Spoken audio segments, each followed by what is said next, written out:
Vi er i gang med paragraf 9.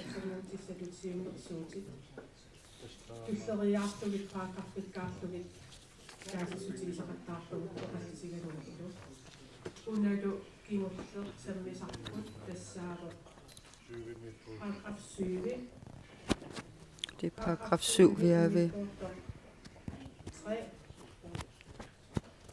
Stykke 3. Jeg håber, at I har drøftet jeres holdninger til forslaget. Og Utebo Bede vil have ord. Altså med hensyn til partiskatten. Vi kan jo høre debatten, at man har forskellige holdninger. Hovedbestyrelsen vil gerne anbefale at indstille til, at man arbejder færdigt med forslaget.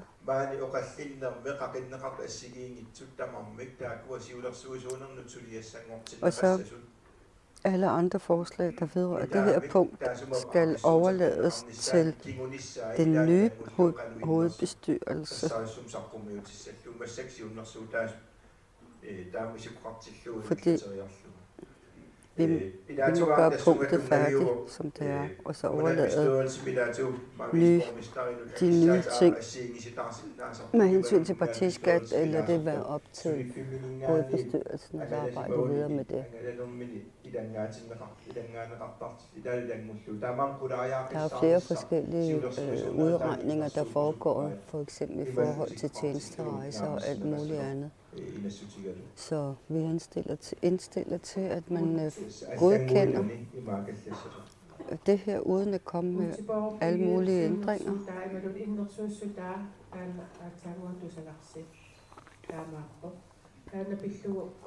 Er der nogen, der vil kommentere det sidste? Peter Olsen?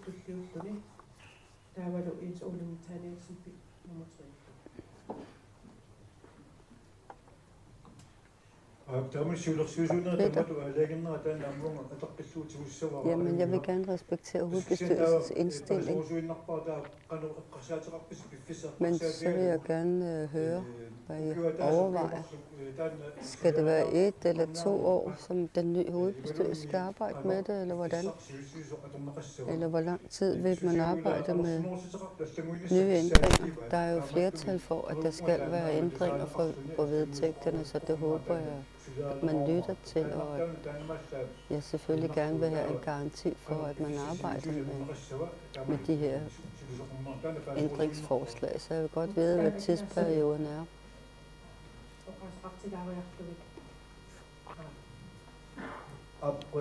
Tak.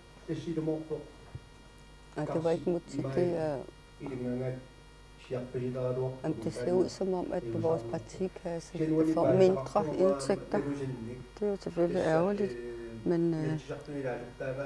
men jeg ved jo ikke, hvordan det ser ud, når man er medlem af Inatsisartut, og også når man så er medlem af kommunalbestyrelsen samtidig.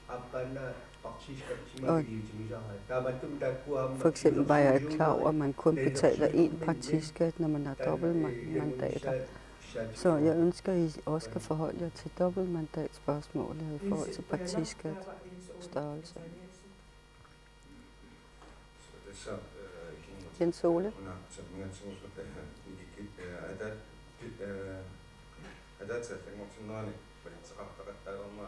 Altså, der var en ændring, der blev foreslået, og så spredte det sig.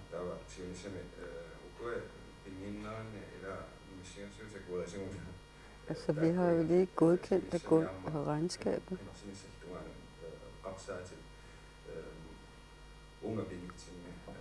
Og jeg kan ikke lade være med at tænke på, at vi kommer til at have 2 valg til næste år. Men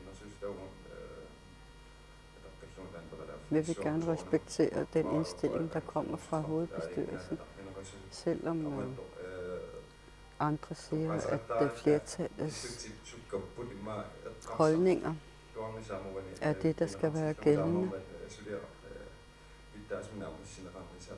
Men det er også vigtigt, at vi får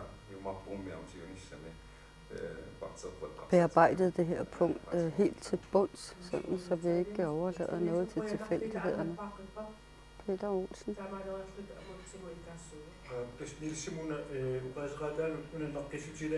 Jeg vil blot sige til Niels, i dag der betaler man partiskat til kommunalbestyrelsen, men også partiskatten til Inatsisartut, fordi jeg har dobbeltmandat. Jeg betaler 1200. Sådan betaler jeg partiskat. Så er det Mutti.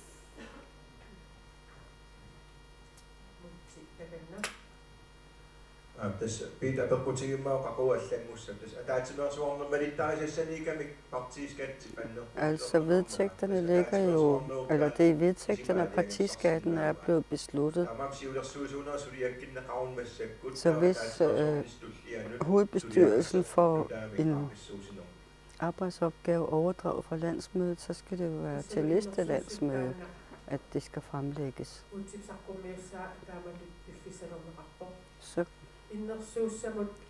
Så kender vi tidsfristen. Er der andre, der vil kommentere?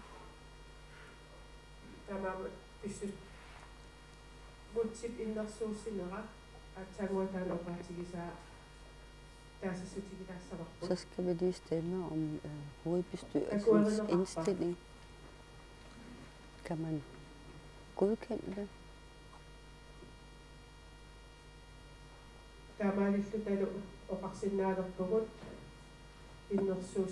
Og så kan vi se, at indstillingen for hovedbestyrelsen er efterkommet, og at det her punkt ser sådan ud foreløbig. Og den kommende hovedbestyrelse vil så arbejde videre med ændringsforslag til partiskatstørrelserne. Men vi fortsætter. Paragraf 7, stykke 4. Paragraf 7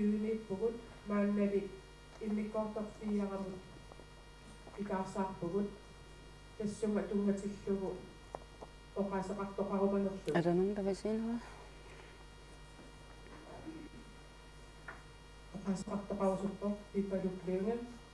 Pipaluk Lynge.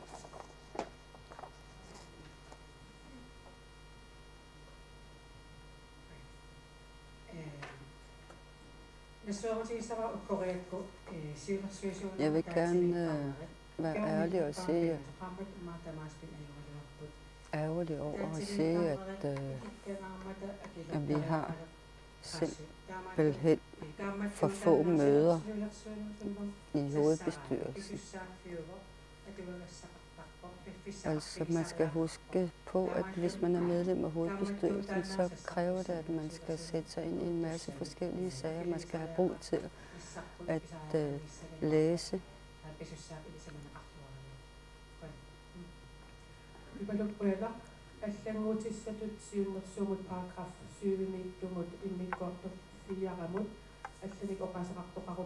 Er der andre, der vil have ord? Med hensyn til stykke 4, det ser jo ikke sådan ud. Kan man godkende det, der er foreslået her?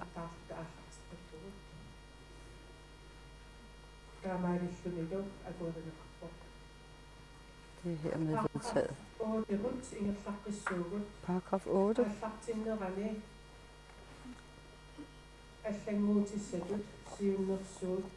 Det er en tilføjelse. Er der nogen, der vil sige noget? Det er ikke tilfældet. Kan man godkende det?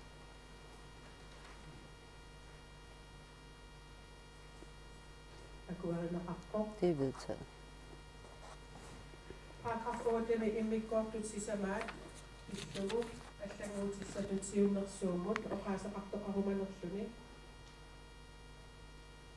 Taamaappasinngilaq taanna akuerileqarpa. Det var stykke 4, hun hoppede over. Eller stykke 3 sprang hun over. Taanna aamma akuerileqarpu. Paragraf 8 immikkortut allimaannut Så er det stykke 5. allanguutissalutiunnersuummut oqaasaqartoqarumanerluni Er der nogen, der vil have ord? naamik taanna akuerineqarpa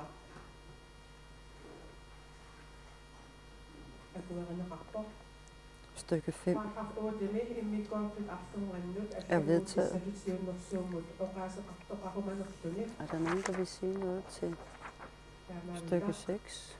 Det er ikke tilfældet. taanna akuerineqarpa Kan man vedtage det her? Ja, det kan man. Det er vedtaget. Paragraf 8 immikkortut arfunaappaannut Stykke 7. allanguutissalutiunnersuummut oqaasaqartoqarumanerluni Er der nogen, der vil sige noget? taamaangiaq Det er ikke taanna tilfældet. akuerineqarpa Kan man godkende det? taanna akuerineqarpa Det er vedtaget. Paragraf 8 immikkortut Paragraf 8, stykke 8. arfuntingajuannut tungatillugu allanguutissalutiunnersuummut oqaasaqartoqarumanerluni naamik taanna akuerineqarpa Kan man godkende stykke 8? taanna akuerineqarpa Det kan man. Paragraf 8 immikkortut aqqaniaappaannut Paragraf 8, stykke 12. oqaasaqartoqarumanerluni Er der nogen, der vil sige noget? naakka Ikke. taanna akuerineqarpa Kan man godkende det? akuerineqarpa Yes, det er vedtaget. suli paragraf 8 pugut Paragraf 8, stykke 13 13. аллангуутиссалутиуннэрсуумут оqaасақартоқаруmalерлүни Er der nogen, der vil sige noget? таамаангилақ Det er ikke tilfældet. акуеринеқарпа Kan man godkende det? танаама акуеринеқарпа Det er vedtaget. paragraf 8 иммиккортут 15 Paragraf 8, stykke 15. оqaasақартоқаруmalерлүни Er der nogen, der vil have ordet? Nej. таана акуеринеқарпа таана акуеринеқарпа аама Vedtaget. маанналу paragraf 9 Nu er det paragraf 9. иммиккоорто 2 аллангортинниарнеқарпор тасса аллангутисапсииннэрсуутеқартигинеқарпор тассунга оqaасақартоқаруманерлуни Er der nogen, der vil have ordet? тассунга нассуя теқалаассоо яани атанна Det er Jane. Der vil komme en forklaring. Tilsommikke underdannelserne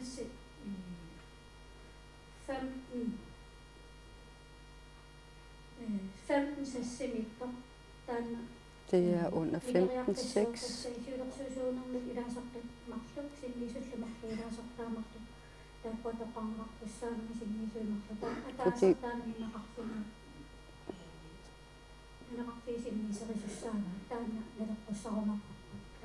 Det er kun 15,6, der skal ændres lidt på. Den skal lige tilpasses. paragraf 7 ingерлартиппугут тассанилу аллангуутеқармиссамсиуннэрсуутеқартоқангиммат Der er ikke nogen forslag til paragraf 10, og så er det 11. Og nu er vi paragraf 11, som sagt hjemmesiden. Er der nogen, der vil sige noget? Det er ikke tilfældet. Kan man... Det er vedtaget også, paragraf 11. Paragraf 11. Nu er der partier, Har vi det lige haft?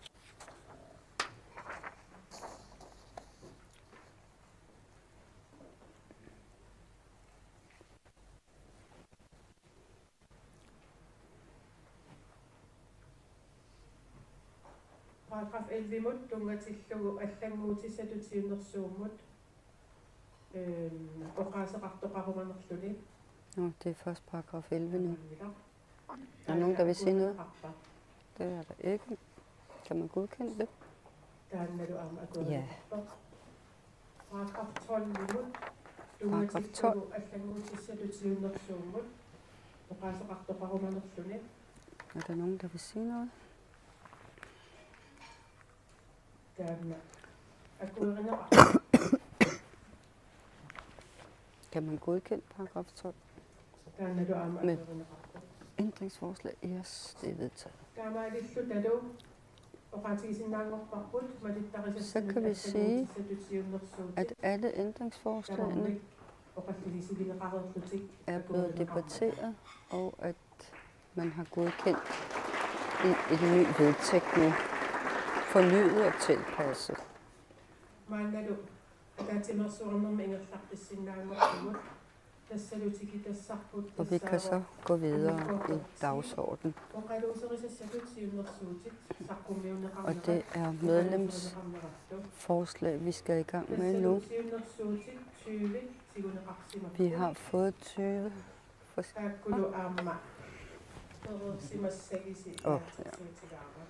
Okay, vi er altså nået til medlemsforslagene, og vi har modtaget 20 forskellige forslag op og ned ad kysten fra lokalafdelingerne.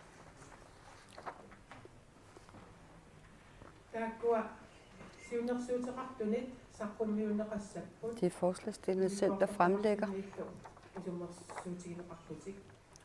og så forholder vi os alle sammen bagefter til det. Det er blevet fordelt med et stykke papir, hvor man har listet op, hvem der skal komme først og fremlægge, og hvilke forslag, der kommer hvorfra.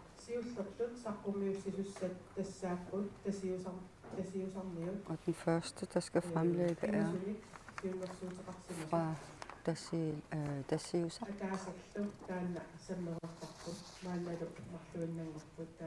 Der er stadigvæk 2 forslag, eller der er stadigvæk 3 forslag.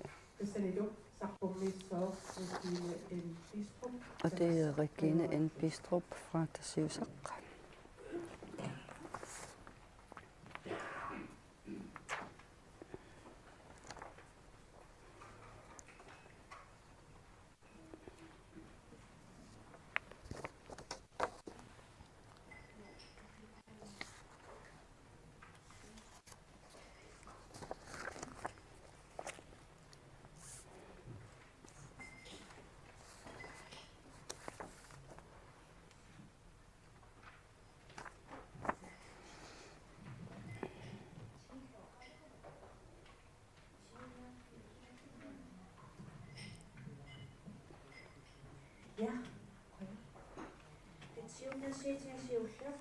Første forslag.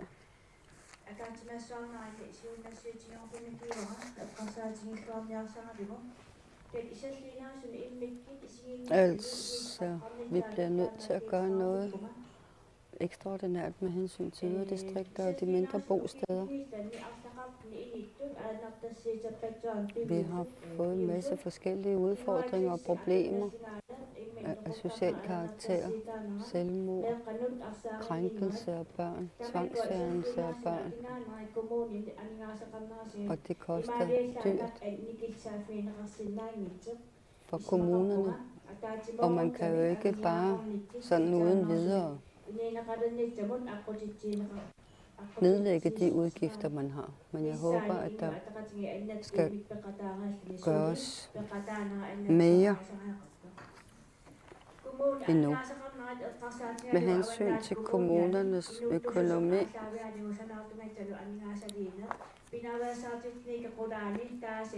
så ved vi jo godt, at vi skal forbedre vores forebyggende indsatser, lige så vel som byggeri og andre tiltag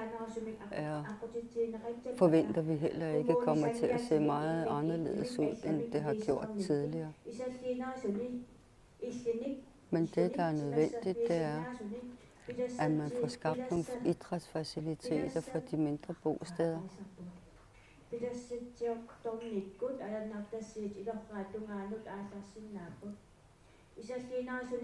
Når man bor ude i yderdistrikterne, så har vi blandt andet også aktiviteter som hundeslædekørsel, kajakroning og mange andre sysler, som man kan være optaget af at være beskæftige sig med. Det er en masse kommunale ansvarsområder, jeg peger på her, men vi ved, at vi ikke sådan med et snuptag kan ændre på forholdene. Jeg håber, at man vil forstå, at der er krav eller behov for en ekstraordinær indsats, især i forhold til de mindre bosteder, hvor man enten bygger multihuse eller minihaller.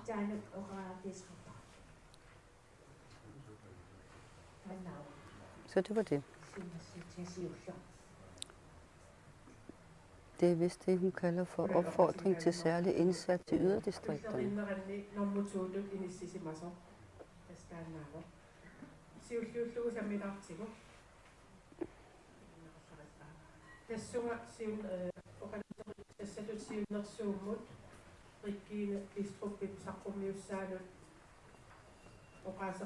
Er der nogen, der vil kommentere Regines forslag her om opfordring til særlig indsats i yderdistrikterne? Det var egentlig kloaknettet, hun skulle snakke om. Men Niels Davidsen? Tak. Regina har ret. For eksempel med hensyn til byggeri.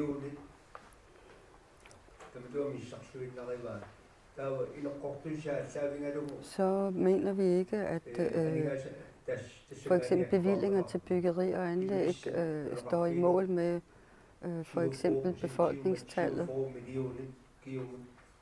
Altså hvis det var, at man skulle have en retfærdig fordeling i forhold til befolkningstal, og hvordan man fordeler midler, bevillinger fra landskassen til bygge og anlæg ude i de mindre steder, så er det jo så op til kommunalbestyrelserne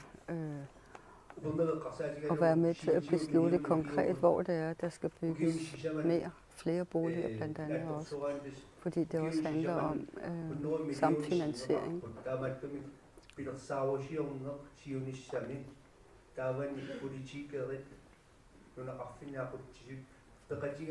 Vi mener, at landspolitikerne og naalakkersuisut inatsisartut skal være meget mere opse på at holde møder med kommunalbestyrelserne. For hvis det var, kommunerne vidste, at de havde en bevilling, der var så og så stor for den næste valgperiode, jamen så ville de konkret kunne gå i gang med at planlægge og beregne de forskellige ting, før man kan starte et anlæg op og byggeri. Er der andre, der vil sige noget til Regina? Forslag? Mutti?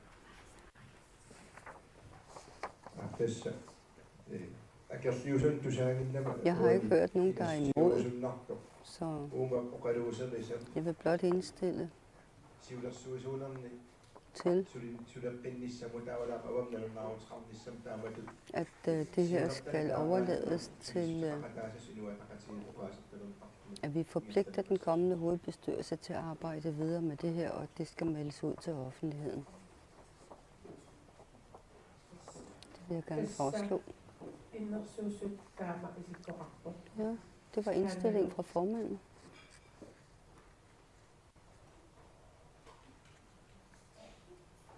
Jeg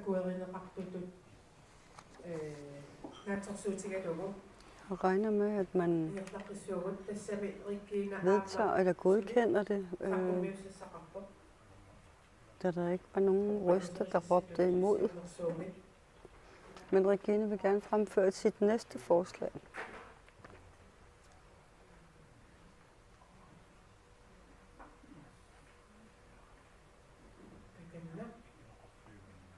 Værsgo.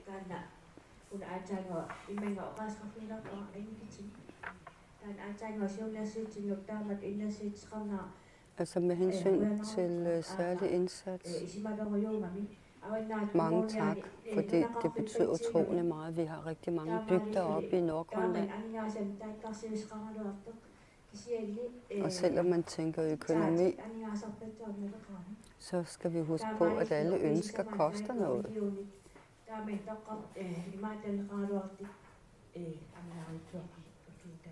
Så vi kan ikke indfri alle ønskerne. Det har vi simpelthen ikke råd til. Men tak for opbakningen. Og nu er jeg kommet til det andet af mine forslag fra Taseosak. Anlæggelse af kloaknet.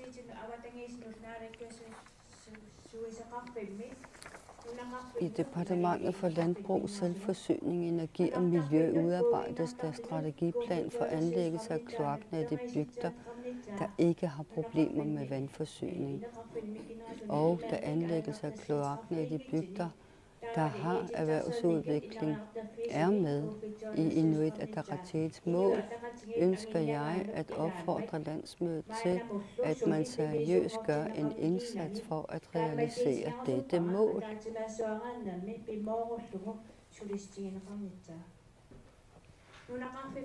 Vi har i mange bygder store natrenovationsproblemer. Steder, hvor der er godt fiskeri, der er vi konkurreret med omkring arbejdskraften. Det er et stort problem, fordi der er gode indhandlingspriser for fisk i yderdistrikterne. Derfor er det på tide, at man i bygderne også nu anlægger et kloaknet. Vi ønsker at være en del af udviklingen som resten af Grønland, og vi ønsker at være med til at højne livskvaliteten. Rigtig mange bygder er rare og dejlige at bo i, og vi ønsker at være med. Og jeg vil gerne tilføje, det kan godt være, at det er tunge sager, jeg kommer med, men der er en masse sjove, fornøjelige og andre positive ting, der foregår i vores bygder. Tak, Regine.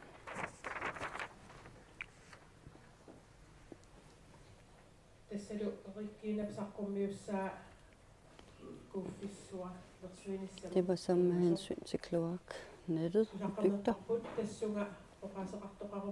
Er der nogen, der vil sige noget?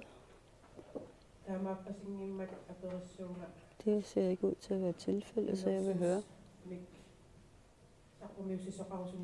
Men der er nogen, der vil indstille noget.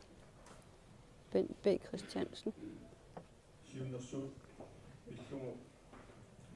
Med hensyn til forslaget har vi i hovedbestyrelsen drøftet det, og problemet er velkendt alle steder. Det er principielt noget, vi skal støtte op om, og uanset hvad, så skal vi også prioritere inden for hvilke ønsker vi skal realisere. Men uanset hvad, så mener vi, at de bygder, hvor der er givetighed, og hvor der er potentiale for udvikling, og hvor man for eksempel har folkeskoler til børnene og daginstitutioner, og der er mulighed for godt fiskeri i området, jamen så giver det god mening. Så det kan vi kun bakke op om og være enige i. Tak. Er man enig?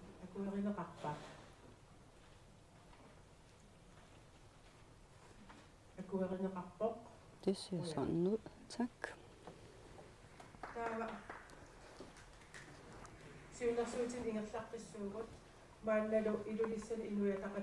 Vi skal så videre til fjerde forslag. Det er fra Ilulissat, Inuit Ataqatigiit Ilulissat, og de har flere forslag, de gerne vil fremføre. Måske kan det være... Du skal ikke gå for langt væk fra talerstolen, du skal op mange gange. Først så skal vi have forslaget omkring tjenestemænd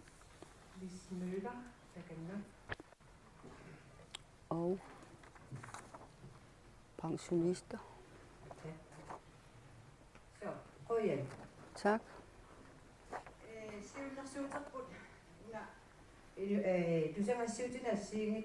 Det her forslag har man drøftet også i det offentlige rum mange gange, især på det sidste. Min begrundelse er, at vi hører, at alt for mange, der har en tjenestemands stilling, når de går på pension, så flytter de til Danmark, fordi de får mange flere penge mellem hænderne, når de bor på en dansk adresse, frem for hvis de bor på en grønlandsk adresse. Og i Danmark er pensionsstørrelsen således meget større.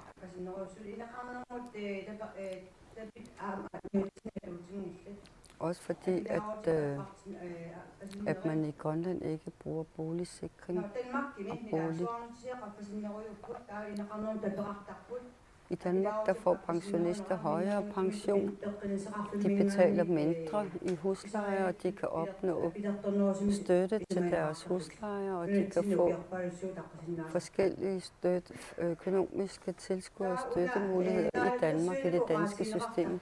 Ting vi ikke kan få her i Grønland. Altså hvis det er, at man skal bo på og tage det for givet, at alle hænder skal arbejde, så må vi overveje det her.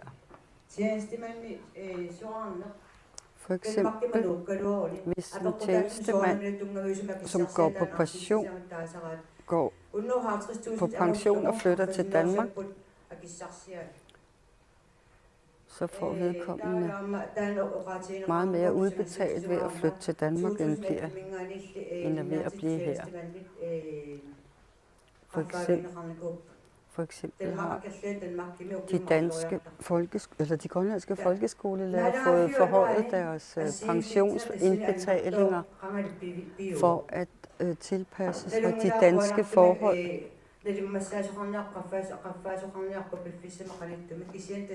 Men man snakker godt nok om, at man vil hæve pensionen lidt. Men der er alt for stor forskel på forholdene i forhold til pensionsstørrelser, hvis man bor her eller der. Vi skal også huske på,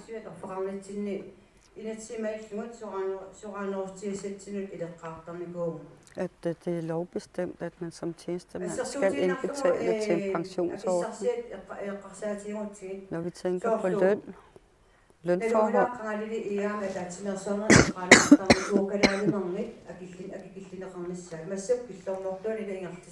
for mange år siden, der snakker man om, at det grønlandske proviant og som grønlandsk mad skulle være meget billigere.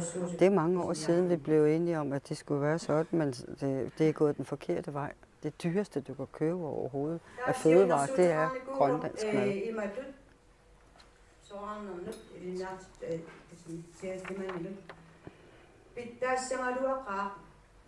Derfor har vi forslag om, at der bør indføres et boligtillæg, så alle pensionister kan modtage et tillæg til deres husleje, når de bor i Grønland, eller af dem, der har arbejdet mange år i Grønland, står der. Skatten skal sænkes for pensionister i Grønland, og så bør man indføre pensionistrabat for billetpriser for skib og fly. Fordi som med den størrelse pension, vi har i dag, så er der hverken råd til det ene eller det andet, og slet ikke til at komme ud og rejse med skib og besøge familier andre steder på kysten.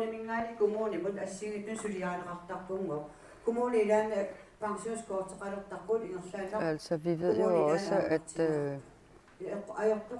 der er forskel fra, hvor man bor i hvilken kommune i Grønland.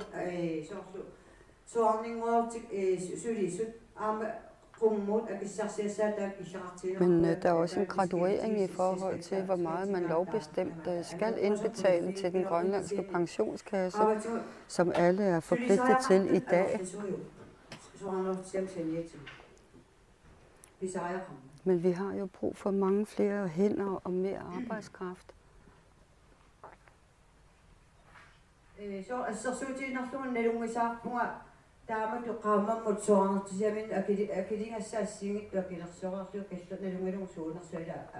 Altså, jeg kender en pensionist, som efter at have betalt alle sine forpligtelser,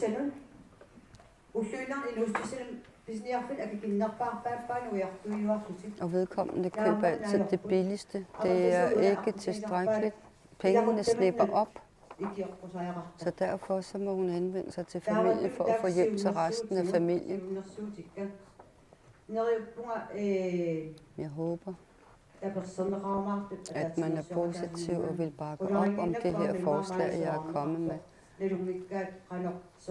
Der må også være pensionister her, der ved, hvor hårdt det er at gå på pension, når der ikke er 5 flade øre at rode med.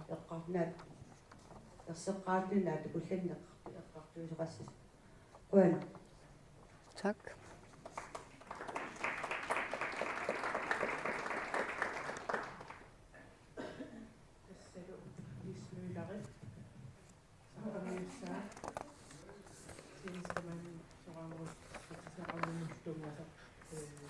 Det var det, der vedrørte.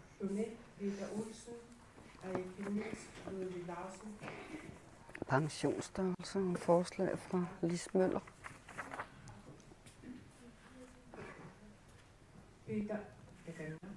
Peter. Tak.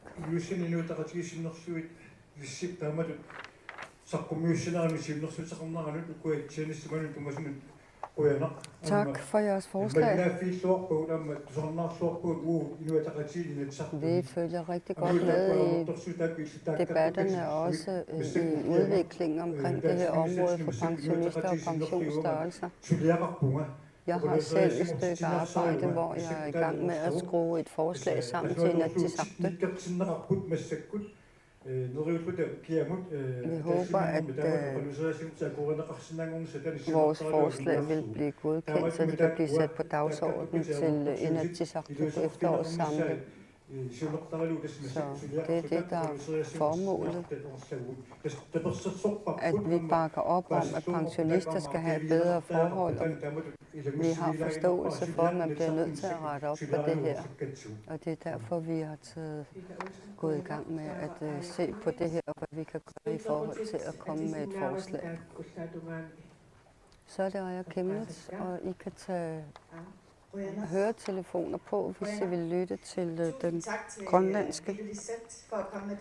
I det der område, Sjønner Sudan og Rønner Røså, disse unger, der bare Sjønner Kakakisarpaka Ukur, Sjønner Sutit, disse Utokkat, Sjønner Røså til Sjæraktu, disse på det Mikko i Siginækket, når det Raktu Røsåaktu, i Sigisariakakbahud, disse i Danmark i der Tokkalennersiaqalertil Danmarkim nuuttарнера илақутариа виссаартууттоо тарпут иммик инуунеқалертарлутил писсут таманнаама таматсигу питсаангила кисиа тасанаалаккерсуусут Folketingilу акуннэрмини сулеқатигииссутигисариақарпаат қанорпиақ таманна кивиннеқарсинааnerсо таса утоққарнут тунгатиллугу tässä sorannerusutiaqalerersut aamma tunuareersimasut suliferarfinningaanniik ullumikkuilaa eqqarsaateqarpugu imatut kikkut sulisinnaasut sulipisinnaakuttoortut sulisinnaasariaqarput tässä tamanna uangamalikkusuppara assut tässä Tamakkiisumik tapersersuivunga toqqalunersiaqarpitsaanarusum atuaqalernissaan tungasumik. Og så er det Ludvig Larsen. Tak.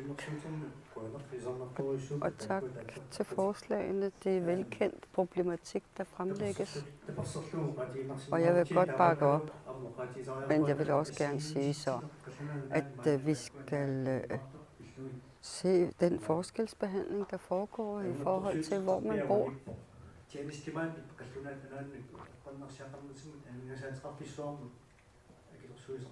Tjenestemænd betaler til en dansk tjenestemands pensionskasse.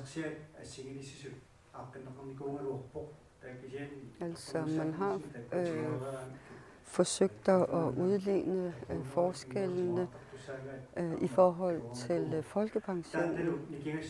Men altså med hensyn til tjenestemænd, og tjenestemandspensionen, jamen, så er det en lidt anden størrelse.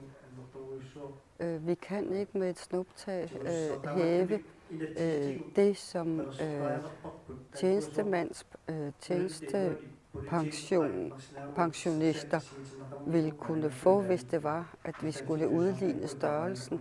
Vi kan ikke hæve pensionsstørrelserne i løbet af 0,5. Men selvfølgelig skal vi arbejde for, at der bliver noget mere lighed.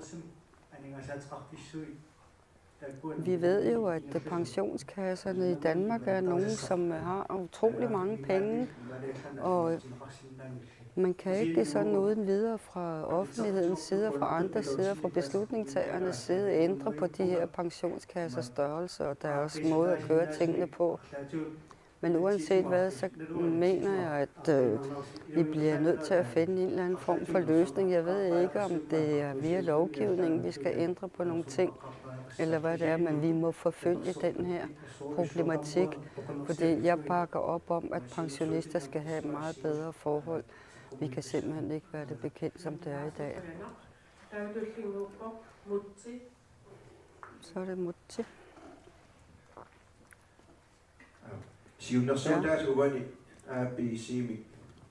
De forslag, som hedder ABC. Først.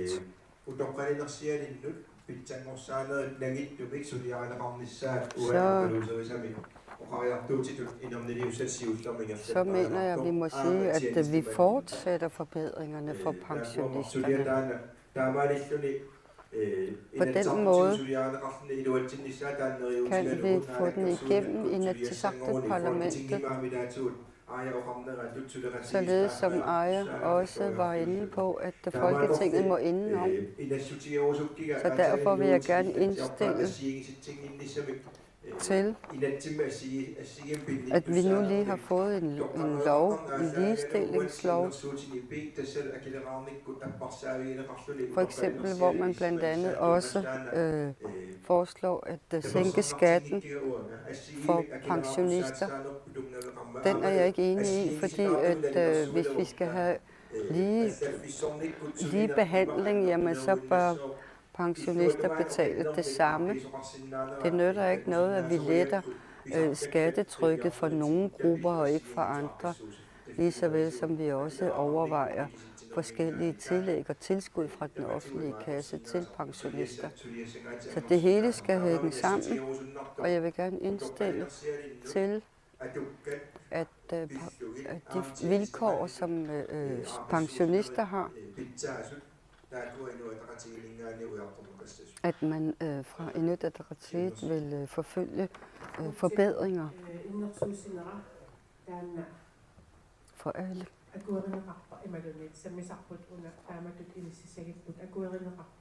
Kan man godkende, at man gør det, som Mutti indstillede?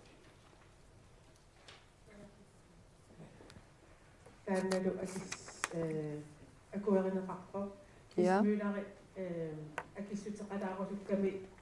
Lis Møller vil godt lige kommentere.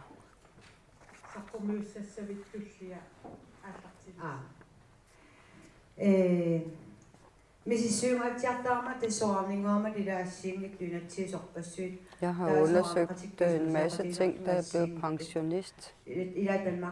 Og jeg har også snakket med andre pensionister i Danmark og i Grønland. Altså når man er tjenestemand,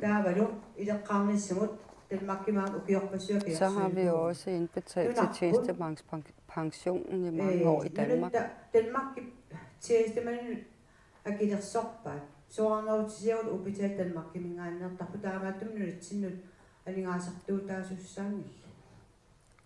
Altså det skal jo ikke være en tjenestemandspension er noget, der bliver betalt fra Danmark, så det burde jo ikke belaste den grønlandske landskasse.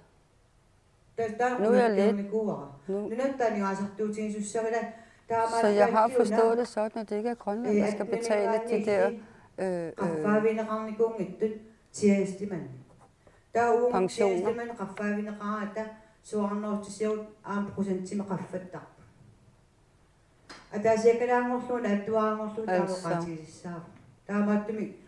eqqartu nalungunaarpaasivara Jeg ved godt, kiisami qaffaaviineqarput tiistimanni at, taasoqarneri taakkua at tjenestemændene har fået et højere beløb,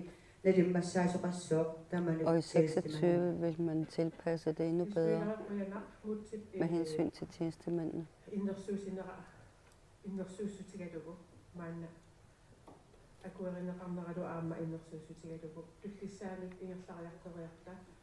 Vi skal videre til næste punkt, eller næste forslag. Og det er også Lis Møller, der skal fremlægge det.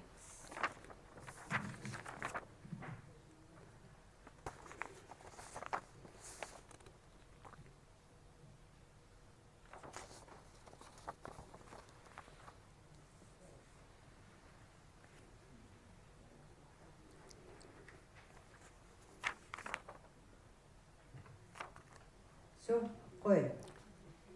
Tak. Tässä meqqaatuarfiini naammasisartut ikarsaajornissamani priarfis. Det handler om folkeskolen. Forberedelse af afgangsklasser fra folkeskolen til en overgang. Grønlands Statistik har fremsendt forskellige tal til mig, jeg har bedt om.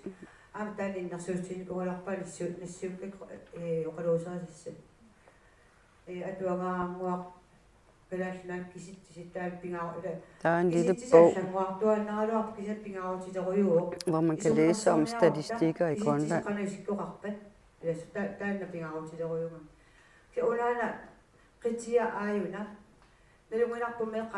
Vi ved, at man har 10 års undervisningspligt, men der kan jo ske mange forskellige ting, der gør, at man ikke. Hvor man for eksempel ikke får taget sin afgående folkeskoleeksamen.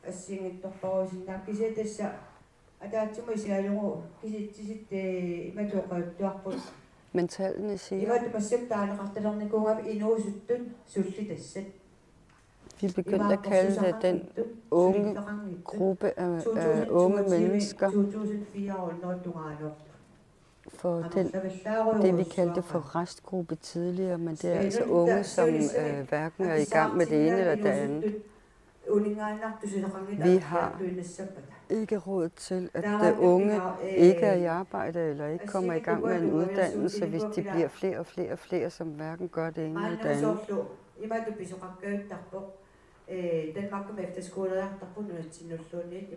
Man kan komme på efterskole, efter folkeskolen, og det er først der, når man når den alder, at alle mulighederne åbnes. Og selvfølgelig skal vi regne med, at der er flere og flere, som lykkes og får succes.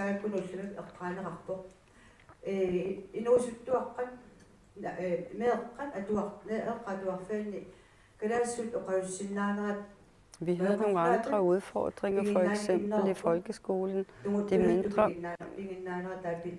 De mindre folkeskoleelever, de er meget svage på dansk, mens det engelske sprog er utroligt fremherskende, og det er de meget velbevandrede i. Hvis vi tænker på de sidste par års udvikling med hensyn til vores nationalsprog,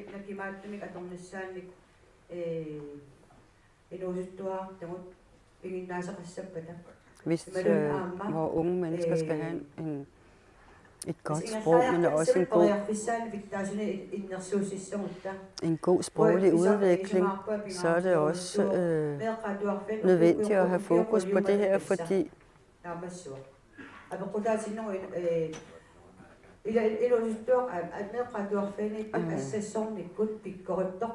altså vi ved, at der er mange, som måske kan være bogligt svage, men som har deres styrke mange andre steder, for eksempel inden for håndværksfag og sløjd og mange andre af de timer, man har, og den undervisning, man har i folkeskolen. Men der er alt for mange unge mennesker, som aldrig kommer videre efter folkeskolen, og det er dem, vi bliver nødt til at gøre noget ved. Vi skal løfte hele gruppen, så de får ben at gå på. Derfor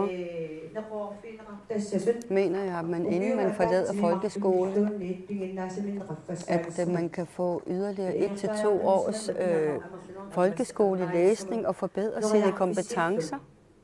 På den måde kan man tilbyde de enkelte elever den her mulighed, fordi når de går ud af folkeskolen, jamen, så går de ud, og så kan de ikke bare sådan uden videre komme tilbage igen.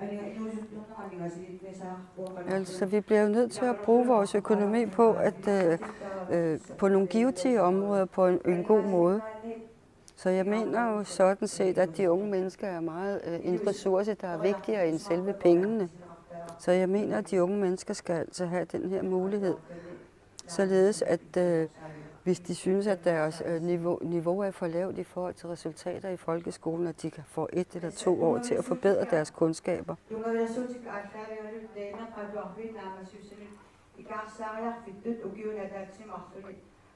Så konkret er mit forslag, at man giver mulighed for den, der går ud af folkeskolen, at læse 1 eller 2 år for at forbedre sine kundskaber.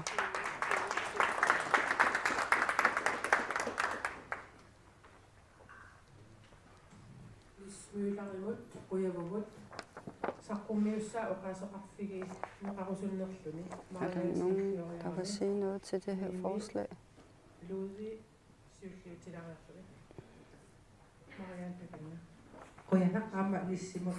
Tak. Marianne? Ja, vi skal evaluere knivskarpt i forhold til folkeskolen og i forhold til dem, der går ud af folkeskolen og de unge, det drejer sig om, som er hovedpersonerne. Vi har for eksempel slækket på forskellige krav ved optagelse, for eksempel til nogle forskellige uddannelser. Jeg kan ikke huske, hvad det var, hun sagde. Altså det er inden for,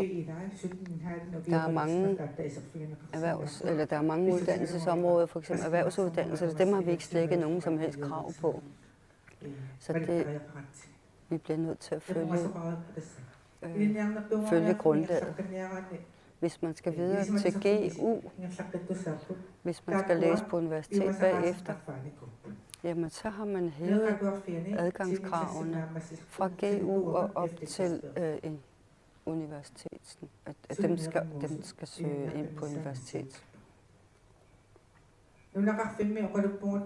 Vi snakker om, at bygdebørn bør have mulighed for at færdiggøre folkeskolen, uden at forlade deres hjembygd og flytte ind til byen for at færdiggøre sig, væk fra familien. Jamen det er der, vi mister en masse unge mennesker, fordi vi har forskellige årsager til, hvorfor bygdebørn ikke færdiggør deres folkeskoleuddannelse, men vi ved, at et af grundene er, at man bliver nødt til at sende dem væk fra familien og ind til byen i en alt for ung alder. Uanset altså, hvor moden man er, så det at være 12 år og skal bo alene væk fra familien, det er en stor ting. Altså når man er færdig med folkeskolen, så har vi jo i dag for eksempel rådgiver. Og vi har majoriak, så vi skal have styrket. Majoriak er en slags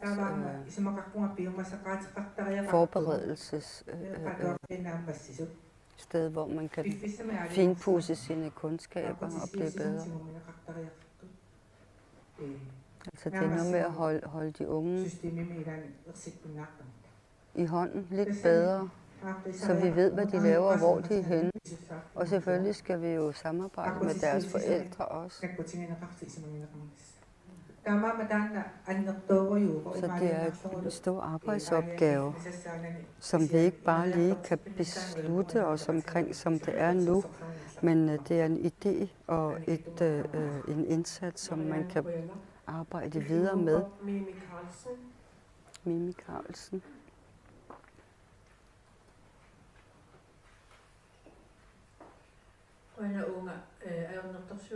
Tak for at rejse det her problem. Der er alt for mange unge mennesker, der ikke bliver færdige med folkeskolen, og som ikke kan komme videre i livet. Hvis det var, vi kunne, så kunne vi sige, at folk skal ikke ud af folkeskolen, før de har fået tilfredsstillende resultat. Ja, så betyder det jo sådan set, at man skal læse 10. klasse igen og igen og igen og igen, indtil man får tilfredsstillende afgangseksamen.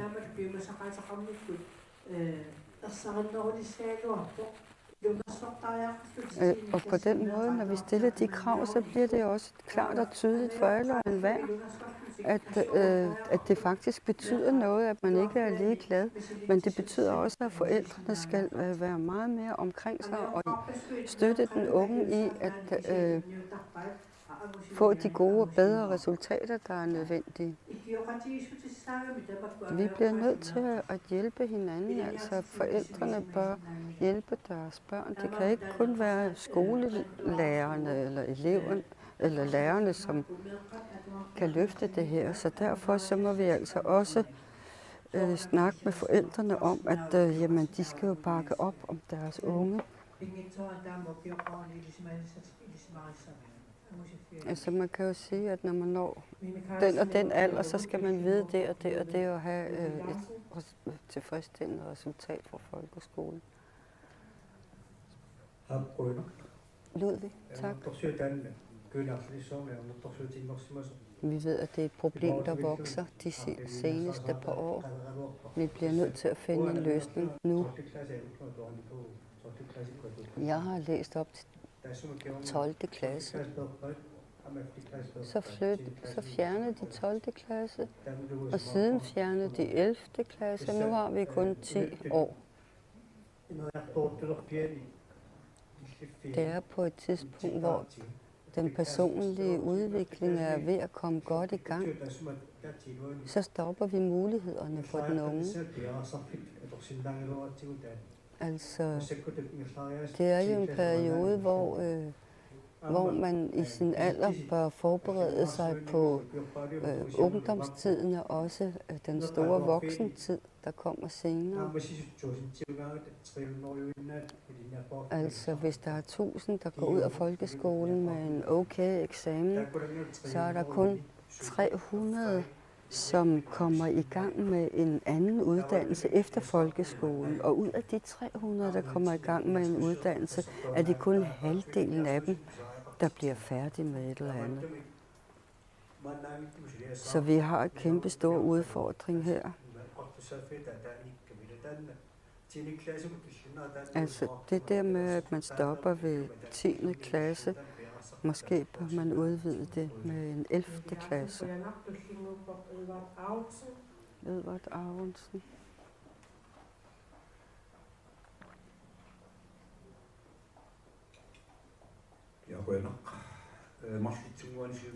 Tak. Jeg har 2 forslag.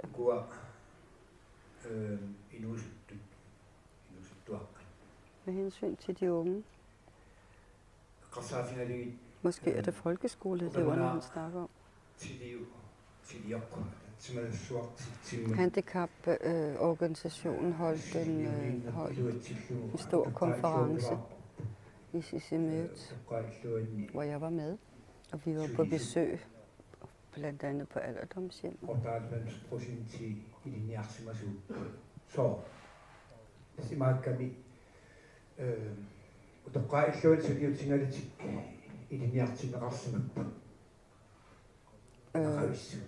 Det er altså fordi man har haft en oplæring af de ansatte, der var ansat på alderdomshjemmet, hvor de samtidig med, at de beholdt deres job, kunne højne deres kompetencer og færdigheder og modtage undervisning. Vi har jo brug for uddannede mennesker. Det behøver ikke at være sådan, at vi tænker, at folk, der bliver færdiguddannede, eller som er faglærte i Nuuk, skal flyttes til Sisimiut. Nej, vi bliver nødt til at se på, hvilke mennesker vi har der, hvor vi bor, og hvad det er, vi kan gøre for at højne deres kompetencer. Altså, vi har så meget teknik i dag, at hvis det var, jeg ville lære engelsk, jamen så kan jeg gøre hvad som helst på internettet og modtage undervisning. Vi skal have et system, der passer vores land og vores, i stedet for at bruge det system, som lille bitte Danmark langt væk herfra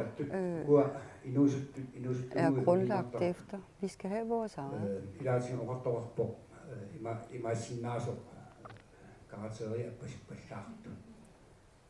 Altså, tænker man måske, eller siger man, at der er for lave karakterer for nogle af folkeskolens afgangselever. Vi har mange ting, vi skal undersøge.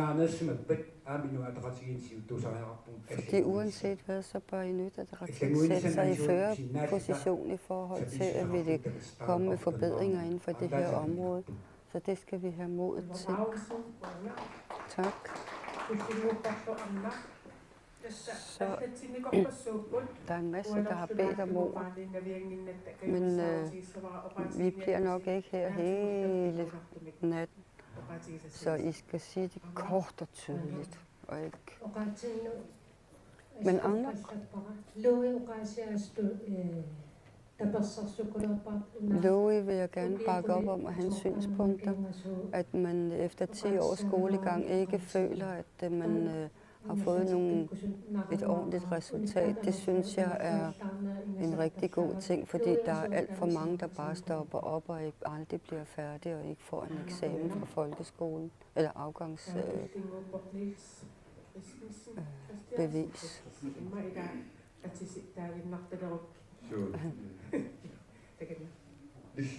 Lise? Det er et stort problem, som vi har drøftet rigtig mange år.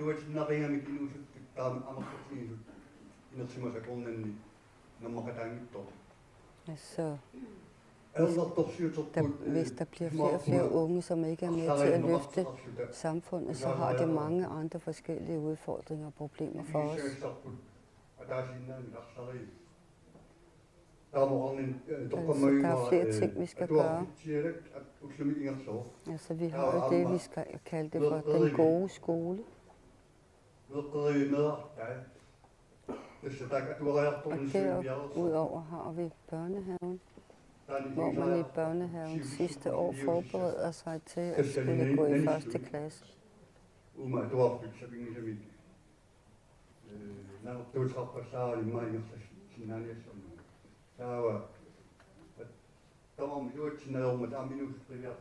Men det er jo ikke alle elever, der lykkes.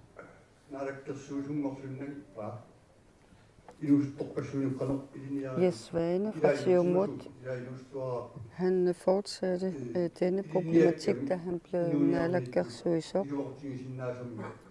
i forhold til, hvad der kan gøres, og skabe nogle muligheder for de her unge, for at få en eller anden form for levebrød. Vi skal finde noget, der passer til vores befolkning her. Det er ikke kun én ting, man skal pille ved her. Vi bliver nødt til at se på flere forskellige forhold. Der er måske nogen, der er utrolig dygtige, men som er rigtig dårlige til at læse. Der er måske andre årsager til, at de ikke kan modtage undervisningen.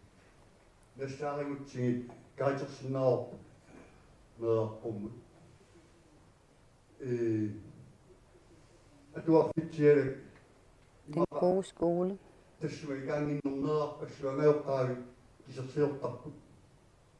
inden man kommer i den gode stole, må jeg sige, at de forældre, der har børn, som har svært ved at modtage undervisning, eller dem, der starter i folkeskolen, og som har svært ved at modtage boglig undervisning, jamen det er deres forældre, der sidder med de store pinsler, fordi de ikke ved, hvad de skal gøre. Måske skulle man inddrage arbejdspladserne også.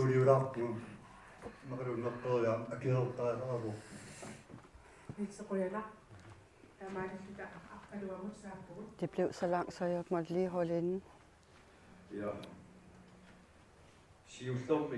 Aqaloq, naalakkersuisoq blandt andet.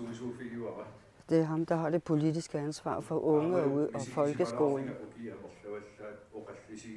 Jeg føler også, at nu har vi snakket frem og tilbage om den samme problematik, uden at der sker noget. Altså, vi har jo 2 departementer, der er blevet samlet. Børn- og unge departementet og så folkeskolen. Eller området for uddannelse. Altså det, der er vigtigt at sige i den her forbindelse, det er, at man meget tidligt skal identificere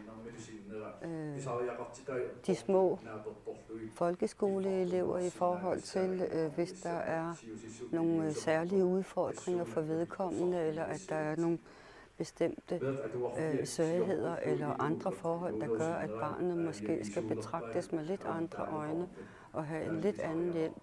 Så skal vi være meget hurtigere til at identificere de her ting, så vi ved, at vi kan sætte ind og være med til at støtte op om den unge. Fordi der er jo en masse forskellige behov, der også skal dækkes. Og vi ved, at ressourcerne ikke er uanede.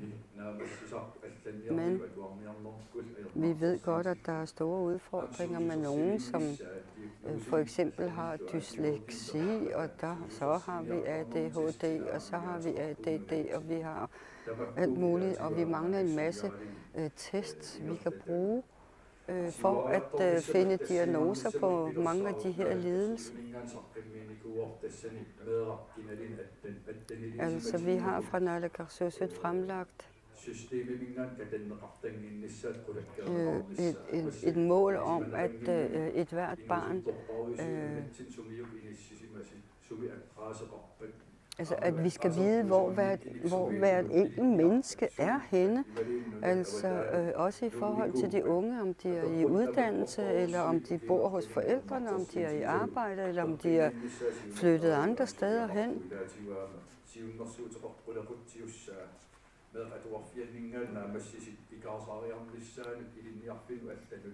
Så hvis man har for mange udfordringer i forhold til at gå fra folkeskolen og ikke kan komme ind på en videregående uddannelse, jamen så må vi jo se på, hvad det er, vi kan gøre derfor, at gøre, at flere kan komme igennem.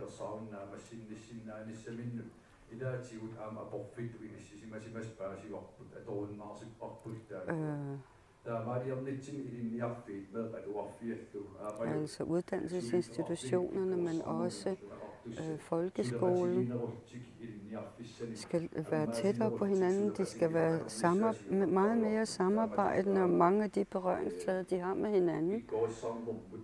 Også i forhold til dygtiggørelse af personale.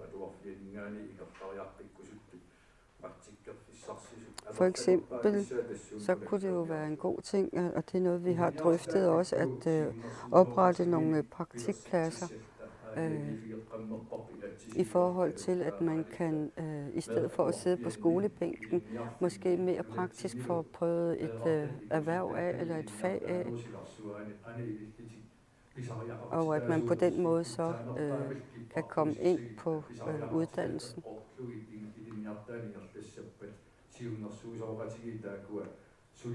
Altså, vi bliver også nødt til at have nogle råd, for eksempel i forhold til uddannelsesråd og mange andre forer, som kan holde øje med de her ting, og som også kan råbe vagt i gevær.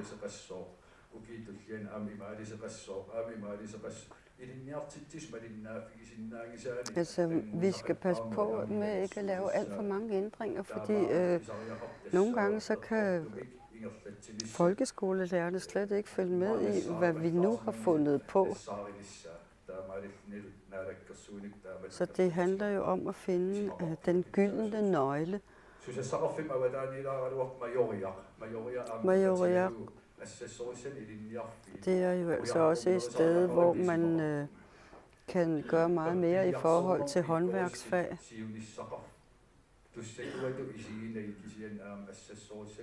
Altså, det skal ikke kun være de bogligt stærke og velfunderede, som skal have en fremtid. Nej, tværtimod, så skal det være alle mulige andre, som har andre intelligenser andre steder ud over det boglige, minus det boglige, som skal have mulighed for også at få en god fremtid, de ønsker.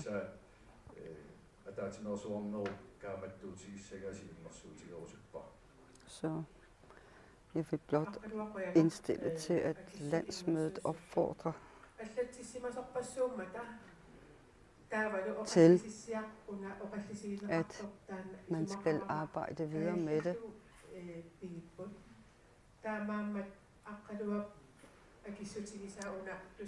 Der er rigtig mange, der har bedt om ordet. Jeg vil gerne have, at I får ordet, men jeg bliver nødt til at lukke ned, for vi har ikke uanet tid. Kan man bakke op om det, som Aqqalluaq indstillede over for landsmødet? Det er vedtaget. Jeg er ked af at fratage jeres mulighed for ordet. Der var 20, der har skrevet sig på, så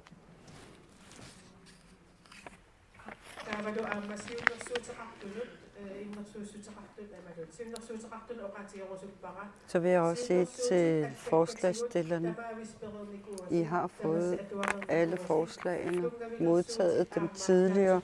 I kender begrundelserne.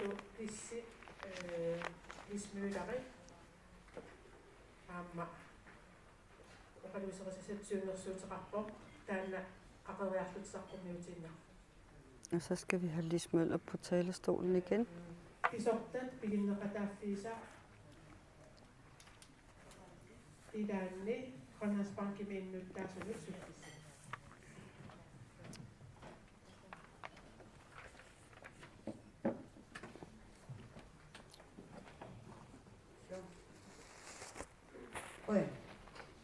Tak.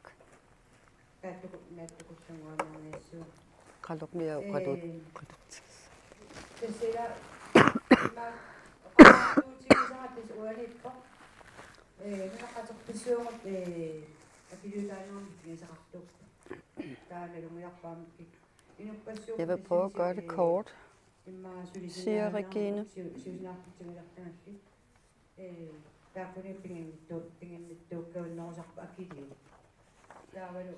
Det vedrører Grønlandsbanken som selvstyret medejer af. Men Grønlandsbanken har åbenbart ramt borgere med lave indkomster meget hårdt. Mange af vores medborgere, de har kun Agilevt. Det er en bestemt grønlandsk konto, hvor man får et kort. Det er typisk dem, der har de laveste indkomster, eller har førtidspension, eller af forskellige grunde ikke er arbejdsdygtige, som har Agilevt. Det er også et kort, man kan betale med i butikken. Grønlandsbanken har hævet gebyret for udbetalinger i januar 24, og det har betydet, at det er folk med de laveste indkomster, der rammes hårdt, fordi at de bliver nødt til at hæve penge, da de ikke kan bruge Agilevt-kortet alle steder. Agilevts brugbarhed i butikkerne er begrænset. For eksempel kan man ikke hæve kontanter oven i købsbeløbet, og den mulighed gælder kun Mastercard og Dankort. Og det er ikke alle, som kan få udstedt Dankort. Og Visa Dankort i det Grønlandsbanken vurderer den enkeltes kreditværdighed. Kun folk med høje indtægter kan få udstedt dankort. Vi har stadigvæk medborgere, som ikke har MitID, og disse er dem, som har de laveste indkomster, og nogle af dem er hjemløse. Dette medfører, at de modtager langsommere og mere kompliceret service fra myndighederne. Man stiller krav om, at alle skal have MitID. Hvis man skal have MitID, skal man have adgang til internet, og der er mange, som ikke har råd til at have en internetforbindelse, som det er i dag. Og et eksempel, hvis man er opført på INIA's venteliste og bliver tilbudt en lejlighed, så sker det via en mail, fordi man ikke længere sender fysiske breve ud. Og hvordan skal man modtage det, hvis ikke man har en mail? Grønlandsbanken har en besværlig servicering, især i yderdistrikterne. Tak. Jeg har bare læst den oversættelse op, der var.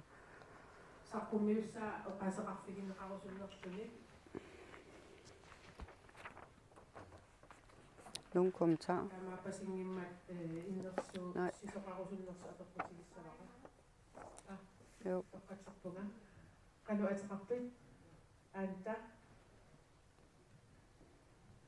Det var andre, der lige vil have ordet. Grønlandsbanken, der er jo Pillersuiso. Grønlandsbanken Pillersuiso, som er et, hvad hedder det? Pillersuiso er lokal forsyningssted i bygder og yderdistrikter, hvor der ikke er store byer.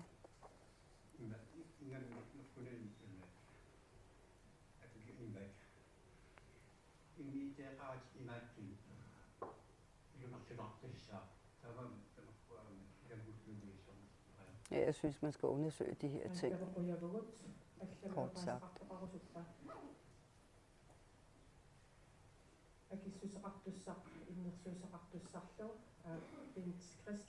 Det er Bent Christiansen. Tak. Og tak for forslagene. Vi har drøftet det i hovedbestyrelsen.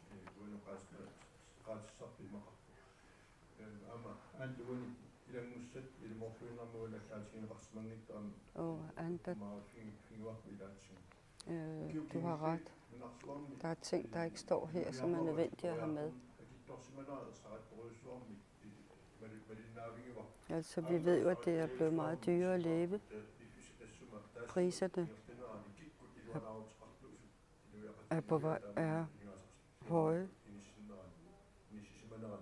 Og hvis man ser på, hvis der er for eksempel økonomisk opsving osv., jamen hvem er det så, der nyder godt af opsvingene? Det er i hvert fald ikke dem med de laveste indkomster. Det plejer at være de store selskaber. Greenland Holding, via Greenland Holding, har selvstyret en andel af Grønlandsbanken. Og der bliver vi nødt til at bruge den vej i forhold til det, du kritiserer med hensyn til servicering blandt andet, og det, I opfatter som forskelsbehandling. Men også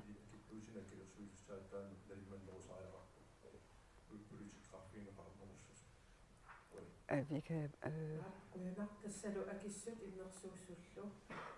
Jeg mener, han sagde, at man skal anmode Grønlandsbanken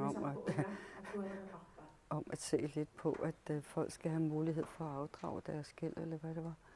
Men det her, det er altså vedtaget. Og næste, det forslag fra Ilulissat.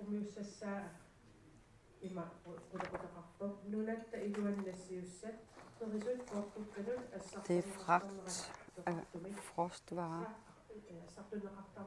inden for Grønlands grænser, hvor der lægges op til en...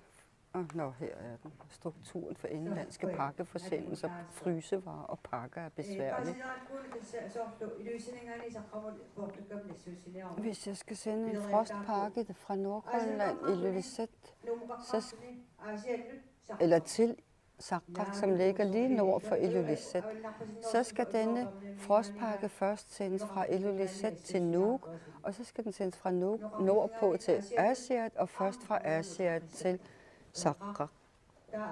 Det vil sige, at den skal 700 km frem og tilbage for at nå 40 km frem. Hvordan kan man gøre det lidt mere fleksibelt, så sådan en pakke ikke skal sendes rundt i hele Grønland, før den lander 30 km fra, hvor man er? Det var et klart spørgsmål. Er der nogen, der vil svare eller kommentere?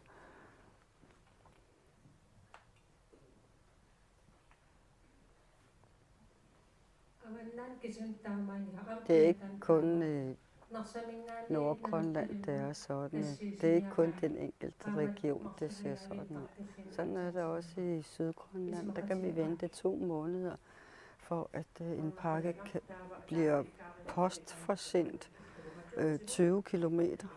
Det tager 2 måneder.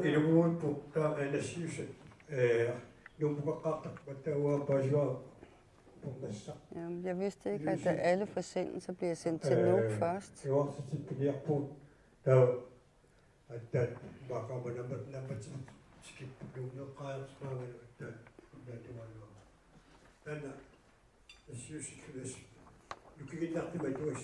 Især hvis der er tale om ting, der haster, der skal sendes.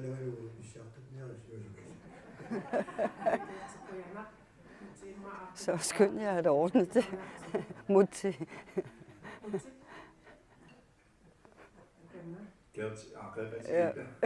Gert, lad os 2 ordne den. Ja, i går havde vi også bygderne og de små bosteder som tema. Det er jo ikke kun fragt, men det er også befordring af passagerer. Så derfor bør man nok kæde de her 2 sammen, så vi får et fleksibelt transport- og fragtsystem i Grønland. Vi bør være smarte nok til at indføre et smidigt fragtsystem.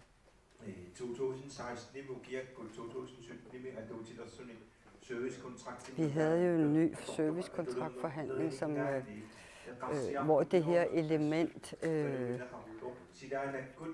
hvor forsendelserne skulle organiseres på en anden måde i forhold til, hvor de skal omfordeles og videresendes frem til deres destinationer. Det opstod i 16 eller 17, og så er den ligesom blevet en del af servicekontraktindgåelserne. Men det kan vi være opmærksomme på næste gang. Vi skal lave en servicekontrakt-aftale med fragtselskabet. Peter?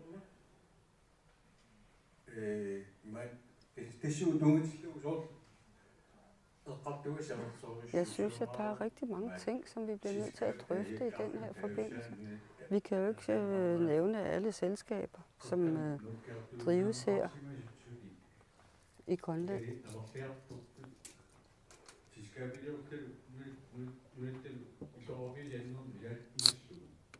Altså, der bliver lavet nye selskaber, men de bor alle sammen det samme sted, nemlig i Nuuk, og har hjemme i Nuuk. Burde man ikke flytte lidt ud på kysten også? Altså, alle de her selskaber, vi har, der bør målet jo være, at man skal være smidig, og at det hele skal hænge godt sammen. Men det har vi aldrig opnået, sådan set.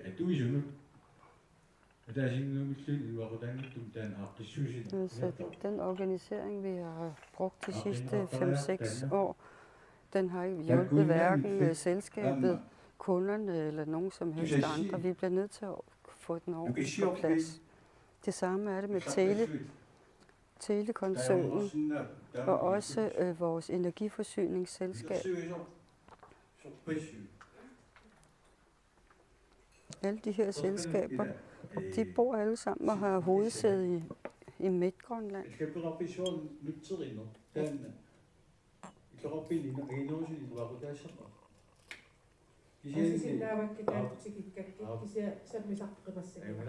Lad nu være at komme væk fra det, som det handler om. tässä atsanguarmut oqaseqarnera Jamen, det hører jo til. innersuutitullu Mutti kom med en indstilling. taanna akuerineqarpa Kan man godtage, at man gør det på den måde, at man er opmærksom på de her ting, når man skal indgå servicekontrakter næste gang? Ja.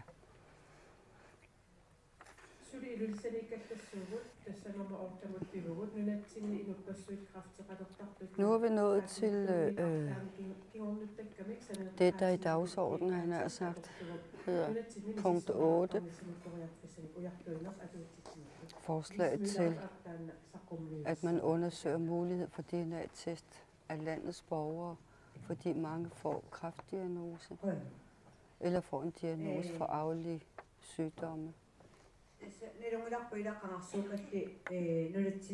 ved, at kræftsygdomme var noget, som kom til vores land for mange år siden. Vi ved, at der er rigtig mange, der bliver ramt af kræft.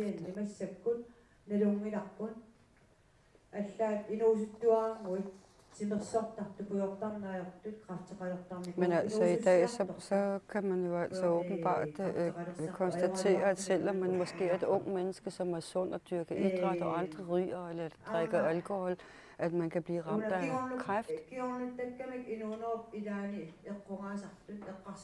Med hensyn til arvelige sygdomme, det har jeg taget med, at man bør undersøge og foreslå det.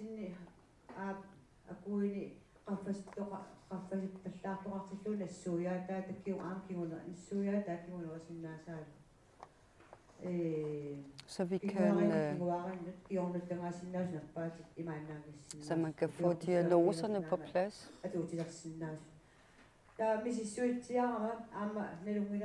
Og jeg har undersøgt lidt på det her.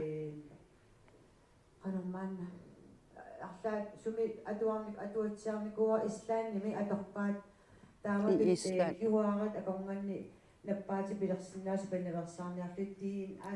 har de indført DNA-tekst, at hvis der er flere familiemedlemmer i flere generationer, der bliver ramt af den samme kræftsygdom, så er man begyndt at tilbyde DNA-test af familiemedlemmer. Jeg synes, at vi er så lille en befolkning, at det kunne være en rigtig god ting, sådan, så vi kan være forberedte på det, der eventuelt kan komme. Det vil være rigtig godt at få vidsthed. Der er alt for mange, der dør af kræftsygdomme, og der er også kræftsyge, som er meget unge, som afgår for døden.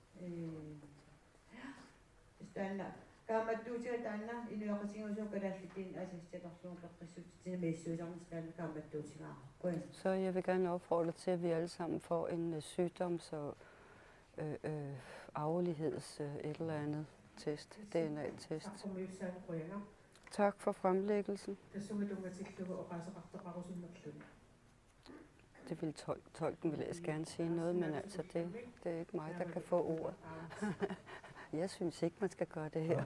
Men Aron, tak. Eller det er Ludvig.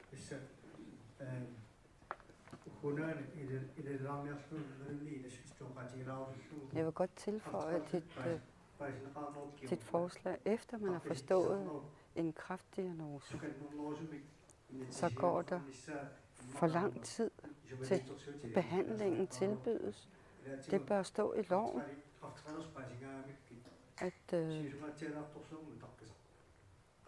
at man meget hurtigt skal tilbyde sin behandling, lige så hurtigt man får stillet en diagnose på kræft. Altså nogle gange så får man at vide, at man har kræft, men du får ikke noget at vide om, hvordan og hvorledes du skal behandle, og så sidder du der og venter og får det endnu værre. Så på en eller anden måde, så må vi indføre en eller anden regel, der tilsiger, at man ikke skal vente længe efter en diagnose med at få tilbudt behandling.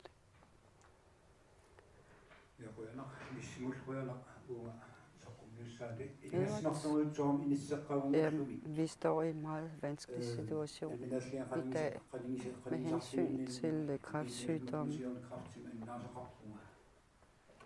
Vi er alle sammen berørt mere eller mindre af kræftsygdomme i vores familie.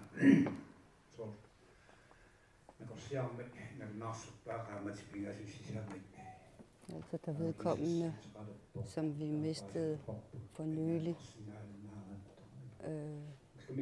rendte til lægen et par gange og blev noteret som en, der eventuelt ville have kræft. Der gik lang tid før vedkommende fik det bevist, eller fik diagnosen.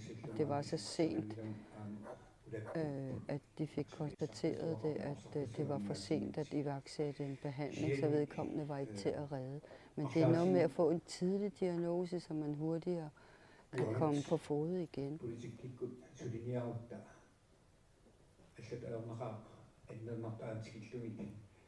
Men som folkevalgte, så må vi også ofte beskæftige os med upopulære ting og også uhyggelige ting og tunge sager. Men det er jo vores lod. Folket råber efter forbedringer på det her område. Og vi må også som parti sætte os et mål i forhold til, hvordan og hvorledes vi ønsker at indfri lægelig behandling kan ske hurtigere. Du skal blive der, hvor vi snakker om, det er det centrale, du skal forholde dig til. For ellers så bliver vi aldrig færdige. Og min mor har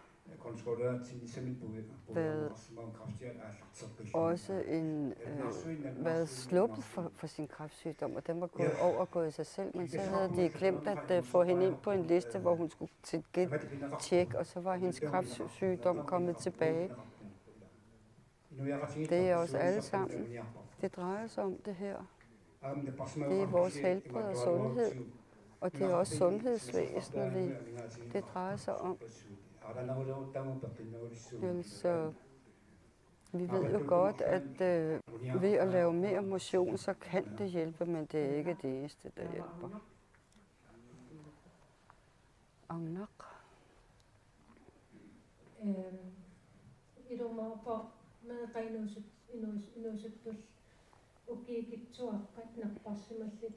Det er rigtigt, at vi ser kræft eller børn og unge i større grad blive ramt af en kræftsygdom.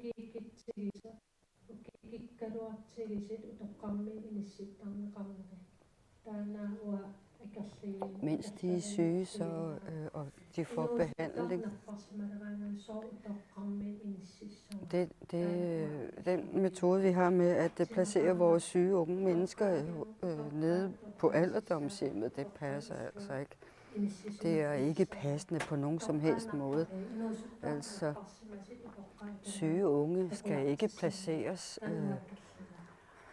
nede på alderdomshjemmet. Især fordi nogle er inde på alderdomshjemmet og er gamle og på vej mod døden. Det kan vi ikke være bekendt at placere ganske unge mennesker, der lider af en sygdom.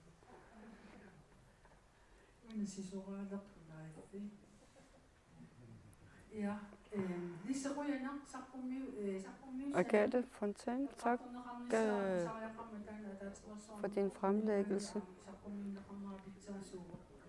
Det er jo lige til mit højre ben, det her.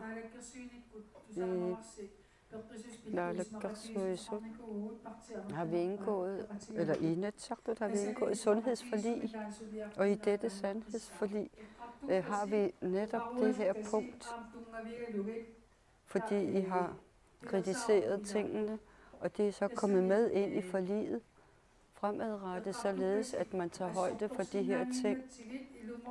Vi kan jo ikke sige, at sådan er situationen ikke. Så arbejdet i Naalakkersuisut er allerede opstartet, og embedslægen er i gang med det nødvendige arbejde også, hvor vi også får udarbejdet en strategi i forhold til bekæmpning af kræftsygdom med hensyn til DNA-test. har jeg hørt, er noget, der sker på forsøgsbasis få steder. Altså hvis det er godt at gøre det sådan, og at det vil være givet at indføre det alle steder, jamen så skal vi jo ikke holde os tilbage for at se på, hvordan og hvorledes det kan være en hjælp. Men det skal blive del af det sundhedsforlig, vi har. Men tak for, at vi også skal snakke om det her. Men det er allerede inkluderet i vores sundhedsforlig i Naalakkersuisut. Alle ved, hvor besværligt vi har det med at få rekrutteret tilstrækkeligt med læger og specialister og sygeplejersker også. Så når det er så svært at få eksperthjælp, så skal vi passe på det, vi har. Så tak for, at du har fremlagt det forslag.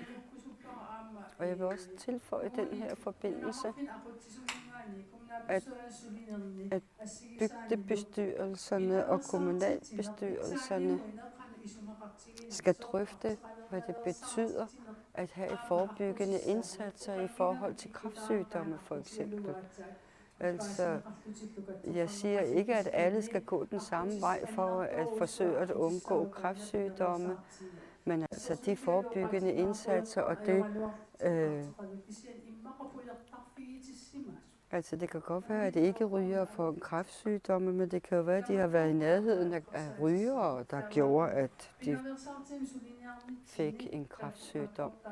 Så det skal også være en del af de forebyggende indsatser, som vi skal i gang sætte på det her. Så tak for forslaget.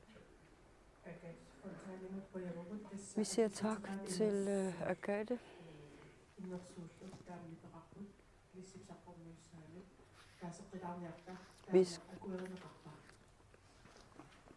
Der blev en indstilling. Kan man godtage den indstilling? Det kunne man. Det er vedtaget. Nu skal vi til det sidste forslag fra Ilulissat.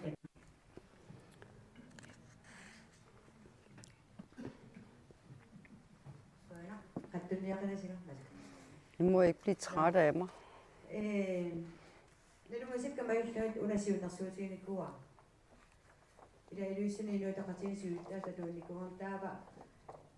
Altså, nu har jeg hørt forskellige ting rundt omkring fra Inuit Ataqatigiits lokalforeninger. De kan være meget langsommelige i deres arbejdsform.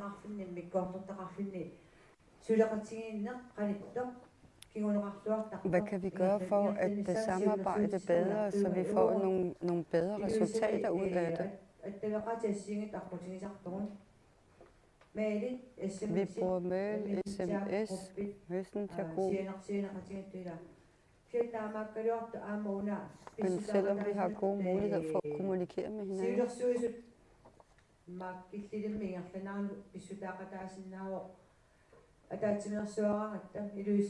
Men når vi skal til landsmøde, så er det måske begrænset, hvor mange fra Ilulissat, der er med.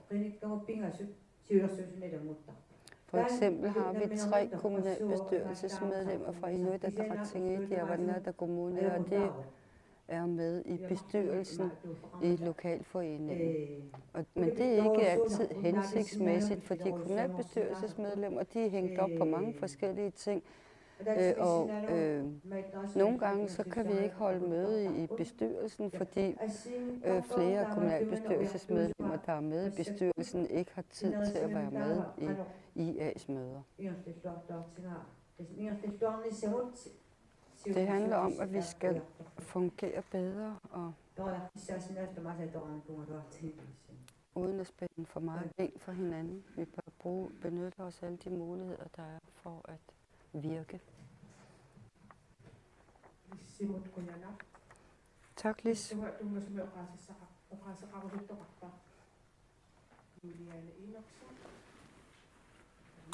Juliane Enoksen med en kommentar.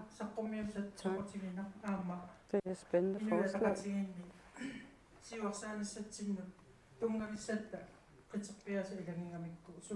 Og det er jo også ret centralt for vores bestræbelser for at styrke vores lokalforeninger og i det hele taget landsorganisationen.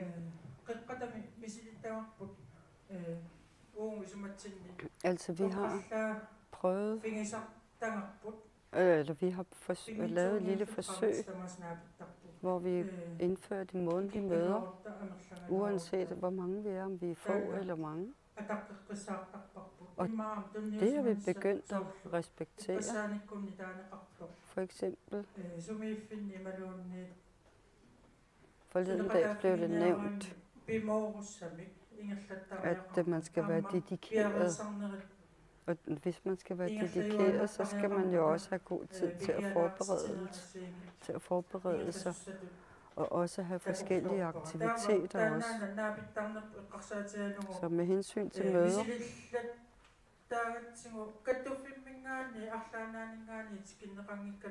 selvom der ikke kommer nogen fra hovedbestyrelsen, så har vi da formået at mødes med vores bygdefolk, uden at folk skal bruge penge på at rejse op til os, men at vi bruger med de medier, der er.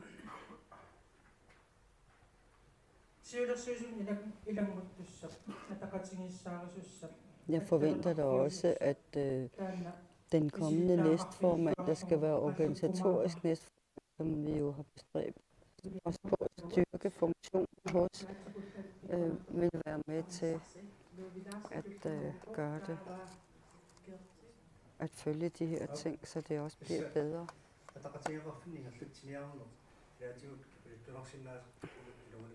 Ja, vi ved, at det kan være hårdt at føre en lokalforening, især hvis man skal indkalde til møder, afhængig af, hvad det er for et arbejde, man har, blandt andet. Nogle af bestyrelsesmedlemmerne, de er ude at rejse på tjenesterejse og har forskellige forpligtelser. Så vi mødes, når der er behov for det, og prøver at være med i de forskellige arrangementer. Men i det daglige, der er det jo forretningsudvalg, formand og næstformand, som vi kan mødes med. Altså hvis næstformand, den organisatoriske næstformand, har givet os en arbejdsopgave i lokalforeningerne, så er det mest mig, der modtager det. Og det kan være svært at finde tid til det hele, fordi vi arbejder jo frivilligt. Vi bruger messengergrupper, hvor vi snakker sammen. Det er rigtig godt. Jeg informerer via Messenger, og når der er behov for det, jamen så kommer vi med løsninger, eller hvad det er, der nu er brug for. Tak.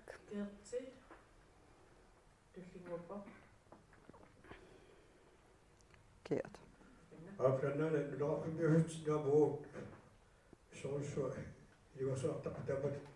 Ja, især os, der bor i bygderne. Vi har også det samme problem og udfordring med at samle folk på bestemte tidspunkter.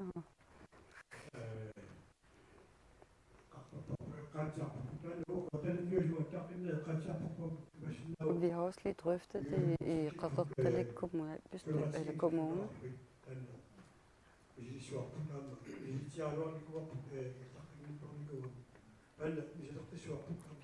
Vi vil gerne prøve igen.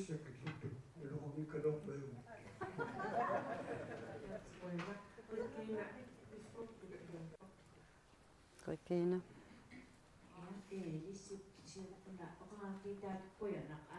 Tak, Lis. Altså det der med at have en messengergruppe, det er altså rigtig godt. Men det er altså også interessant.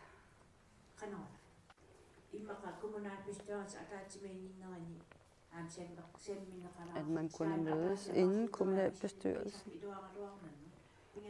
Det var rigtig dejligt. Hvis vi kan gøre det til en fast ting, så man mødes før kommunalbestyrelsen via Messenger, så kan vi på den måde fra bygden have lidt indflydelse i forhold til dem, der sidder i kommunalbestyrelsen, og kan også klæde vores kolleger på, der sidder i kommunalbestyrelsen fra bygdebestyrelsens side. Tak for, at du tog det emne op. Vi har forskellige udfordringer alle sammen. Jeg har forskellige erfaringer. Det, jeg godt kan lide, for eksempel, er måden, vi har gjort det på her. Før i tiden, når vi skulle vælge bestyrelse i lokalforeningen Asiat, så var der fødte medlemmer blandt de folkevalgte. Det er vi holdt op med. Fordi vi bliver nødt til at have en bestyrelse og en lokalforening, der holder øje med vores folkevalgte partifæller. Så de skal ikke sidde i bestyrelsen, de skal være folkevalgte, og så er det lokalforeningens bestyrelse, der blandt andet skal klæde de folkevalgte på. Men også, og vi mødes altid i Asiat her. Og når vi har travlt, så har vi også prøvet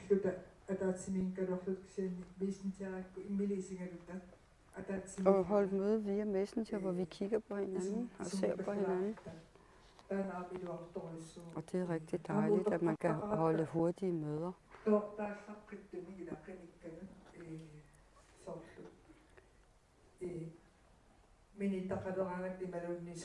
Vi har også nogle af vores ældre partifæller, som kan prikke til os, hvis det er, at vi ligesom har glemt at overveje nogle ting. Ligesåvel som de ældre erfarne politikere jo altid siger, at vi skal huske at putte en tidsramme ind, således at man siger på et tidspunkt, når vi hen til en eller anden evaluering, om den her måde at gøre det på er godt. Sådan, så det ikke altid er for evighed, at man tror, at det er for evighed, at man gør det på den her måde, men at man tvinger sig selv til at evaluere og gøre op, om det er en god måde at gøre det på. Tak, Anne. Er der nogen indstilling? Altså, det er forskellige måder, vi mødes med lokalforeningerne på, men der er forskellige udfordringer nogle gange. Uanset om man er få eller mange, så er det altså en rigtig god idé altid at mødes, uanset hvad. Og det skal altid fortsætte, de her møder.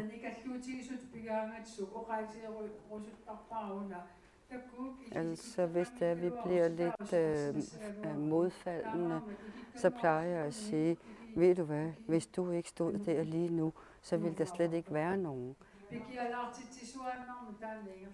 Så derfor, fordi at du er der, så betyder det også noget for andre, som kunne tænke sig at være med.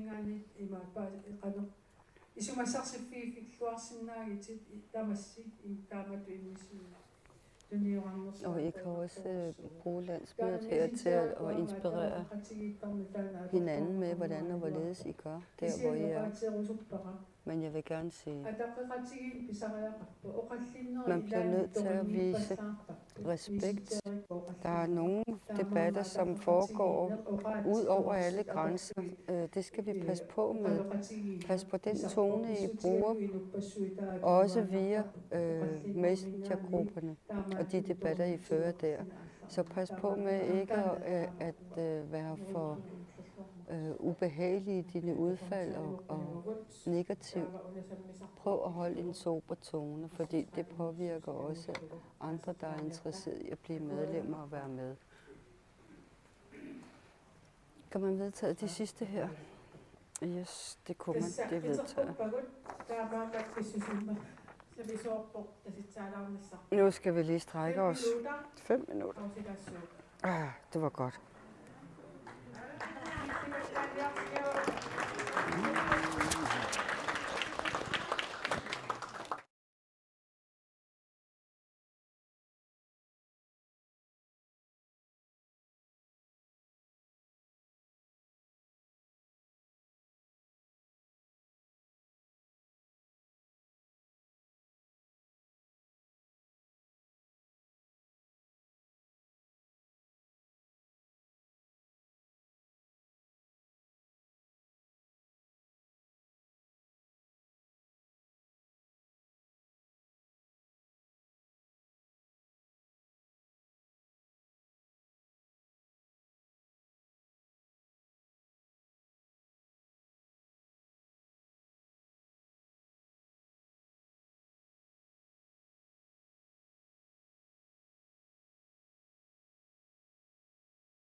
тассами оқартоқартарпоқ нуна инуиса санарфисассараат таамааммат тааккуааторлуарлуги анигаасалииссути минингуя аторлуарлуги маантиими аторсиннаасериақаарлуаратсит қуянаққа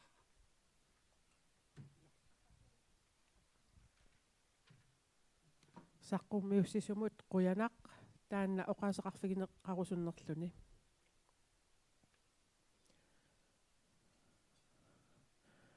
ап Ole Johansen ап таканна Quyanaq тассуу qasigagun kommuniungallarat maansiimit atoqtinneqartarnikuuppu taamanikkut qamasiortitsinerit taavalu annut assingingittukuyut taamanikkut ingerlaneqartarnikuupput soorlu alisartut alisakka tammakarnerani sulitinneqartarpu ilaatigut tanniluaqutaasoriunikuu taamanikkut taamatun naattumik qalqalaq ап қуянақ аллами оқаасеқартоқас русунги нерлүни Iggy Motzfeldt наатсукулламмик Iggy Motzfeldt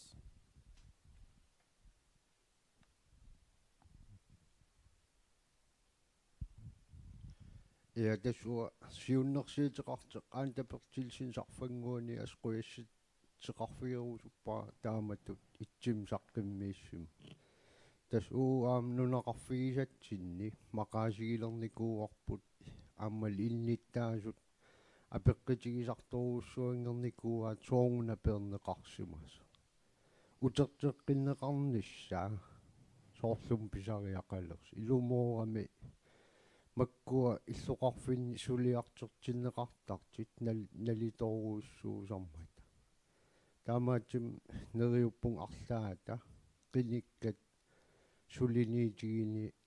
suliniitigimaaraat siunissami ап қуянақ таава Nivi Ephraimsen Heilmann туллингууппунааторсуутигаара акиссут иннерсууссуллу аппи қуянақ антақуянақ укуа маанитиимину тунгассут ааққиссууссеққис ааққи утертеққинеқарниссаанут неқарниссаанут каамматтуутеқарниннут таавалу уагут сиулерсуусуунернингаанник уна пилерситсивинник нуна тамаккерлугу пилерситсисоқарниарпоқ тааккулу пилерситсивиит ассассортариссаник сулиақарнэрмут тунгассутеқарпут иннерсуутигорусссаарпуллу таакку пилерситсивиит коммунини пилерсиннеқартуссат эққумаффигинеқассасут аама нунақарфинни периарфиссиуссинермут аама аторнеқартассасут нунақарфи пуйоққунагит тааматут пилерситсивинник майориааққутигалугу пилерситсивиит пилерсиннеқалерпата массакку сулиаингерласоқ таакку нунақарфинну тунгасортаи аама ерсеққиссумик ааққивигинеқассасут укуамаани тииминут утертеққиннissaат иматут утертеққивиннissaаник оқариартуутеқангиккалуарлулат кися ааққиссууссеққиннеруп ингерланерани таамату ассигусуник сулиақартуссамик сулиақарнерми илангуннеқассасут нивимут қуянақ тассалу акиссут иннерсууссуллу саммисарпут уна акуеринеқарпа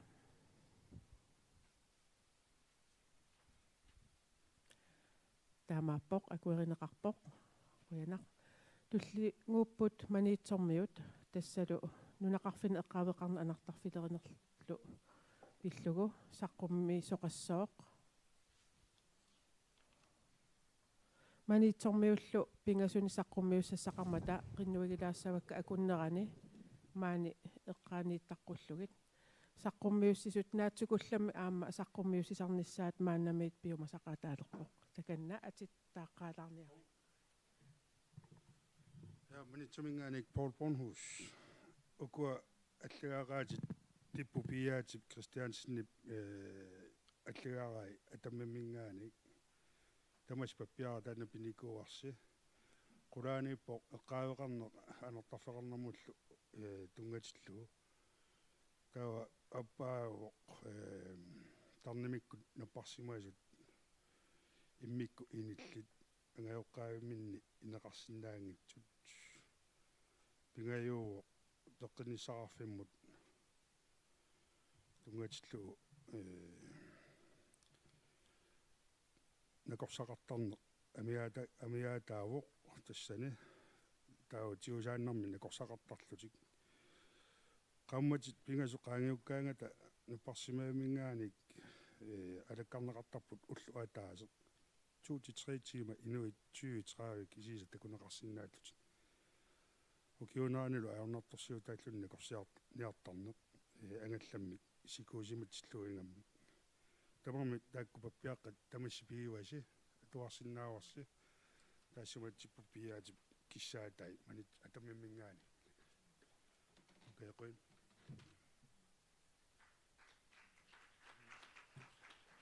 манит сормиунут қуянақ тасса сиуннерсуутсиуллеқ нунақарфин эққаавеқарнеқ анартарфиллеринерлу пиллугу сиуннерсуутаавоқ тассунга оқаасеқартоқарусуннерлүни таамаангилақ тассунгами иннерсуутеқартоқарниарнерлүни аапниви Eframsen Heilmann Eframsen Yes. Имааттоқ уна анартарфилериneq иннерсуутигерусуппарпут уна quppernisиуллерми тасиусамингаани кууффиссуалерсуинермут тунгасоқ нунеқарфинни тассунга уиггиуккусуллугу сулиамут аттуумассутеқармат ajorинеқангиппат таанналу таасиссутигериартигу акуеринеқарпа аап акуеринеқарпоқ қуянақ таавалу эққаавеқарнеқ иммиккут аап эққаавеқарнеқ қитсиусоқарфимми коммуниниллу сулиақ суккасуумик пимаорлуулу сулиаринеқарниссаа каамматтуутигиварпут таанналу аама таасиссутигипаллариартигу акуеринеқарпа акуеринеқарпоқ қуянақ таава сиуннерсуутип туллиа тассалу тарнимиккут наппарсимасунут тоққиссисима титсинермут тунгасоқ таанна оқаасеқарфигерусуннеқарнерлүни таамаангериармат иннерсуутеқартоқарусуннерлүни Agathe Fontaine наппаавоқ тас сиусиннерусуку эққаасара таанна пеққиниспиллу исумақатигииссуми партиамерланерусутеқартуни аама таанна иммиккоортуми тарнимик наппарсимасуутилиттатсиннут аама сулиниарнеқ нукитторсарнеқарнissaа аама сулиассаннуилаава ааллартериарлунилу таамассаккут сулинерпилерсаарусиорнissaа таанна аама ингерланнеқарпу тассани пингаарутеқарторуссуувоқ пеққинисақарфиусулиариами укунакорсаатинут накорсаасерсорнеқарнissaанул тунгасут таава уллуиннер инуунерани коммуни тааннаагами opmærksom på, at det selvfølgelig er sundhedsvæsenet, der tager sig af medicinering og så videre. Men det er jo kommunen, som også skal ind over, således at man ikke kommer til at sætte sig mellem to stole. Så det er vigtigt, at man har et tæt og godt samarbejde med kommunen. Da det jo er kommunen, man henvender sig til i første omgang, hvis det kan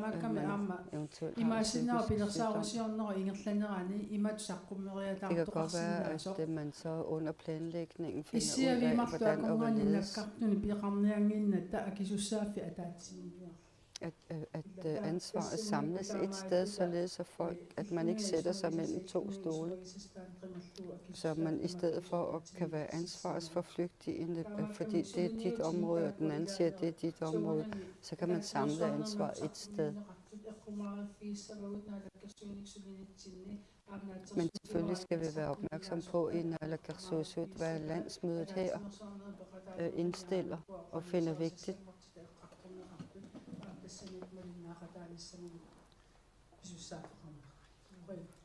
Fordi det har vi jo pligt til at følge med i.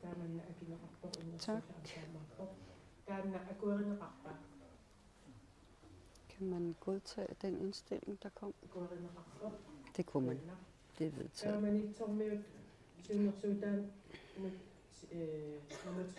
Og så det tredje forslag fra Maniitsoq omkringliggende bygder, sundhedsstationer. Er der nogen, der vil sige noget? Regina.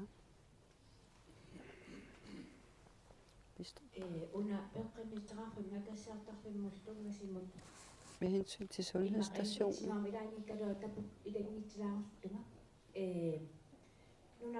Jeg har en tilføjelse. Undervisning.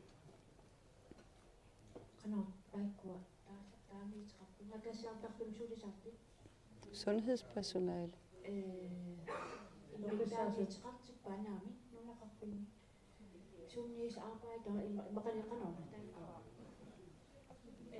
Vi har bestemt titel til dem, der arbejder med medicinbygderne i bygderne.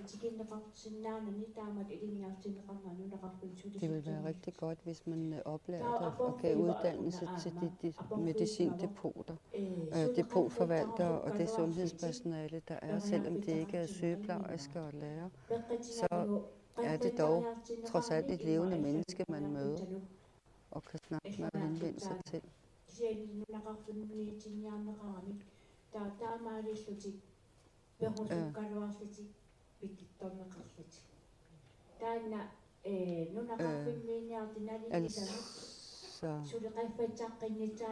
Det, der er vigtigt, det er, at man hele tiden klæder vores personale på ude i bygderne, så vi ikke står og pludselig mangler en eller anden eksperthjælp, eller skal have nogen ind andre steder fra for at overtage. Nej, det er vigtigt, at man bliver ved med at udvide kompetencerne hos de eksisterende personale. Altså, når vi tænker på sundhedspersonale de mindre steder, så skal vi gøre det bedre. Også fordi vi i dag er så langt fremme med tekniske hjælpemidler. Altså, for 10 år siden havde vi slet ikke de her muligheder, som vi står med i dag. Og her kunne man jo sagtens overveje fjernundervisningsmuligheden, når vi nu har internet, og man kan studere fra afstand. Hvis de kan forbedre tingene, jamen så skal vi jo satse meget mere på online undervisning. Vi kigger tit på Norge.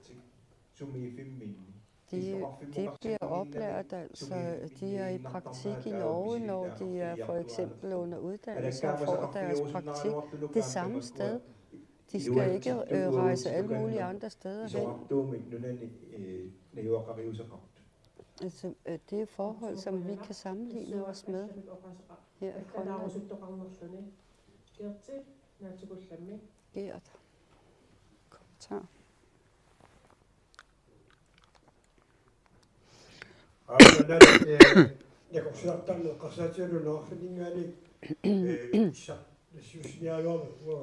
Med hensyn til at gå til læge.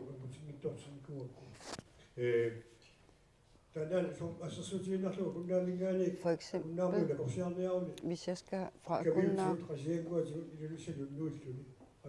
til læge i Asia, så skal jeg via Ikami og til Krasiengut, før jeg kan komme til Asia.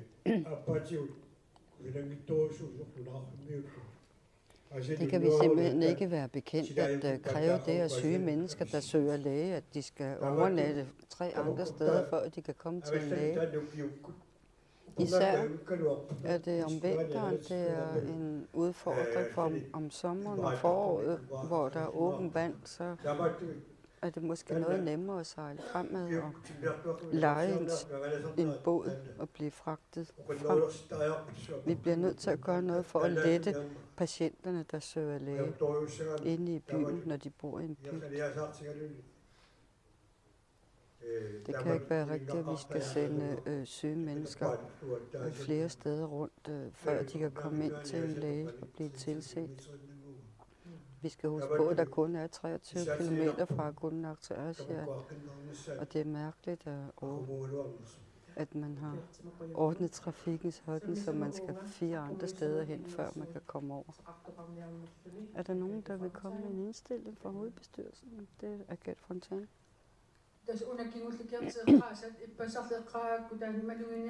Jeg har bemærket, at du også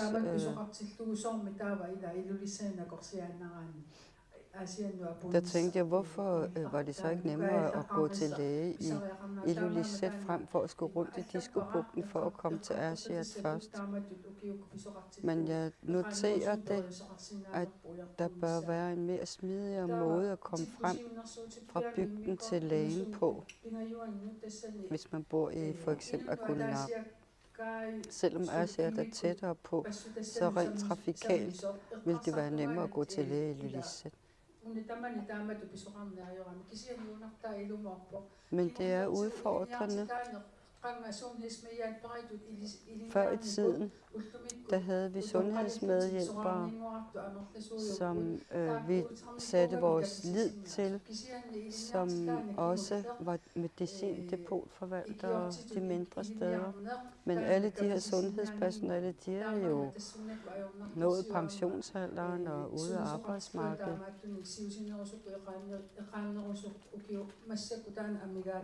Så vi mangler virkelig bemandingen af de her sundhedsstationer, og også i forhold til at gøre det nemmere og fleksibelt at komme til læge. Der er også nogle, man kan snakke om akuthjælp.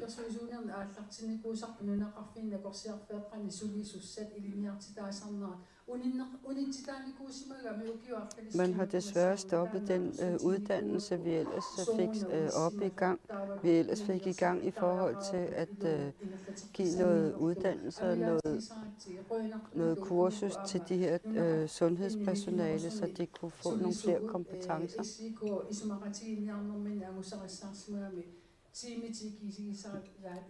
Nu er det jo for det meste ufaglærte, som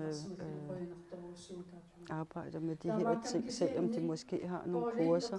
Men det betyder altså også, at SEK for nylig har fået forhandlet meget bedre priser for lønmodtagerne, både de faglærte og ufaglærte. Så hvis man er SEK-lønnet, så får man det lidt bedre aflønning.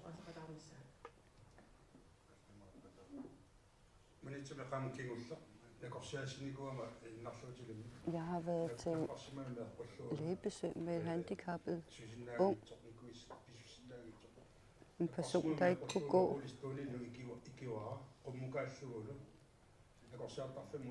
Jeg måtte sætte patienten i en rullestol, vedkommende kunne ikke gå.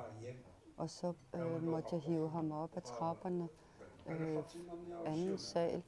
Og da vi så nåede at komme op, så ville de have, at manden bare skulle sendes hjem. Men så siger jeg selvfølgelig, at han kan ikke bare blive sendt hjem. Han kan ikke selv gå. Han bliver nødt til at blive tilset af en læge.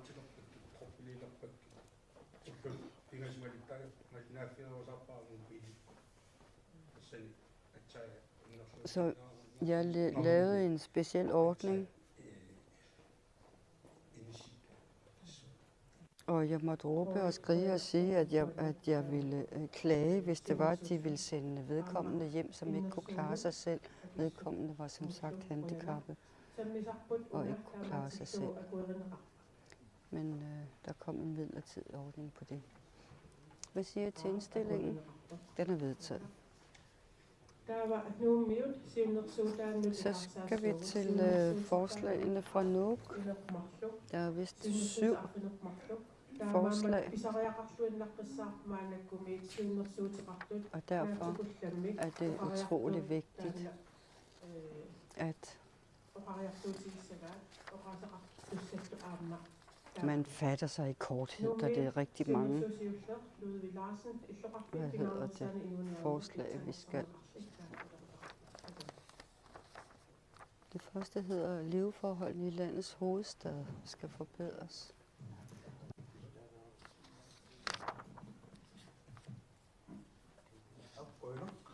Tak. Ludvig. Det er forslag fra Inuit Ataqatigiit i Nuuk. Resten af borgerne i Grønland ynder at kalde vores hovedstad Nuuk som et sted med gode leveforhold. Blandt andet som følge af, at der er mange beskæftigelsesmuligheder, og fordi priser på varer er lave. Selvom priserne kan være lavere sammenlignet med andre steder, så ønsker nogle Inuit Ataqatigiit at understrege, at livet i Nuuk kan være ret hårdt, blandt andet på grund af stor boligmangel, hvor ventetid hos offentlige boligselskaber, INI AS og Iserit AS er 15 år efter normen. Under ventetiden sker leje fra private lejligheder til meget høje priser, hvor det er almindeligt, at en 4-værelses lejlighed koster 15.000 i leje per måned, hvor man så også betaler andre udgifter som elektricitet, varme og videre. Hvorfor det er almindeligt, at vores medlemmer er nødsaget til at have flere jobs for at kunne afholde deres udgifter. Kvadratmeterprisen for byggeri ligger højt, og hvis ikke jeg sætter den for lav, så ligger den på omkring 40.000 kroner per kvadratmeter. Det er kun folk, som har råd, der kan købe og optage lån i banken. Vi kan for eksempel nævne, at man sidste år lod bygge 3 tårne til personalet i sundhedsvæsenet. Men kvadratmeterprisen var så høj, at en enkelt lejlighed med et soveværelse ville koste 10.000 kroner i husleje, hvor en lejlighed med 3 soveværelser koster i omegnen af 18.000 om måneden. Det offentlige forsøgte at gøre noget ved dette, altså disse høje huslejer, men hvis ikke man ændrer på loven, så er det svært at gøre noget ved det direkte. Og det sidste, vi har hørt, var, at de 2 tårne, man ville udleje til personalet i sundhedsvæsenet, ville blive sat til salg til dem, der har råd, hvor det ene tårn nu er udlejet til det personale, som har råd til at bo der. Lægeklinikken i Nuuk er fyldt til bristepunktet, og hver dag er det en kamp at komme til tandlægen for eksempel også. Og hver morgen så kappes man om at komme i kontakt med lægeklinikken for at få en tid til lægen. Og det er meget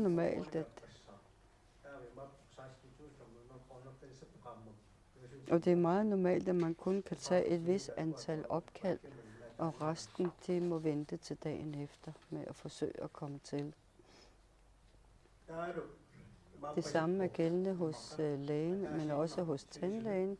Der kan de kun modtage 30 henvendelser per dag. Det er almindeligt, at det er vanskeligt at komme igennem til myndighederne, når man har en sag, man kører. Så er det altså almindeligt, at sagsbehandlingen er meget langsom, fordi sagsbehandlingen er centraliseret, og fordi sagsbehandlerne har alt for mange sager at arbejde med. Derfor skal man arbejde for at oprette en selvstændig lægeklinik for Nuuks borgere. Og man bliver nødt til at arbejde endnu hårdere for at komme tandlægemanglen til livs, lige så vel som bedre service fra departementerne er ønskeligt. Der er arbejdskraftmangel på de offentlige arbejdspladser. Daginstitutioner i Nuuk alene mangler 120 uddannede medarbejdere, og det er kun døgninstitutioner. Men tallene for døgninstitutioner, det er korrekt, at både daginstitutioner, alderdomshjem og døgninstitutioner mangler medarbejdere, og det mest forunderlige er, at der flytter omkring 400 mennesker til Nuuk, men arbejdspladserne mangler stadigvæk arbejdskraft. Derfor mener Nuumi, Inuit Ataqatigiit, at man skal forbedre forholdene i vores hovedstad.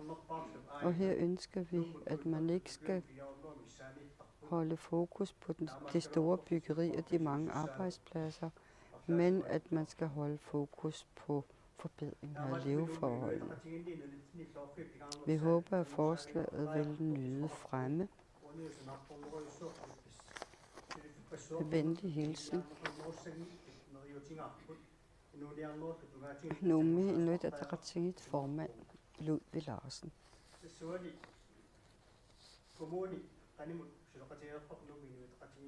Vi samarbejder tæt med kommunalbestyrelsen i Nuuk IA, og hvor vi har fået de sidste tal her med hensyn til søgning til lægeklinikken og tandlægeklinikken. Så de tal, jeg kommer med her, de er altså vaskeægte. Så jeg håber, at man vil se på Nuuk. Altså, det er ikke kun billigere dagligvarer, man skal se på, og meget byggeri, men hvor dyrt det egentlig er at bo i Nuuk, og hvor besværligt det er at få en bolig.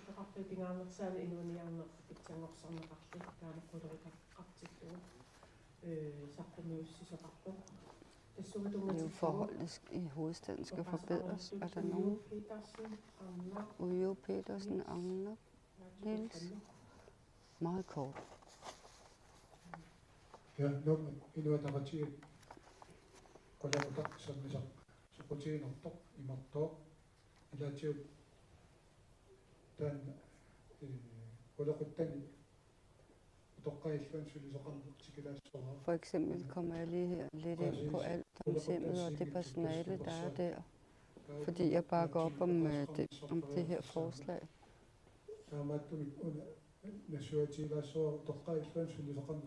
Med hensyn til personale på alderdomshjem.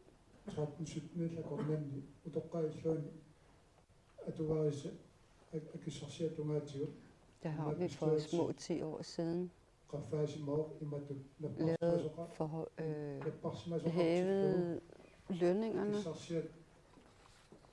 for personale. Og også set på personlige tillæg. For eksempel, hvis man ikke har haft et fravær fra arbejde eller sygdom, jamen, så kan man få udløst et ekstra indtægt som en gevinst for, at du ikke har været syg.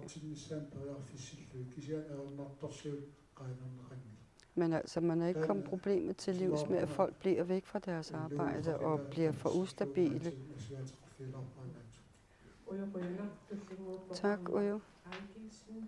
Agner.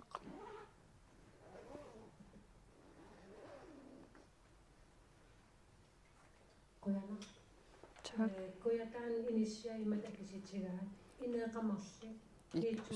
I Sydgrønland koster en lejlighed med 2 værelser 9.000. Jeg bakker op om det her forslag.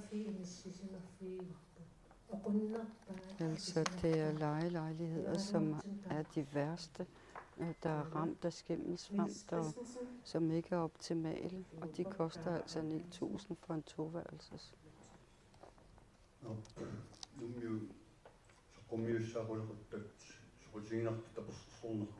Det er støtteværdigt forslag.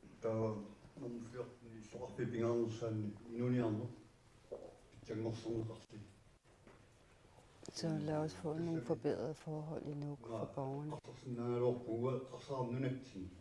Jeg tænker ellers over hele Grønland. At det ikke kun er Nuuk, men at man ser på hele Grønland.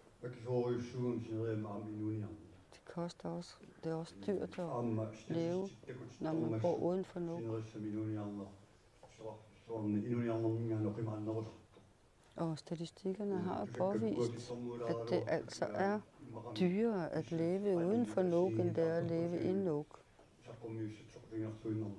Men uanset det, så er det jo interessant, de her ting, der kommer frem. Men uanset hvad, så mener jeg jo sådan set, at det er over hele landet, at leveforholdene skal forbedres.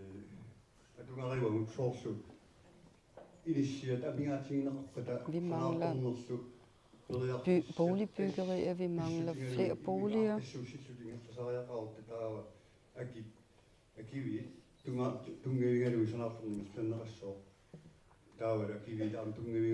Og selvfølgelig skal vi jo tage udgangspunkt i de vaskeægte priser, det koster at opføre for eksempel boligbyggerier. Og når det koster sådan, som det koster i dag, så er det ikke sikkert, at en SIK-ufaglært lønmodtager har råd til at lade sig ind sådan et sted.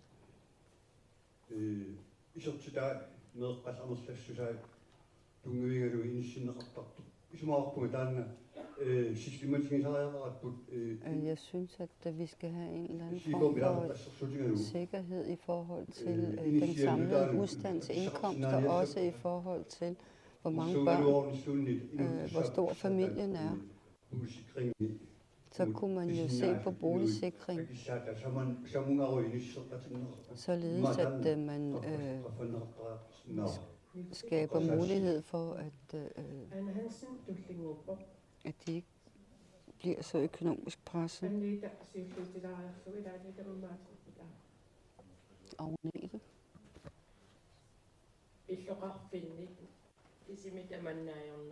Det er ikke kun byerne, de her problematikker er, det er også bygden.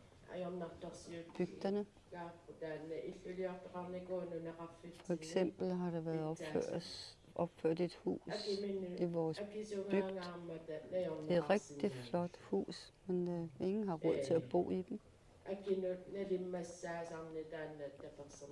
Så derfor så vil jeg gerne bakke op om, at man kan modtage sikring, boligsikring. De er flotte nye huse.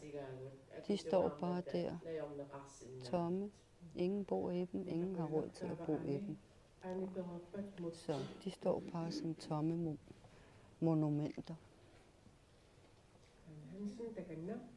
Anne Hansen.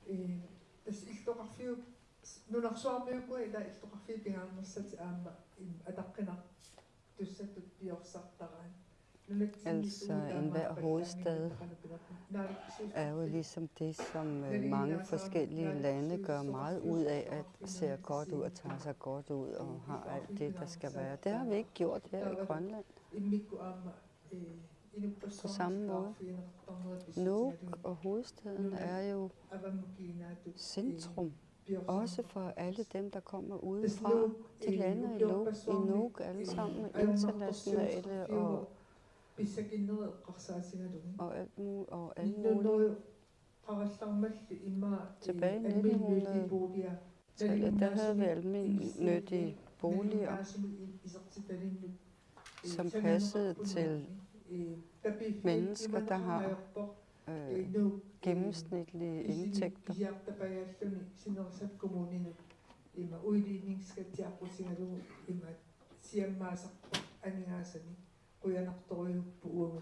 Vi har jo en bloktilskudsordning, således at vi i Grønland, de rige kommuner, afdrager eller giver penge til de fattigere kommuner.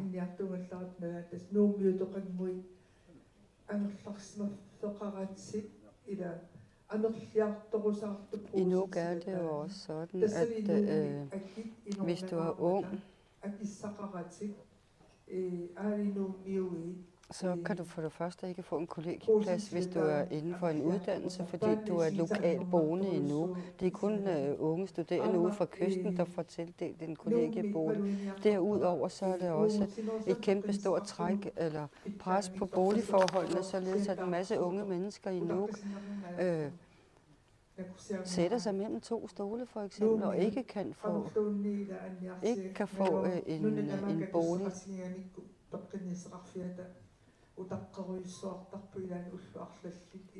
Og i dag, der er det altså, der har vi altså både et centralhospital, nationalhospital og et lokalt lægeklinik, og det har altså gjort, at der er flere hundrede mennesker, som aldrig kan komme til læge, og som må vente til dagen efter. Så selvfølgelig så bør de også have deres egen lægeklinik, så man ikke skal dyste om de samme læger og den samme lægetid med patienter, der kommer fra kysten også.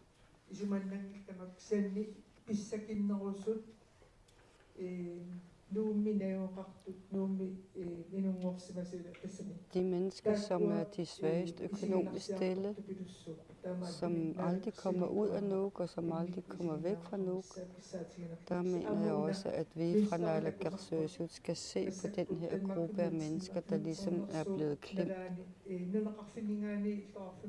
Vi ved, at flytningen sker fra de mindre steder til større steder, for eksempel fra en bygd og så ind til Nuuk, eller fra en bygd og ind til en større by, og siden så kommer de til Nuuk, hvor der er stor tilflytning, og hvis ikke det er tilstrækkeligt igen, jamen så flytter de videre til Danmark.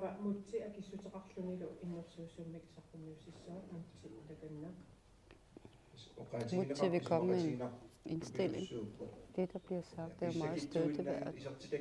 Det skal ikke kun være de økonomisk svage stillede, som vi tager med her. Vi har jo også højt uddannede. Vi har højt uddannede, som betaler efter deres årsindkomster, for eksempel til daginstitutioner. Det er en beregning, der bliver lagt til grund der.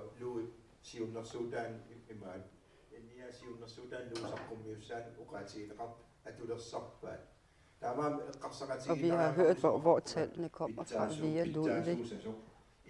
Men altså,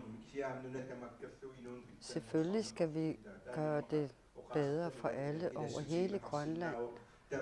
Og jeg mener, at vi skal bakke op om forslaget her med hensyn til hovedstaden, men også at vi er klar over, at resten af Grønland også bør nyde godt af forbedringer på leveforholdene.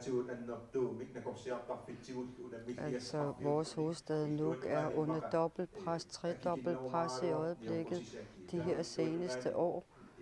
Både på grund af folks flytning, uorganiseret flytning, uden at have arbejde, uden at have et sted at bo, lige så vel som det der med at komme til lægen for Nuuk-borgerne er ret vanskeligt. Så det handler jo om, at vi skal konkret gøre nogle ting i Nuuk, men også at i det hele taget generelt forbedre leveforholdene resten af Grønland. Så skal vi lige stemme igen. Kan vi godtage, at indstillingen følges med hensyn til forslaget her? Det er hermed vedtaget.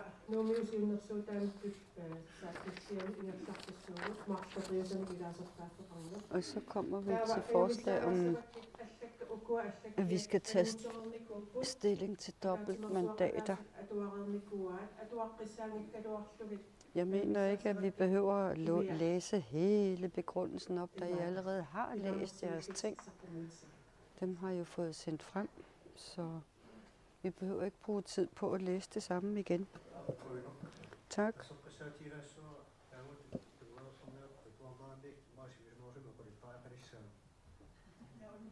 Det kan godt være, at jeg kommer til at tage længere tid, hvis jeg bare skal tale frit fra leveren.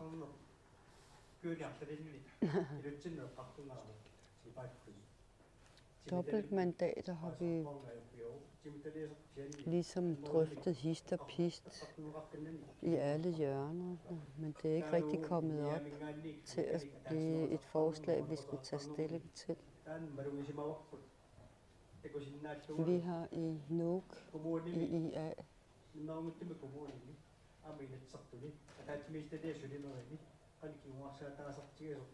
oplevet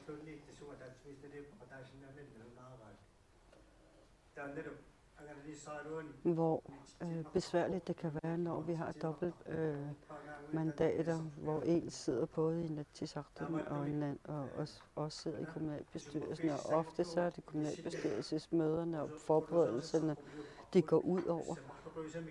Og vi må tilpasse os det her dobbeltmandatpersons arbejdsopgaver og skema.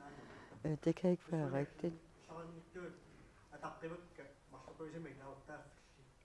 Selvfølgelig. Men jeg kan slet ikke forestille mig, hvordan man kan få tid til at forberede sig til både at være i Inatsisartut-parlamentet, men også i en kommunalbestyrelse.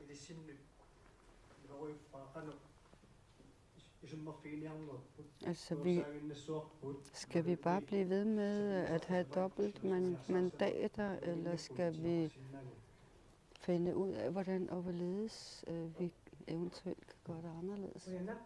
Tak.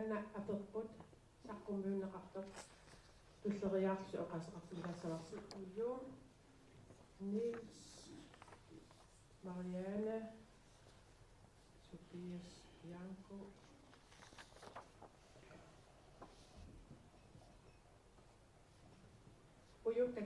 Bueno, silloin qaalaso kulaquttan kimsor nappaaluaa ismaappunga qutsisam ataqqinilaassas uqaasaqarnissaa. Nå, jeg ville ellers have ordet på det tidligere punkt. Hun overså mig, da jeg bad om at få ordet. Men jeg synes, at forslaget fra Nuuk Inuit Ataqatigiit er godt. Er god. 2013 syttende Grønland gruppetinde kommunalbestyrelsesmedlem. Jeg har været kommunalbestyrelsesmedlem gennem flere perioder. Fra 13 til 17 besluttede vi i kommunalbestyrelsen, at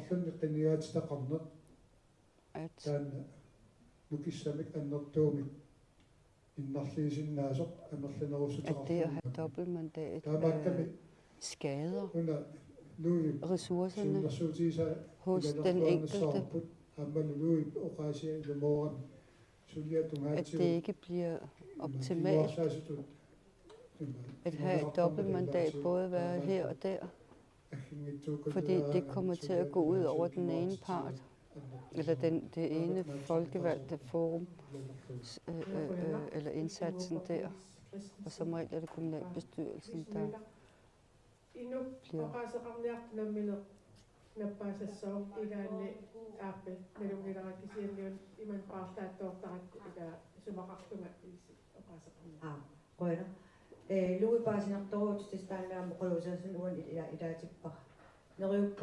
Louis, jeg kan godt forstå, hvad du siger. Men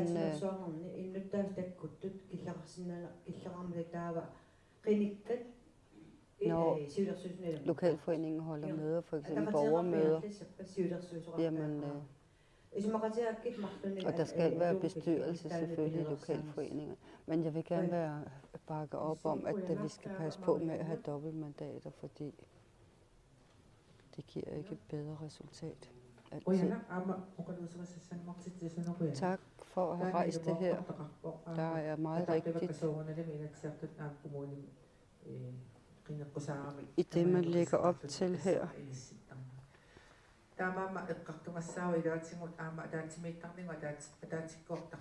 Altså nogle gange så er der også møder, der bliver arrangeret på samme tidspunkt. Der er et møde under Inatsisartut, og det andet møde på samme tidspunkt i kommunalbestyrelsen. Så jeg kan jo også høre, at man har drøftet det flere gange, fordi man åbenbart måske har vægret sig ved at tage en beslutning omkring det her. Altså i Sydgrønland har det nogle erfaringer, hvor de har ordnet tingene iblandt sig. Men i kommunalbestyrelsen, så tager vi også vigtige beslutninger og bruger vores kræfter på det og forberedelse. Og vi skal også fremstå troværdige over for vælgerne. Så for eksempel, hvis man er medlem af Inatsisartut og ikke dukker op til kommunalbestyrelsens arrangementer og møder, og ikke ser sine vælgere, jamen så kan det jo gå den forkerte vej. Jeg håber, at vi kan tage stilling til det her. Så er kort.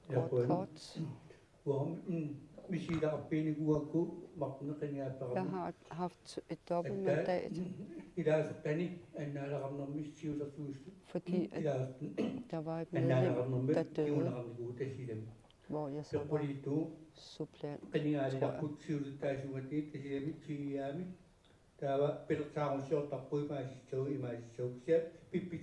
Men vores kommunalbestyrelsesmedlem, der havde dobbeltmandat, gjorde tit det, at han lavede en plan over, hvad det er, han skal på hvilke tidspunkter, sådan så vi kunne indrette os efter, hvornår han kan og hvornår han ikke kan.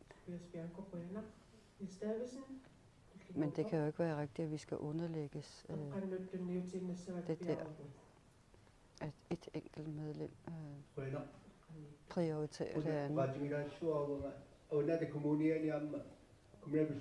Tak, i Avanada Kommune har vi også flere der har dobbeltmandat. Både i kommunalbestyrelsen, men også i Inatsisartut. Altså når der er sammenfald på mødeindkaldelse, så og kommunalbestyrelsesmedlemmet ikke kan være med, fordi vedkommende skal være i Inatsisartut, jamen så er det suppleanten, der bliver indkaldt til kommunalbestyrelsens møde. Men et medlem af Inatsisartut opbevarer sine, hvad hedder det? Hvad hedder det? Det hedder ikke vederlag, det hedder noget andet. Men man får altså vedvarende penge, når man er medlem af Inatsisartut, men hvis det er, at man er medlem i en kommunalbestyrelse og måske ikke altid kan deltage i de her møder, så er det jo suppleanten, der skal have.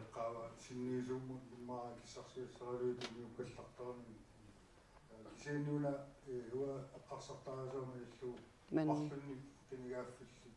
det at have et dobbeltmandat, det er jo måske noget hos den enkelte, man skal gøre op individuelt. Altså en person, der er i valgkamp, bliver nødt til at være meget tydelig og synlig over det hele. Så det er jo vælgerne, der ligesom sætter deres kryds på dem, de vil have, som de vil stemme på, afhængig af kommunalbestyrelse og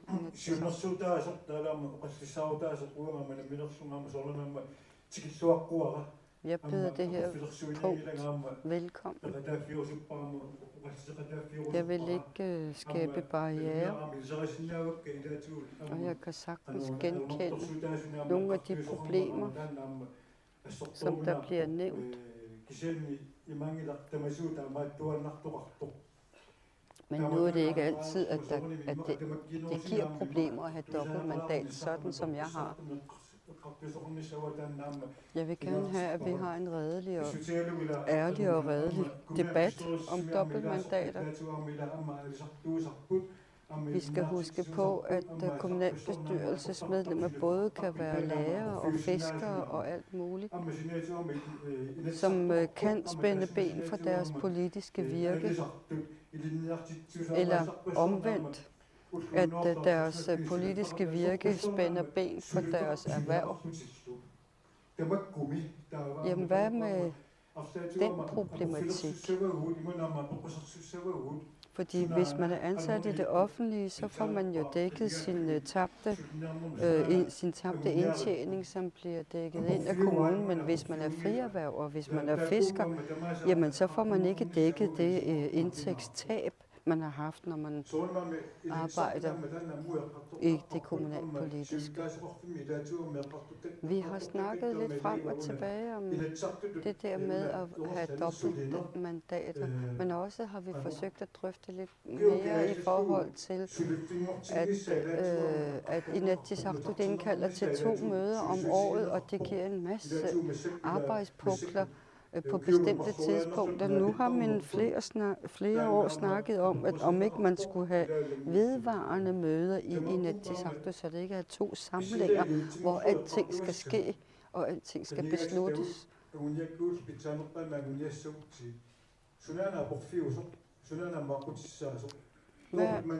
Hvordan er vejen frem til at udnytte demokratiets spilleregler lidt bedre? Jeg mener, at vi skal snakke om alle de her ting. Også for eksempel i forhold til, om Inatsisartut skal til at have vedvarende møder året rundt. Der er mange, der gerne vil have ordet. Jeg vil gerne give jer mulighed for at debattere alt det her, men vi kan desværre ikke nå det. Så når den sidste Juliane har sagt noget, så stopper jeg. Og tak til oplægsholderen, eller hvad hedder det, forslagsstilleren. Man har ikke snakket om fordelene ved at have dobbeltmandat. Når vi har haft et medlem i Inatsisartut af vores kommunalbestyrelsesmedlemmer, så ved vi jo, at når der så er der jo stor erfaring for, at man for eksempel i Inatsisartut kan sparke ind og så sige, at man skal overveje, hvordan og hvorledes man kan gøre det nemmere for det kommunale arbejde, eller også for de kommunalbestyrelserne at løfte en ny lovgivning. Og på den måde kan vedkommende have en indflydelse på, at en lovgivning også bliver tilpasset, eller på forhånd har taget hensyn til, at det er kommunen, der skal arbejde efter en bestemt lovgivning. Så på den måde kan der være fordele. Det er noget, man har diskuteret og drøftet politisk, ikke bare i IA, men også i parlamentet og andre partier. Altså, det at være Inatsisartut medlem er jo ikke et helt års beskæftigelse. Nej, altså når de holder op med at gå til møder og samlinger, jamen så skal de tilbage og arbejde og fortsætte deres arbejde. I dag er det jo sådan, at alle har mulighed for at stille op, hvis man er valgbar og har stemmeret.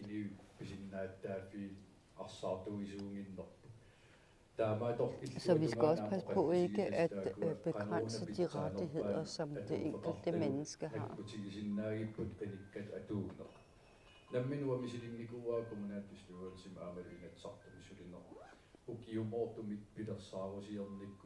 Altså man kan selvfølgelig også lave års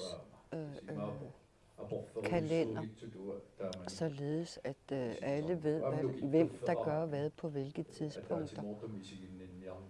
Og det at have et års jul, det er jo også med til, at alle kan forberede sig til næste ting, så der kommer ligesom mere tjek på alting. Jeg kan godt lide, at Nuuk har drøftet det her og ligesom fundet deres egen måde at gøre det på. Det vi bare skal iagttage, det er, at vi ikke skal begrænse de rettigheder, som det enkelte menneske har. Og det skal vi hele tiden vurdere.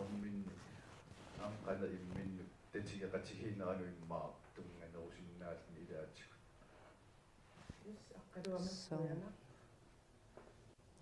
Tak til Akkalua.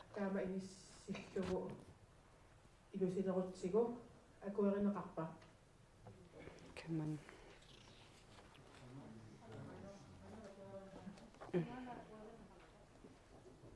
Oqaluuser aqqaluaq akissutaa taanna nalilersortuagassaavo eqqaaqqilaarusukkio.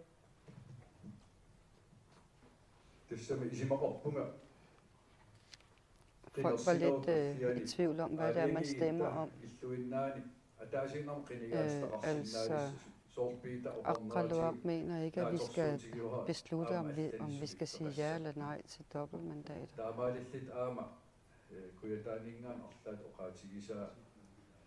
Der har været forskellige udmeldinger om ulemper og ikke ulemper.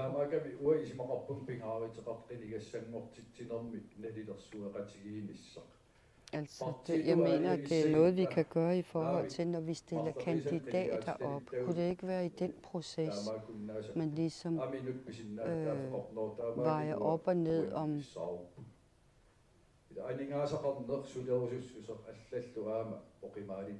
Altså, der er jo også andre forhold, man skal tage hensyn til, for eksempel økonomi og flere andre ting.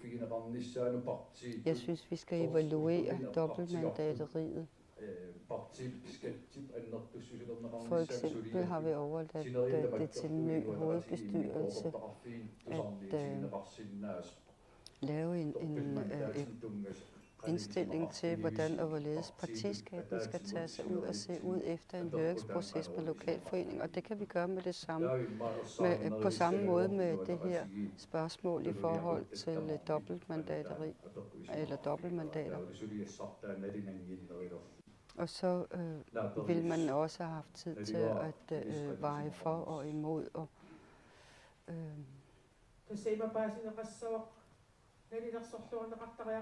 det skal evalueres, og så skal der laves en høring siden.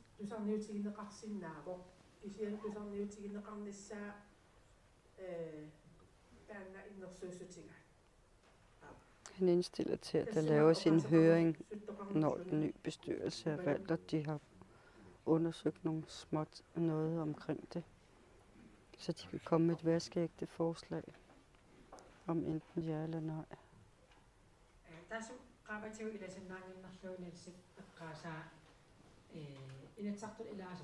Kan man ikke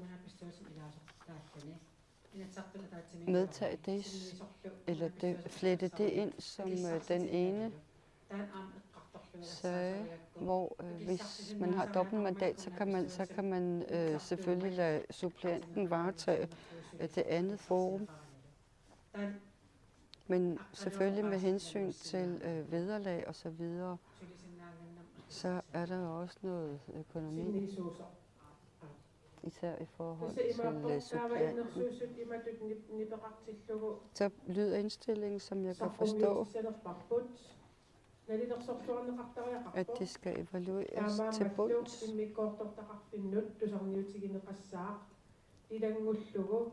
Og der skal være en høring, lige så vel som man skal tage stilling til aflønning af suppleanter, der bliver indkaldt på vegne af et folkevalg.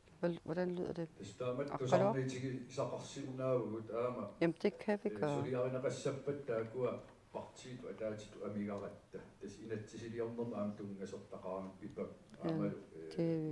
Der er også noget lovgivning bundet op på det her. Altså, det er jo noget, der skal besluttes med et flertal. Altså, det handler ikke kun om dobbeltmandater. Det handler om at være folkevalgt til Inatsisartut, folkevalgt til kommunalbestyrelse, men også i forhold til, at man måske har et arbejde, man varetager. Man kan jo overdrage det til den nye hovedbestyrelse, som skal lave nogle undersøgelser og gøre ved, og så bagefter sende det i høring til lokalforeningerne.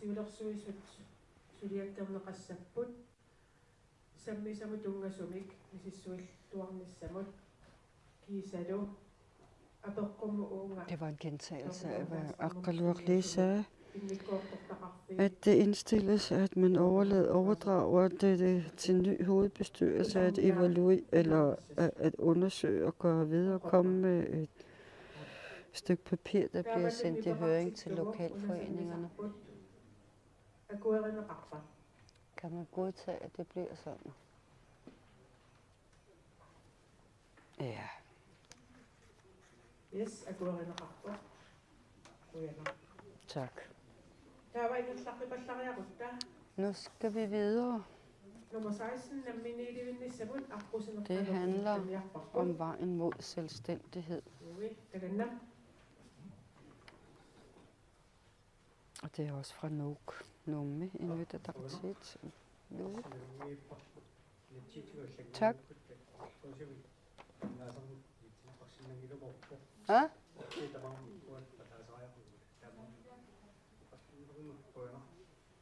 Tak for debatten.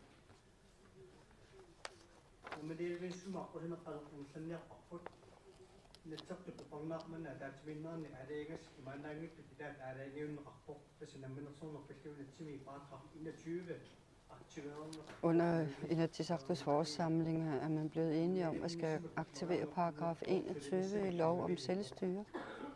Men hvordan og hvornår skal de sager, som vi er nødt til at debattere internt, udarbejdes? Vi skal debattere, hvordan vi vil gå frem mod selvstændighed. Og også, hvordan vi skal komme derhen. Vi har indtil dato stadigvæk ikke hjemtaget over 30 ansvars- og myndighedsområder. Og vi bliver nødt til at skulle forhandle om hjemtagelse af disse områder, og vi skal også være sikre på, at de hjemtagende områder vil medføre større udgifter. Vejen mod selvstændighed betyder, at vores daglige liv vil blive berørt i større eller mindre grad. Fordi når vi får ansvaret for det hele, så skal vi selv finansiere det. Og vi vil ikke længere modtage bloktilskud fra den danske stat på omkring 4 milliarder kroner om året. Derfor har de, der skal forhandle om Grønlands selvstændighed, en kæmpe stor opgave, og de vil helt sikkert træffe beslutninger, som kan gøre ondt på os alle. Derfor så må vi gøre alt for at samarbejde, og vi skal alle sammen være med. Vi må alle tage fat, og måske skulle man oven i købet nedsætte en arbejdsgruppe på tværs af partierne. Det vigtigste er, hvilke krav Inuit Ataqatigiit vil fremsætte, og hvornår vil vi hjemtage myndighedsområderne, og hvilke år bliver vi selvstændige? Skal vi sætte år på? Vi har forkortet emnet, så vidt det er muligt, og vi håber, der kommer en god debat. Tak.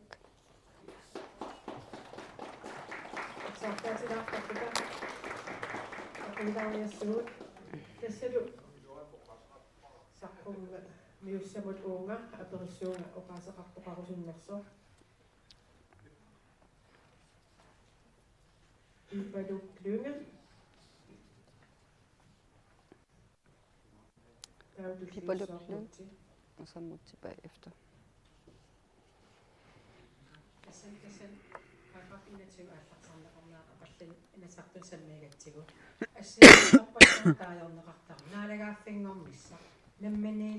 Altså, da vi havde debatten i Inatsisartut, så snakkede man om selvstændighed, man snakkede om statsdannelse, man snakkede om forskellige former for termer, brugte man. Det at blive en stat, hvad er det? Det at blive selvstændig, hvad indebærer det? Hvad betyder det? Hvad er det for en størrelse? Og hvad er det, vi satser på? Men man bruger de her forskellige termer i flæng, og vi bliver nødt til at slå os fast på, om det er en stat, vi vil have, eller om det er selvstændighed, og på hvilken måde vi vil have. Vi må definere det. Hvem vil have ordet? Mutti.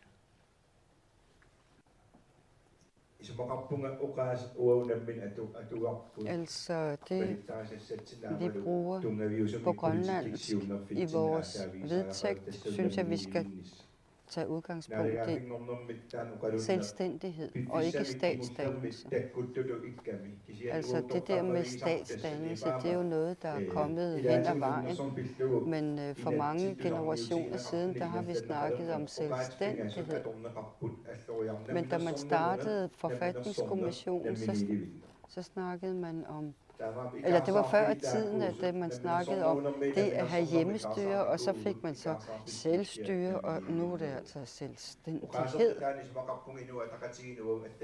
Jeg synes, vi skal holde fast i den grønlandske term, som vi har holdt fast i, og som handler om selvstændighed. Altså i selvstyrelovens paragraf 21.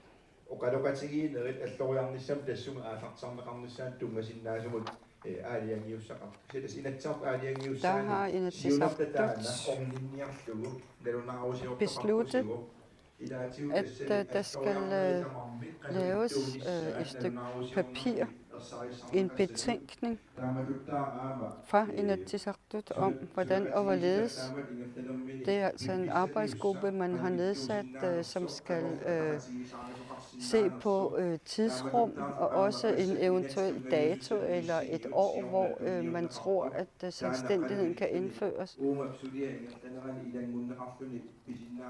Så der er mange forskellige forhold, som en arbejdsgruppe skal tage sig af, og når vi når så langt, så skal den jo først i Inatsisartut, og bagefter skal den ud til borgerne, og derefter så kommer de efterfølgende. Altså, det kommer jo an på, hvad det er for nogle arbejdsopgaver, der kommer til, at vi skal forberede. For eksempel, hvordan skal vi gennemføre forhandlingerne om hjemtagelse af de her forskellige ansvarsområder, og skal det være de størrelser, som der er i Danmark, som vi skal hjemtage i dyredomme, eller skal vi gøre det på en anden måde? Fordi det er jo først nu, at man er begyndt at holde borgermøder i forhold til, hvordan en forfatning for Grønland skal se ud. Og det kan jo også godt være, at befolkningen selv ligesom betoner eller får sagt, om det bliver en stat, eller om det bliver selvstændighed, eller hvad vi skal kalde det.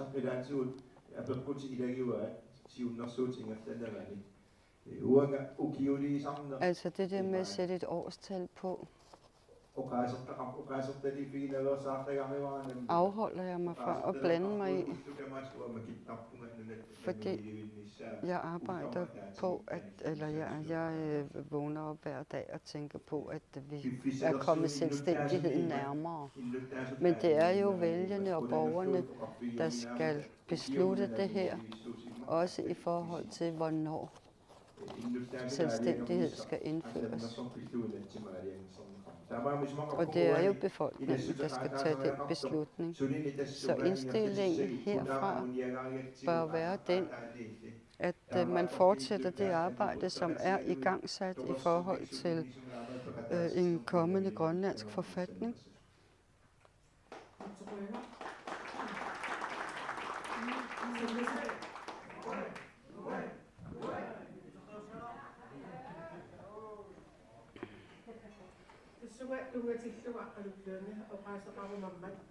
Aqaluk Lynge vil jeg gerne give mulighed for at få ordet.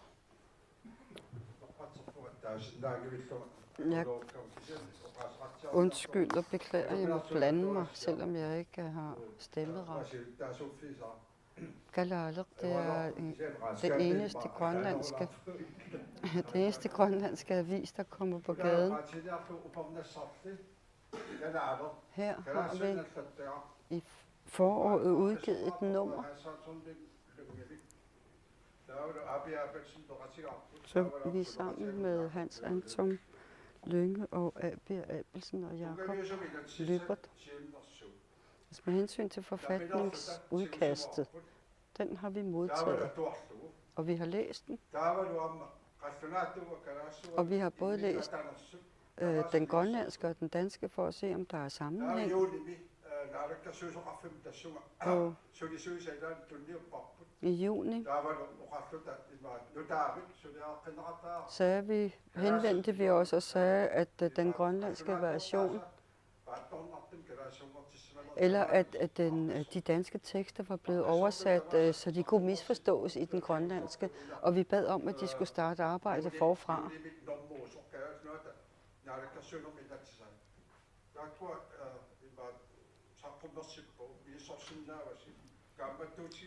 Jeg kan godt opfordre jer til, at I læser den her, lige så vel som vores formand opfordrer til,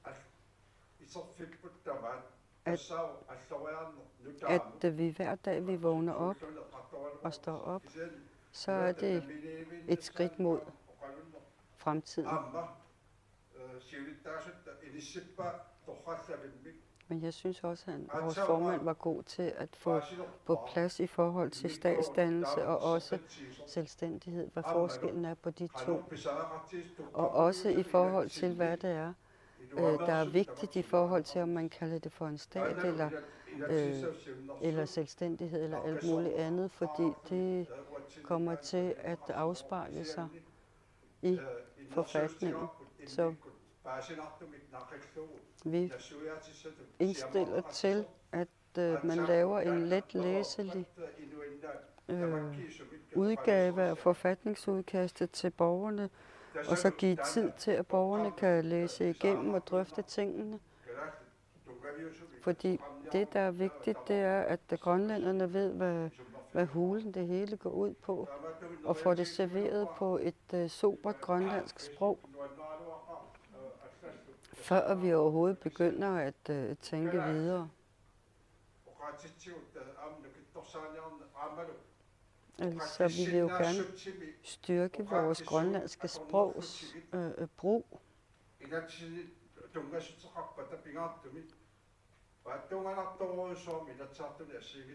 Altså, vi ved, at der er en masse arbejde at gøre i forhold til at finde de rigtige termer på grønlandske, fordi at man nogle gange på dansk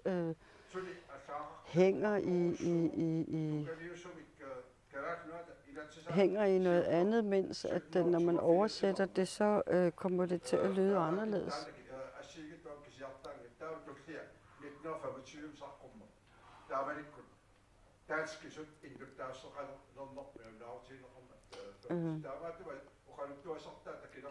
Jeg synes, det er en meget lang forklaring her, men jeg synes alligevel, at det er vigtigt, at man afleverer et sobert, veludført stykke arbejde omkring en forfatningsudkast, som man kan være bekendt.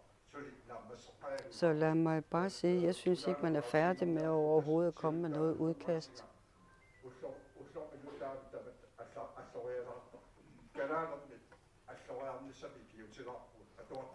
Så læs nu den avis, fordi de beskæftiger sig med ting, som du kan læse andre steder. Tak. Det er rigtigt, hvis man vil læse noget, der er skrevet på et ordentligt grønlandsk, så er det den avis, man skal læse.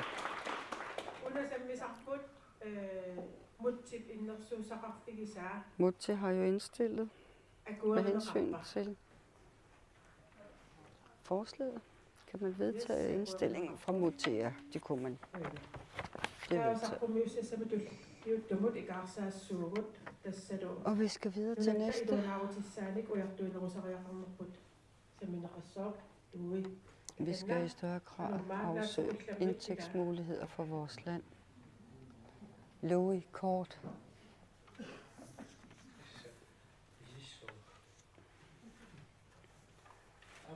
Jeg prøver at fatte mig i korthed.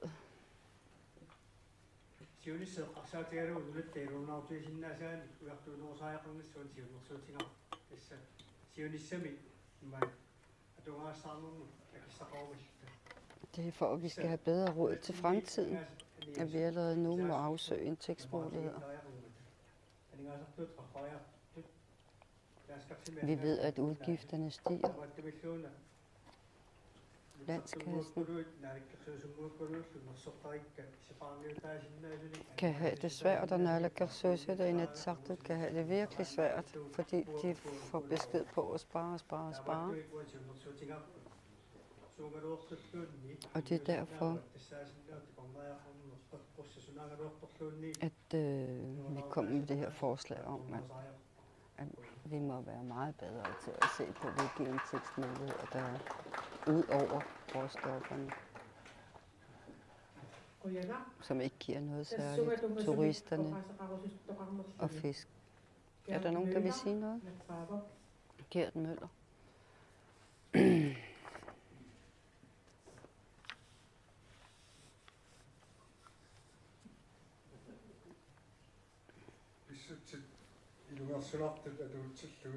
Når vi har hårde tider,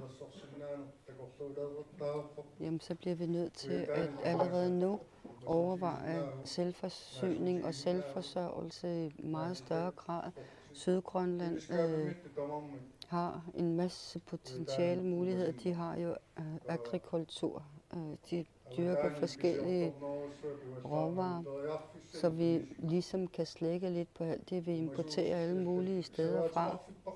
Vi har jo en masse forhold, der er blevet nødt til at lukke ned. Måske fordi de ville skifte ud til kvæg eller andre dyr, men det fik de ikke mulighed for. Og det er det, vi skal gøre. Vi skal åbne op. Vand.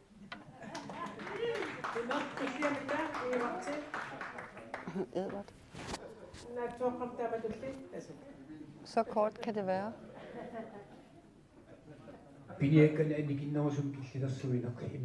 Mindre begrænsninger på fangstdyrene. Færre restriktioner, som giver mulighed for større selvforsørgelse. Lis Møller.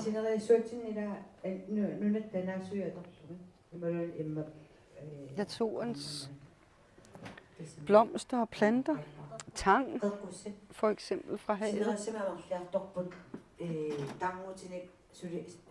Der er jo mange, som er begyndt at producere forskellige produkter, for eksempel cremer til folk, der har eksemer, og der er kommet rigtig meget gang i at bruge grønlandske råvarer fra naturen til at lave forskellige.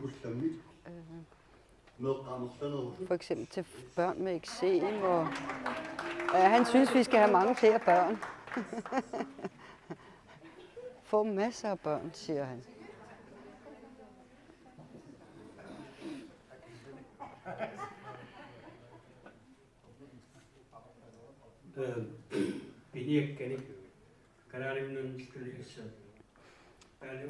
Flere produkter baseret på de fangstdyr, vi har.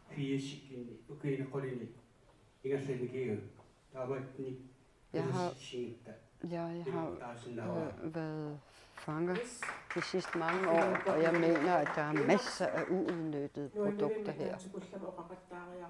Hvor er det dejligt, jeg kan fatte jer i korthed.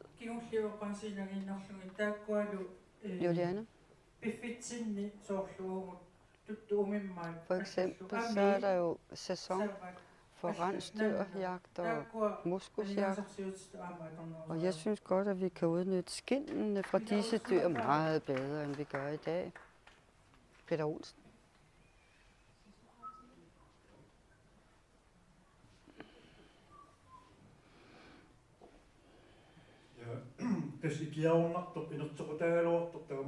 Euforiserende stoffer er forbudte, men altså vi må åbne op for cannabis, for ellers så smider vi millioner af kroner ud af landet, som det er i dag. Er der nogen, der vil komme med en indstilling så? Bent Christiansen, tak.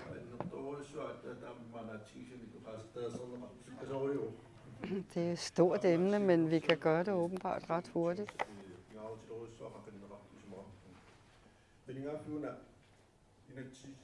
I denne valgperiode har vi haft et velarbejdende naalakkersuisut og også Inatsisartut. De har lavet en ny lovgivning, vi har ventet på i rigtig mange år. Nu har vi fået den fiskerilovgivning, der gør, at omsætningen af økonomien inden for fiskeriet bliver fordelt på en lidt anden måde, som giver os forskellige fordele. Spørgsmålet er, om vi kan drage flere økonomiske fordele ud af den turisme, vi har.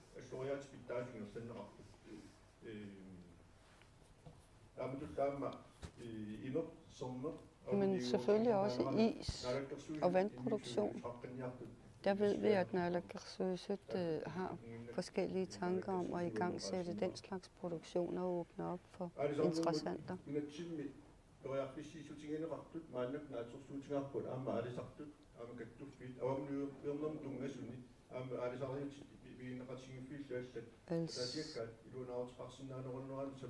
Altså vi håber jo, at den nye fiskerilov kan være med til, at økonomien på de enkelte trålere og på de enkelte fiskeskibe kan blive meget bedre. Fordi det var det, der var meningen med den nye fiskerilov. Men vi mener også, at erhvervsstøttemulighederne skal uddelegeres til kommunerne, for det er kommunerne, der ved, hvor det er, der kan ske noget udvikling, og hvor det er, man bør give støtten for nye erhverv. Eller i det hele taget for, at et erhverv kan åbnes eller etableres. Jeg synes også, det er ret konkret i forhold til, at der er masser af potentiale ved de forskellige fangstdyr, vi har. Så vil vi gerne opfordre til, at man bakker op, eller henstille til, at man bakker op om det her. Kan man vedtage det? Ja. Der er kun 3 tilbage. Vi skal tjene mere på turisme.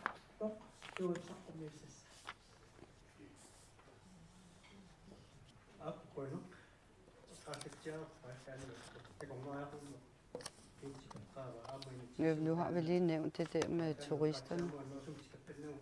Så uden at bruge for meget tid, så vil jeg bare lige sige, at turismen på Island er utrolig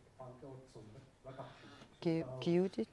Vi kan huske måske for nogle år siden, de fik bankerot. Men altså, det var ved egen hjælp, at de kom på fod igen på Island.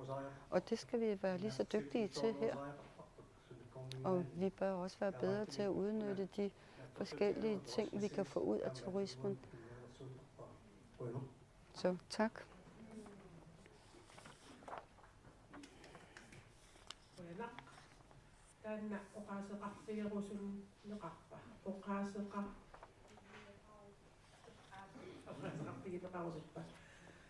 Adam, Evert, Gert, Anna. Der var en masse, der gerne vil kommentere på den. Tak. Turister. Turismen er vigtig. Rent økonomisk har vi fundet ud af.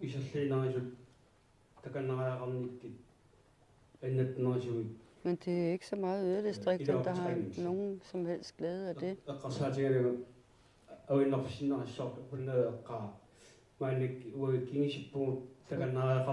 For eksempel, der hvor jeg kommer fra, der ser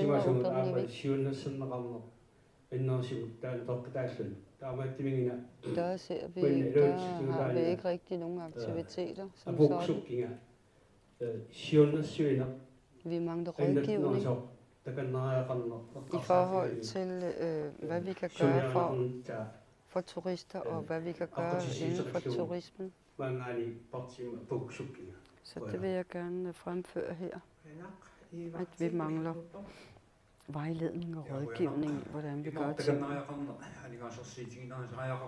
Vi skal tjene flere penge på turisterne. Når vi ser, at de ankommer her, så er det ikke grønlandske turistselskaber, der får dem herop. Nej, det er store udenlandske selskaber, der kommer med hundredvis og tusindvis af passagerer og turister, der kommer for at se på vores land. Men vi har også en masse sejlskibe, som vi ikke rigtig ved, hvad laver. Ingen ved, hvad de laver. Vi ved ikke, om det er turister. Vi ved ikke, om de er her for at gøre et eller andet, eller om de sejler ind i fjordene for at hente noget i jorden. Eller Men uanset hvad, vi bliver nødt til at have noget tilsyn med, hvad der foregår. Udover at vi skal tjene flere penge på turismen.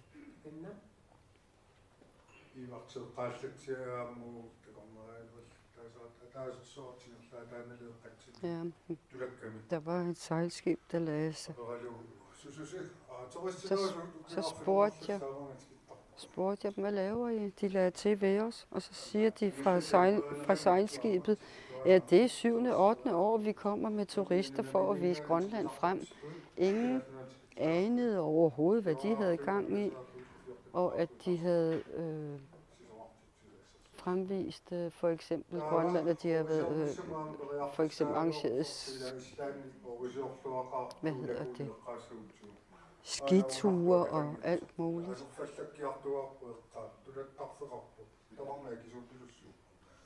Altså turisterne, der lander her, der kommer her, de er jo også med til at slide på naturen, og de er også med til, at vores havneforhold og flere andre ting skal forbedres og udbedres og repareres.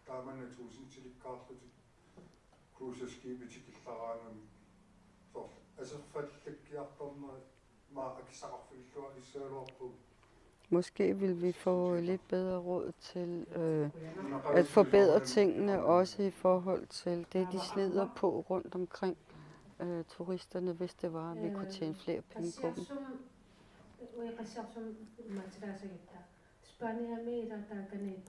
Vi har i Qasiarsuaq en kæmpe stor gruppe spaniere, der kommer og vandrer op i fjellene, og de går ind i fjordene, og de er hundredvis.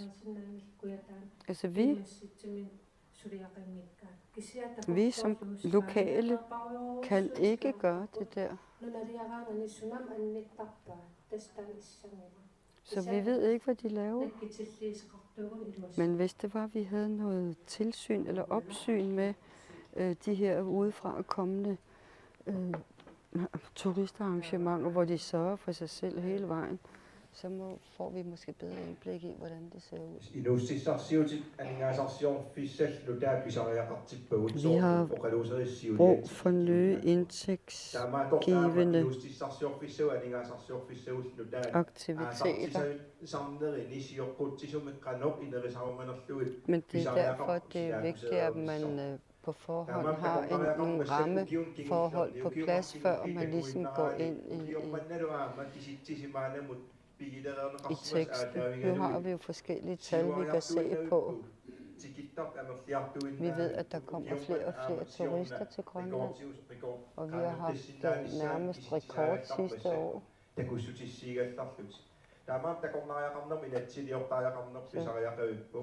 er nødvendigt at have en turismelov.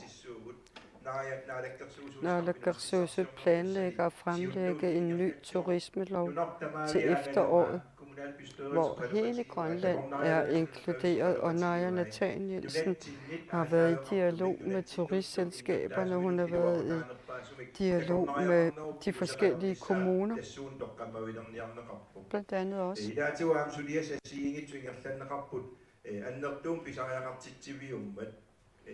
Det er jo et stort område, der kræver en hel masse, så derfor så forbereder vi en sektorplan med hensyn til turismen de næste 10 år.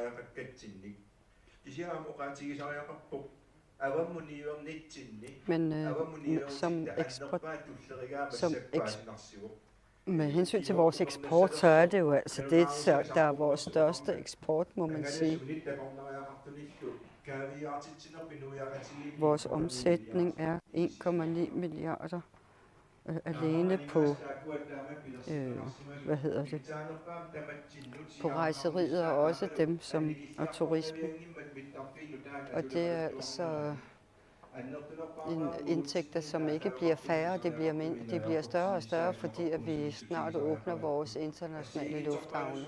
Så vi skal i gang med vores turismelov. Men vi lytter også til dem, der kommer med deres holdninger her.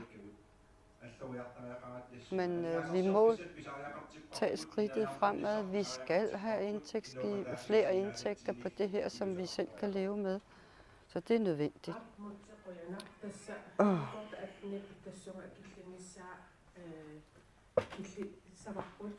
Vi er færdige med det punkt.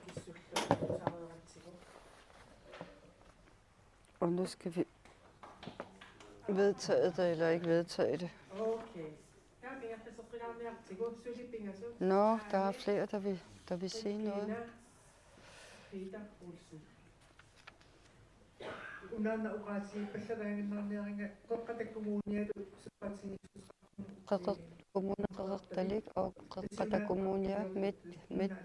Kommunen er gået sammen om at samarbejde om at udpege en nationalområde, eller hvad var det, hun sagde? Naturområde. Hvor vi vil gå ind og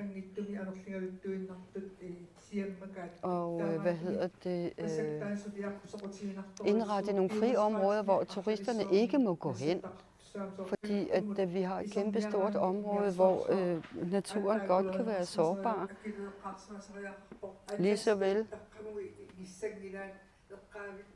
Lige så vel som der er forskellige forpligtelser i forhold til charterskibene og turistskibene, i forhold til, at de ikke bare må tømme deres kloakker ud inde i fjordene, og de må ikke smide madudfald ud inde i fjordene.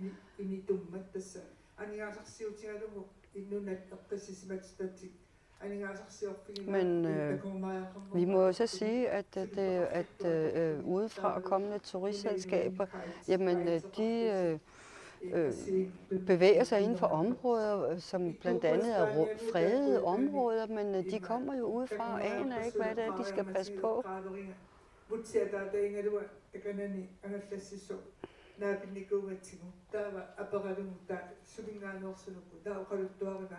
Det var Mutis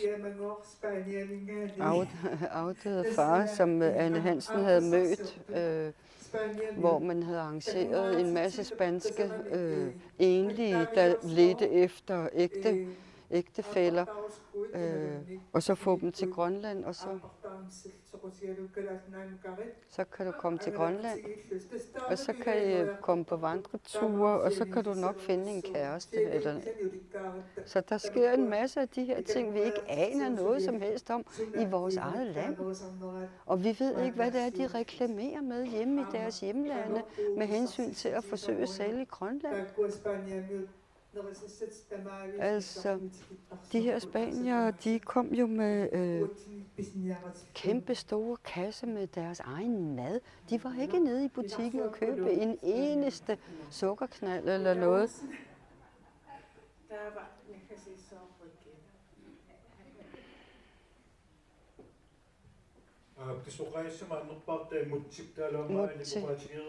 Og Anne har sagt meget af det, jeg gerne vil sige.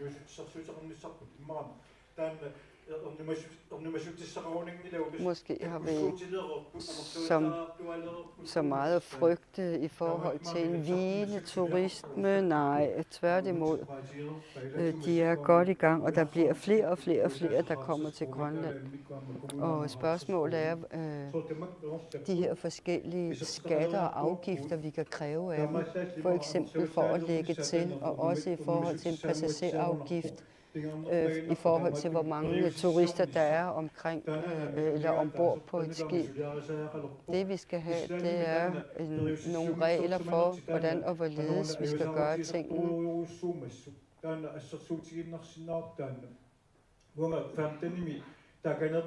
Altså, på Island har de måttet ærge sig over, at de havde glemt at udarbejde en handleplan i forhold til ny lovgivning omkring turisme.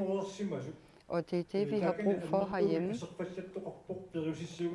For eksempel i forhold til at få nogle af indtægterne fra turisterne til at udbedre de skader og det slid, der kommer på naturen.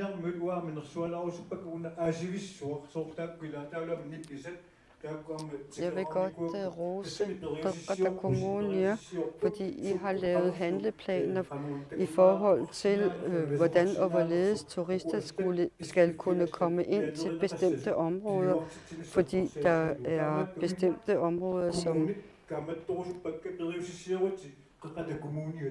som man skal passe særlig meget på. Så kommunalbestyrelsen laver jeres handleplaner for de områder, hvor turisterne må og ikke må bevæge sig, og hvad de må og hvad de ikke kan. Regine?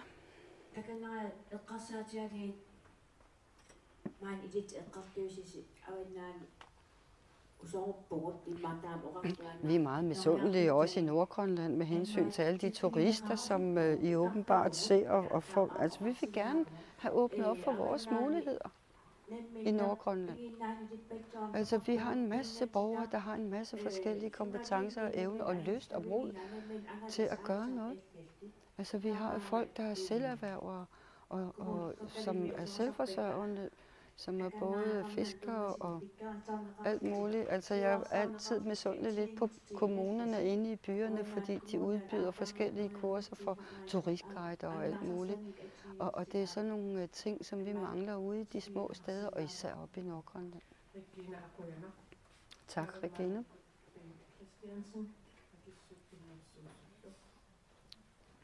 En besvarelse og også en indstilling. Tak. Det er vigtigt. Tak for det. Forslag.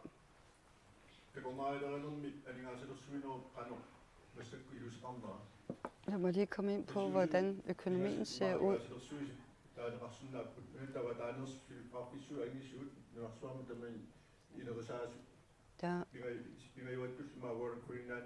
Det er World Greenland, som er Grønlands egen turistselskab. Og så er der så 2 andre udenlandske selskaber, som opererer i Grønland.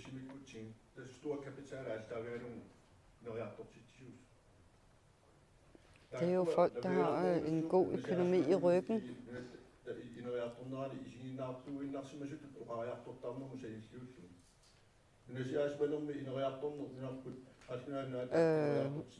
Nu snakker han om gamle kolonitider, og jeg ved ikke hvad. Og nu altså kapitalisme er ikke noget, der er specielt interesse omkring. Så når man laver lovgivning, så bør man nødt til at se på ejerskabsforholdene, også balancen af ejerne.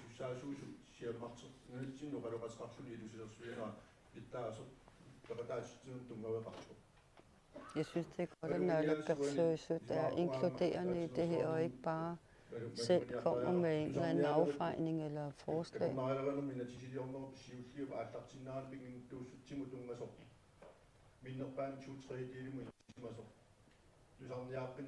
Han snakker om et eller andet, som tolken desværre ikke noget med 2/3 og 50% af det andelen af ejerskab af ejerne, eller hvad?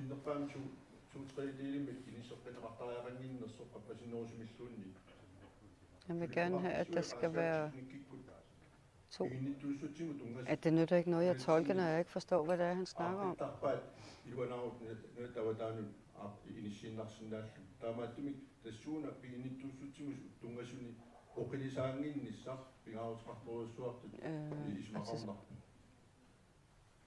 Det er i forhold til, at vi som ejere ikke skal slække på vores krav. Nu ser vi, at der kommer de kæmpe store krydstogtskibe. Og der skal de jo så til at betale den her afgift for at lægge til. Og det ville være rigtig godt, at der kom nogle indtægter, således at man havde bedre råd til at udbedre havneforholdene, fordi der også er utrolig meget vedligehold og reparation på grund af de mange anløb og de mange tusind mennesker. Der skal både på land og ombord.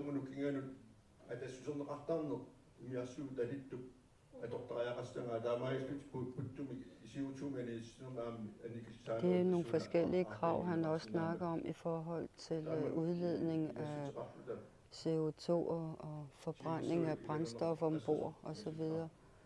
Men må ikke det bliver lidt mere præcist. Men det blev i hvert fald vedtaget, selvom tolken ikke var helt.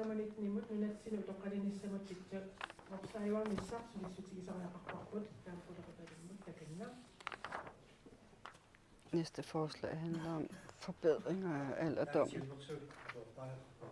Eller ældre menneskers levevilkår skal gøres bedre.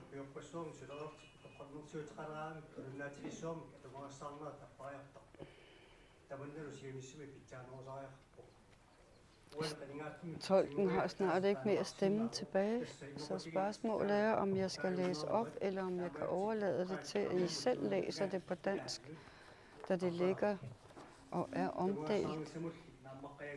Så kan jeg tolke selve debatten.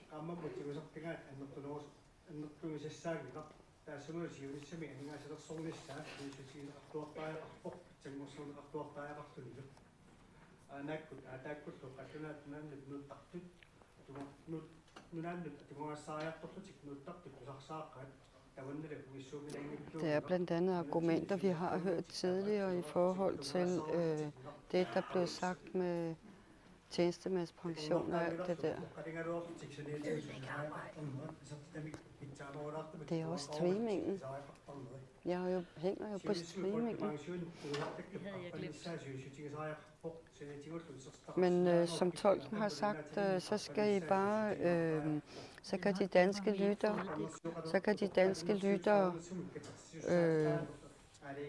finde de her, som ligger på hjemmesiden.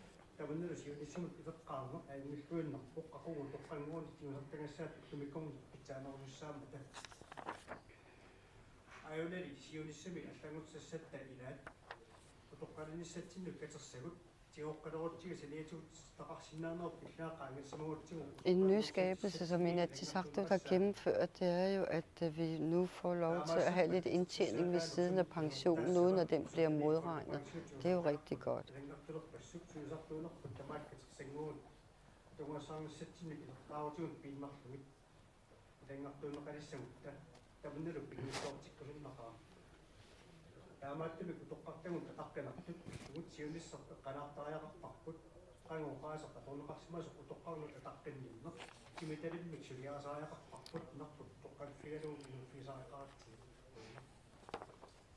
Vi skal anerkende, at ældre har levet et langt liv og gjort, hvad de kunne for samfundet.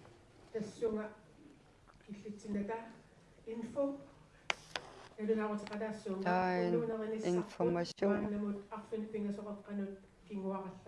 Man har udskudt middagen til 19:30, fordi det her trækker ud.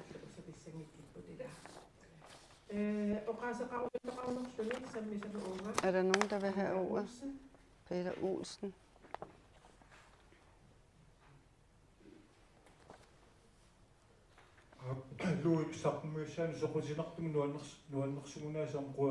Tak for godt forslag.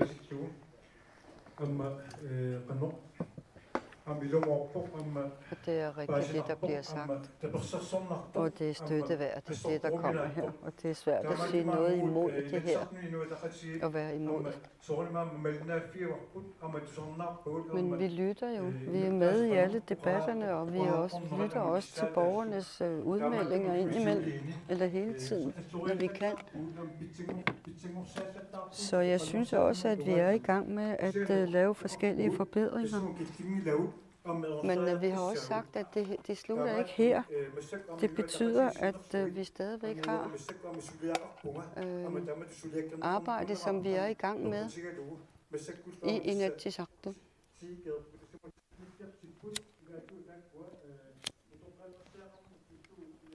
Som sagt, så har jeg gang med at få clearet nogle forslag, jeg skal sende til Inatsisartut.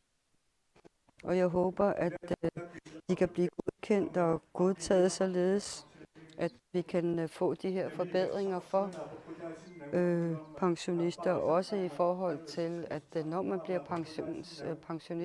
pensionsmodtager, at man ikke får modregnet i forhold til en eventuel ægtefælles indkomst på årsplan osv.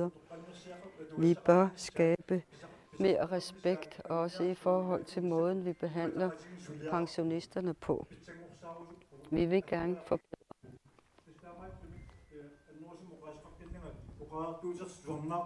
Så vi lytter til alt, hvad I siger.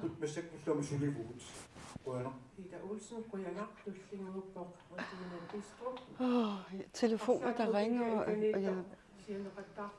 og tolken er totalt hyldet ud af den på grund af alt for meget støj, og telefoner, der ringer, og jeg ved ikke hvad. Men Regine? Det handler ikke så meget om pensionen.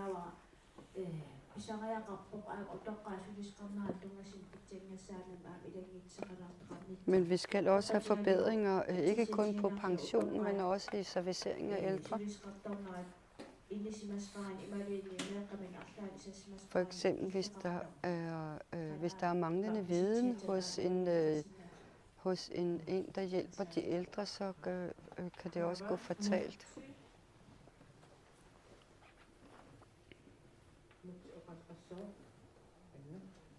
Mutti. Vi har været i valgkamp for at forbedre pensioner. Vi er begyndt at realisere forbedringerne.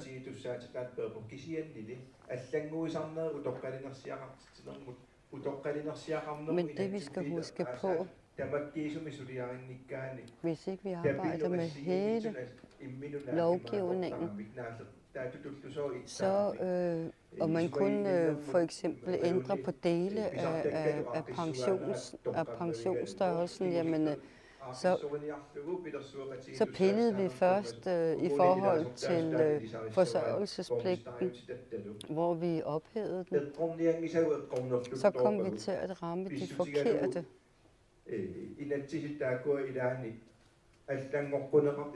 Fordi at det også berører anden lovgivning i forhold til for eksempel boligsikring. Så derfor så kommer vi ind med et ændringsforslag til lovgivningen til efteråret. Og med hensyn til den lovbundne pensionsopsparing,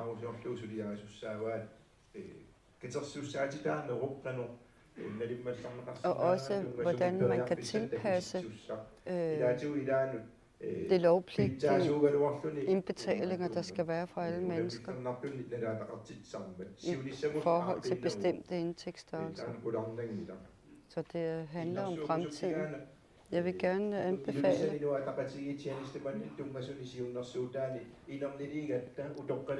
at vi ser på pensionen og også tilføjer det her punkt til det punkt, hvor vi snakkede om tjenestemandspensioner og forbedringer af hele pensionsområdet. Fordi det hele skal altså hænge sammen. Kan man godtage, kan man vedtage og godkende det? Det kunne man. Så er det sidste forslag, vi skal i gang med. Så får vi 10 minutters pause, og det glæder vi os til.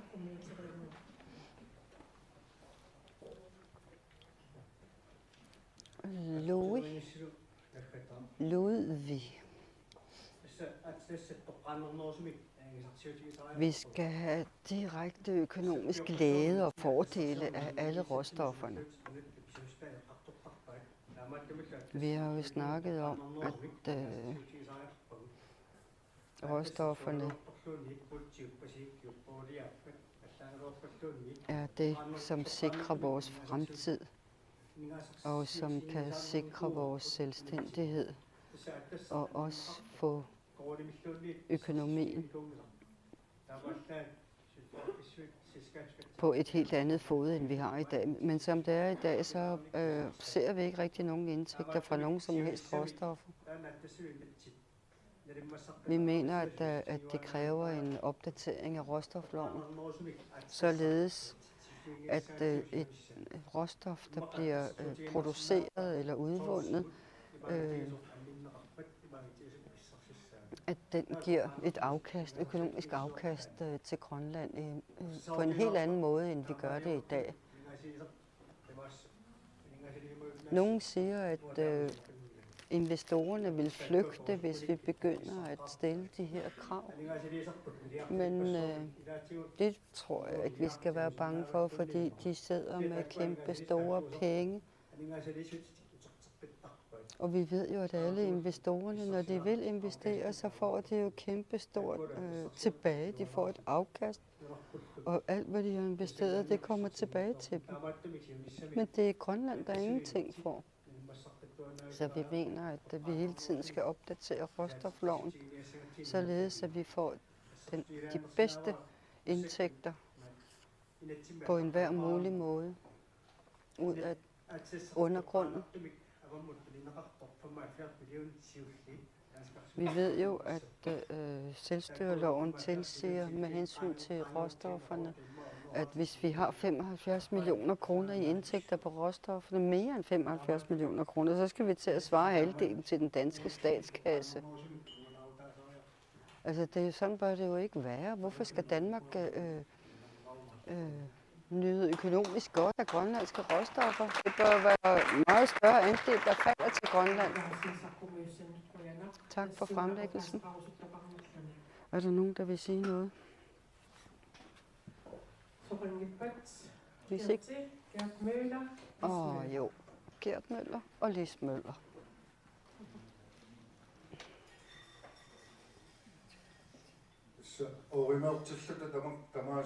Det er jo klart, når vi mangler penge,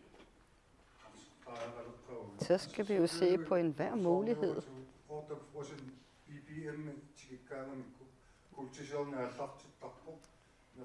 Altså andre lande, når de når IBM på 8%, så kan de oprette banker og gøre hvad? Vi skal, det vi har i Sydgrønland, også der ved Dasila,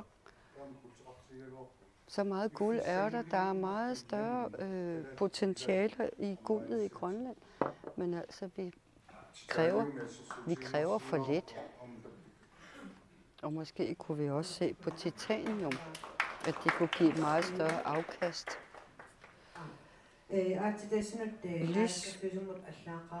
Jeg har haft en henvendelse til Naalakkersuisut for råstoffer. Jeg har aldrig fået svar.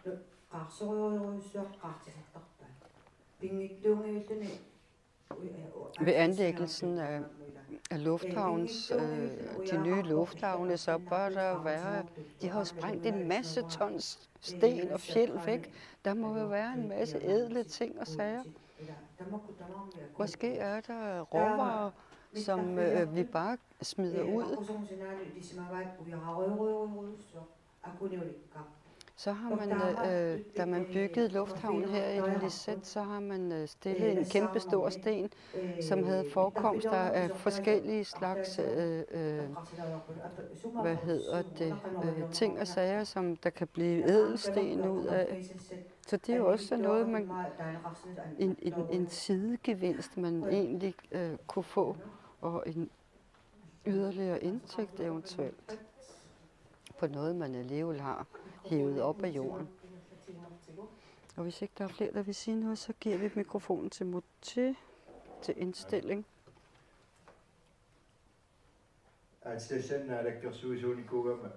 Jeg har også været Naalakkersuisut for råstoffer. 95% af alle projekter, der i gang sættes, kommer aldrig i gang. Og de sidste 5%,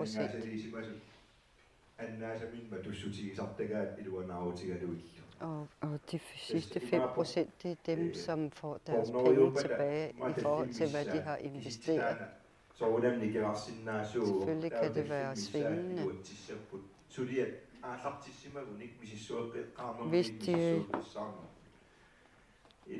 Hvis de har haft en efterforskningsperiode, jamen så ved vi jo, at der er rigtig mange, der stopper der og ikke når til selve udviklingsfasen. Det vil sige, at de bruger en masse penge på at lave efterforskning, og så finder de ud af, at det kan alligevel ikke betale sig, og så stopper det. Men vi har lige opdateret vores råstoflov. Vi har udskilt småskala råstofvirksomhed og storskala råstofvirksomhed i hver sin lov, således at småskala råstofloven, det er den, der giver almindelige mennesker og herboende mulighed for selv at tage ud, uden de store maskiner, uden at have et selskab, komme med deres egen lille hakke, og så hive fedtstenen ud af fjeldet, eller hvad det nu er, om det er rubiner, eller diamanter, eller guld. Altså, det, at vi kan have glæde af de første 75 millioner kroner af indtægter fra råstoffer, og at vi skal til at betale til Danmark, når indtægterne overskrider 75 millioner kroner. Det er det, vi skal have forhandlet på plads med staten. Men vi kan kun være enige i, at vi selvfølgelig skal vi have større fordele og flere indtægter direkte fra råstofferne. Således har vi debatteret 20 forskellige forslag og drøftet dem og vedtaget dem. Og tak til fremlæggerne, og tak til alle andre, der har været med til at blive besluttet.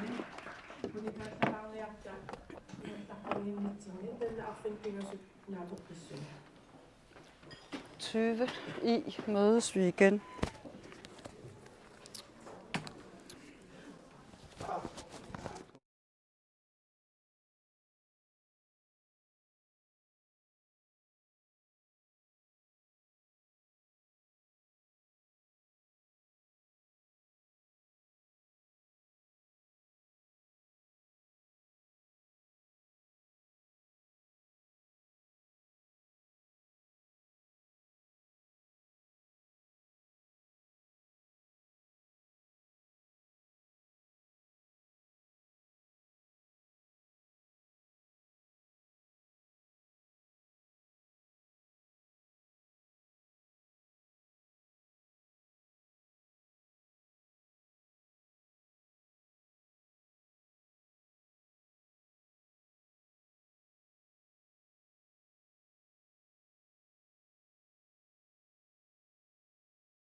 Saariarussi aallartissuugut. Ma atsatkimittariaqsava agguaanitsa.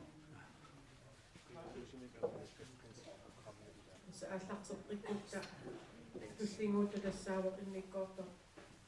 Elve immikkoortur aqqarrat. Anguniagassanik alaiirsaanu. Imaattorneraaga qanamaaqisar. Ummaarissitimaani. Ja, Lagtuusafrin takusaqangilaga. tässä tikusinnarpunga imittariaqalera. Ilaatigut programmi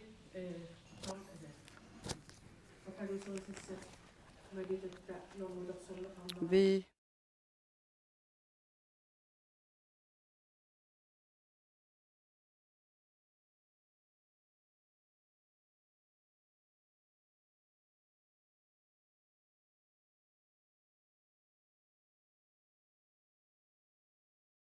Maannatikittussaruarparput anguniagassanik aalianersaanu.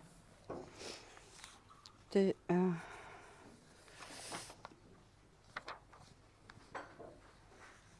Tungaviusumik anguniakkat marpissinneererput taakkua appigererpasi. det er de mål, man sætter sig. De politiske mål. Jeg har kun den grønlandske, så jeg ved ikke, om jeg bruger den rigtige term. Men vi skal beslutte os om nye mål. Der er ikke kommet nogen nye forslag til nye mål, partiet skal sætte sig. Så derfor foreslår jeg,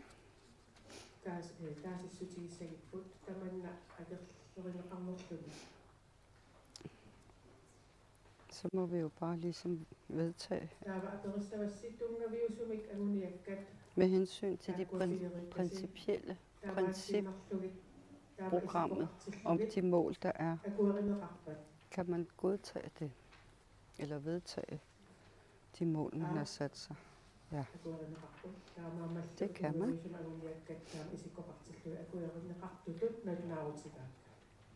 Og således har landsmødet vedtaget de politiske mål. Så har vi lokalforeningernes betalinger til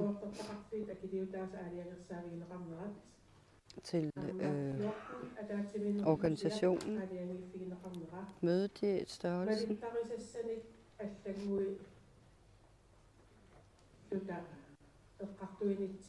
og mens vi snakker, da vi talte om vedtægtsændringer, var vi inde på forskellige ting, så vi allerede har taget beslutninger om, så jeg vil blot indstille til, at vi følger det, vi har besluttet under et tidligere punkt med hensyn til vedtægtsændringer. I mit godt 12, 13, 14, at der er tilbud, der kunne besluttet, at der er sunger. Og så de næste punkter, 12, 13 og 14, tror jeg, hun sagde. Selvom der er en 14 er, tager vi under 1. Det er mødediæter, og det er også enkelte medlemmers kontingentstørrelse og lokalforeningernes betalinger til hovedorganisationen.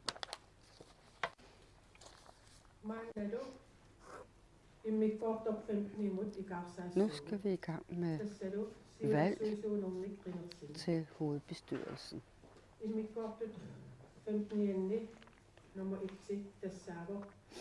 Det første er valg til bestyrelsen, for bestyrelsesformanden. Vi gør sådan, at den, der nævner et navn, der vil kandidere, får 2 minutter. Eller vedkommende, der skal kandidere til posten, får 2 minutter til at præsentere sig. Vi skal jo i gang med stemme snart mange gange, så det er vigtigt, at alle de stemmeberettigede sidder på deres pladser.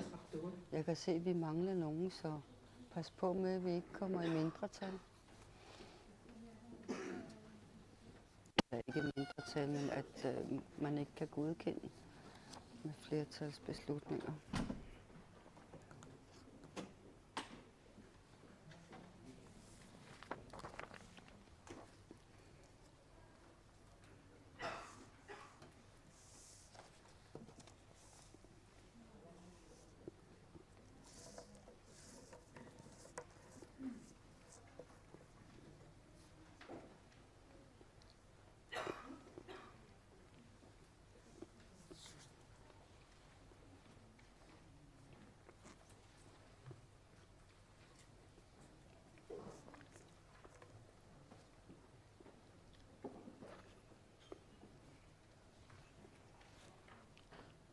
Ja, vi venter på, at de sidste stemmeberettigede indtager deres pladser.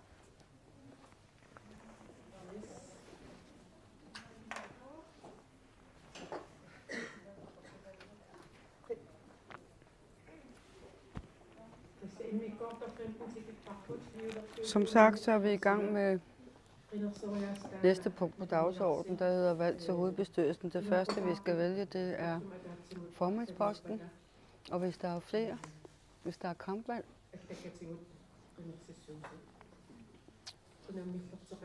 så vil I brevstemme. Men hvis der kun er én, jamen så klapper man. Jeg skal lige anmode alle stemmeberettigede om at række jeres skilt op.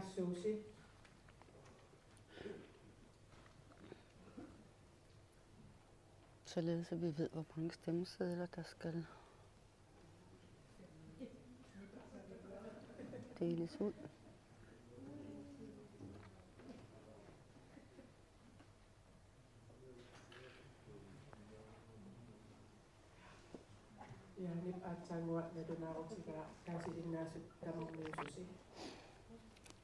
Jane har informeret, at alle stemmeberettigede er til stede. 48.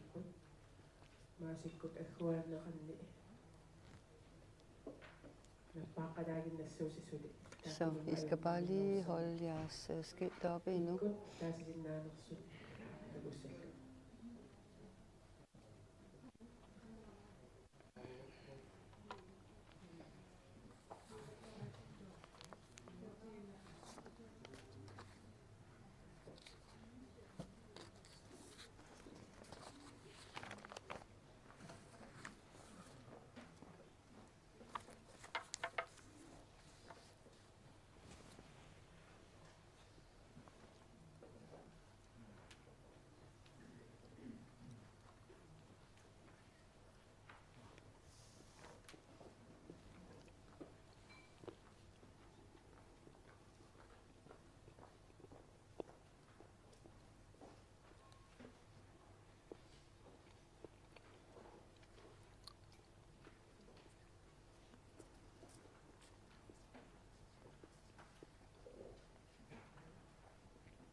Så er stemmesedlerne uddelt. Så nu skal vi i gang med valg til formand. Jeg spørger landsmødet.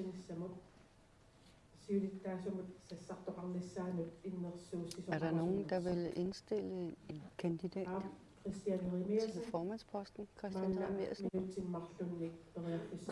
Du har 2 minutter til at begrunde din indstilling.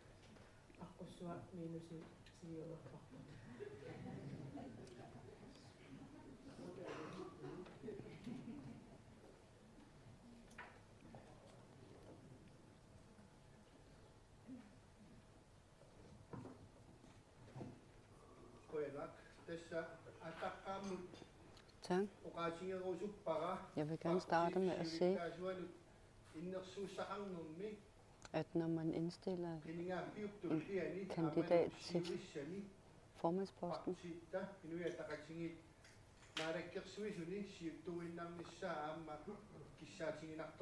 så det er meget ønskeligt, at hvis man bliver formand for partiet, at man også automatisk er den, som bliver formand for naalakkersuisut for eksempel.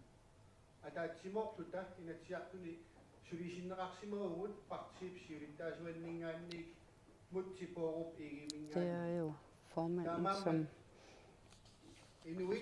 tegner partiet, og jeg vil gerne indstille til, at Mutti skal fortsætte den næste periode som formand. Vi vil gerne opnå resultater, og jeg mener, at Mutti Bourup-Egede er en rigtig mand til at føre os videre, lige så vel som man inden for samarbejde med andre politiske partier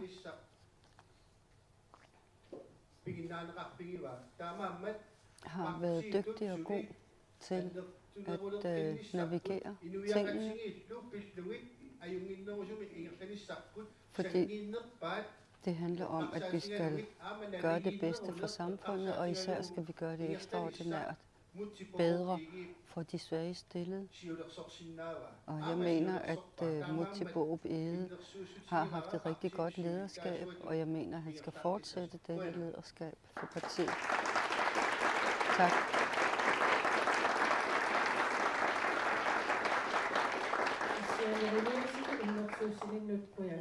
Tak for dine begrundelser. Og så vil jeg høre, om der er andre, der vil komme med forslag til, hvem der skal stille op. Det ser ikke sådan ud.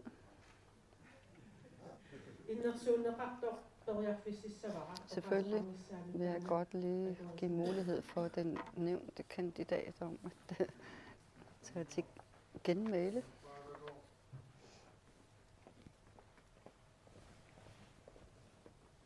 Når der var ellers en, der bad om ordet.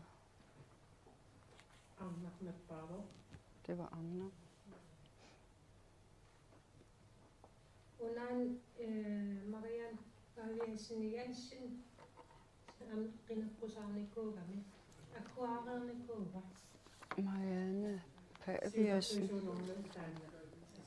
Men det var ikke til formandsposten, så vi skal nok komme til hendes kandidatur. Mutti Bourup-Egede.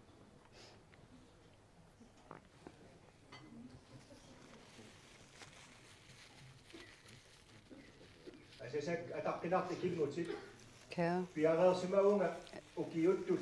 ærede venner, jeg er klar til at føre jer videre den næste periode, og jeg er heller ikke i tvivl om, at jeg vil fortsætte som formand for naalakkersuisut de næste. Nu har jeg været formand i 6 år. Jeg synes, at vi alle sammen skal være glade for det, vi har opnået. Det er ikke bare mig som formand, der har opnået noget. Det er jer, der sammen med mig og sammen i fællesskab har vi opnået alt det, vi har opnået. Uanset om man kom fra en by eller yderdistrikter, eller hvor man er fra. Det har vi opnået alle sammen i fællesskab. Og derfor er jeg klar til at fortsætte med, at generationsskifterne kan ske mindre smertefuldt, end vi har oplevet tidligere. Og jeg inviterer jer alle sammen til at være med, og jeg inviterer jer alle sammen til at komme med jeres holdning og mening, fordi jeg vil høre, hvad I mener. Det, vi har brug for i Grønland, det er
siulittaa tullia naalakkersuinnikkut pissutin akissussaasoq atuuffimutassунга attamik innersuusaq Er der andre, toqaruqsunnerlun som vil anbefale nogen, der skal kandidere til næste formandsposten politisk? Jacobsen Larsen. Det har tolken lært. 2 minutter am illit Du har 2 minutter.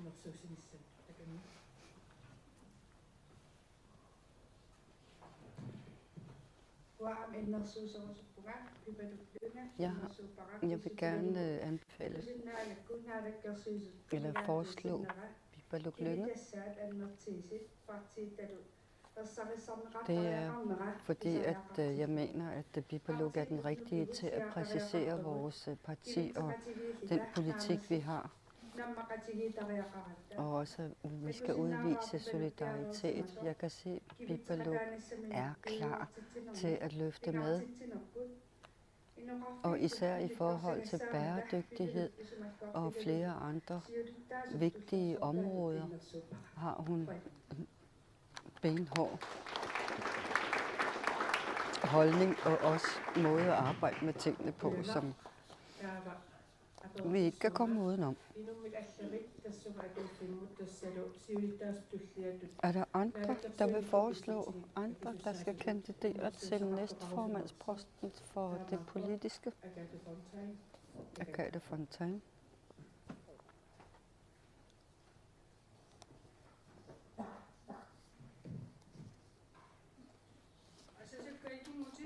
Kære venner, valgperioden er ved at være slut. Næste år skal vi til valg. Urnerne og valgkampen er allerede gået i gang. Vi Inuit Ataqatigiit skal til eksamen.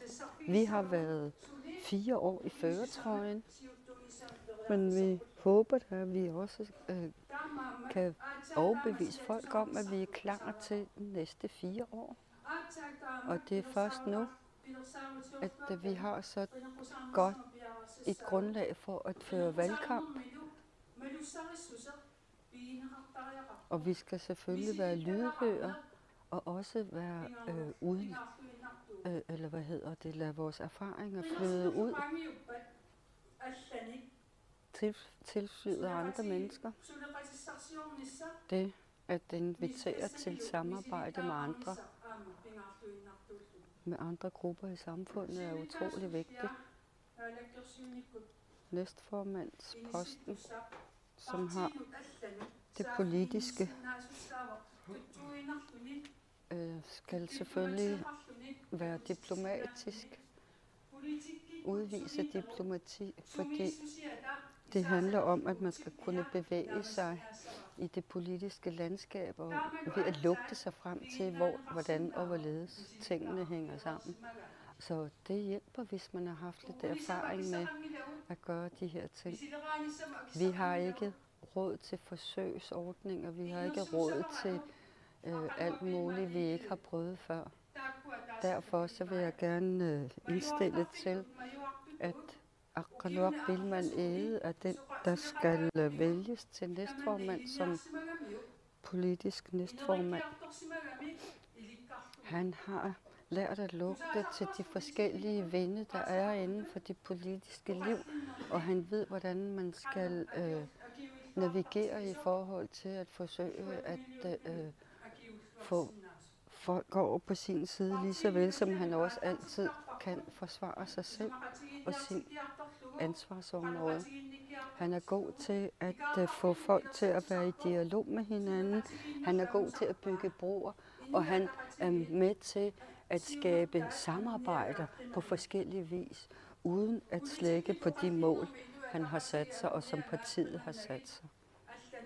Det, der er vigtigt, det er, at man lytter til, at man forstår 100% partiets politik og mål, og at man kan holde fast i dem, selvom modstanden måske fra andre grupper kan være stor. Så derfor så vil jeg gerne indstille til, at det bliver Aqalluaq Bilman Ege, der fortsætter som politisk næstformand. Eller næstformand med det politiske. Så vil jeg spørge igen, fordi nu er der 2, der dyster. Er der flere? Anne Hansen vil gerne. Du har 2 minutter.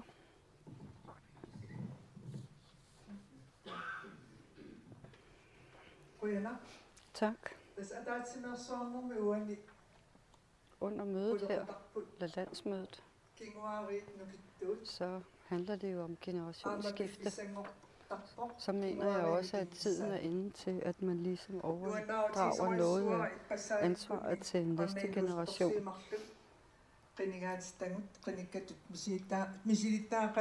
Altså, vi har jo nogle unge mennesker, som allerede har fået lidt politisk erfaring og også er blevet valgt ind i forskellige, for eksempel parlamentet. Måske kan man synes, at unge mennesker er mindre erfarne, men altså hvis ikke man prøver, så kan man ikke få erfaring. Så det der med, at man siger, at vi ikke har råd til at have forsøgsordninger. Jeg mener ikke, det er på sin plads at stå og sige sådan. Jeg mener, at vi skal være glade for, at unge mennesker gerne vil blande sig, selvom de måske ikke har den samme erfaring som dem, der er 10 år eller 20 år ældre. Det, der er vigtigt, det er at kvittere, når unge mennesker har modet og vil springe ud og vil arbejde for hele landet. Så derfor vil jeg gerne anbefale Biberluk Lynge. Og også har jeg bemærket, at Josef Morsfeldt har skrevet, at naalakkersuisut, de skal arbejde, mens hovedbestyrelsen skal føre tilsyn med naalakkersuisut. Vi har jo nogle vigtige poster her i landet, og der er også en masse arbejde behæftet med at være minister eller naalakkersuisut, så derfor så vil det jo kun blive en lettelse, hvis det er, at vi spreder opgaverne ud og også funktionerne ud. Så derfor så vil jeg gerne anbefale Biberluk Lynge som politisk næstformand. Kuyak doktorak.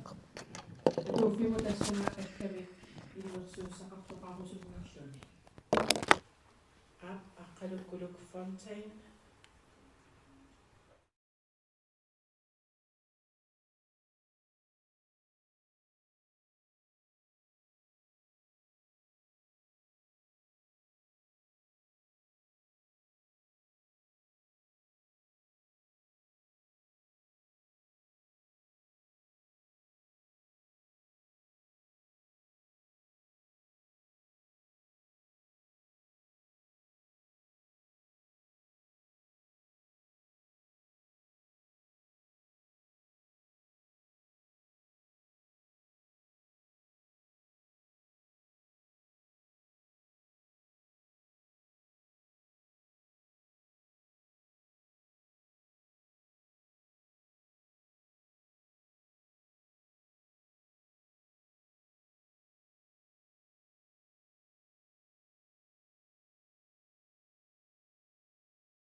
Er du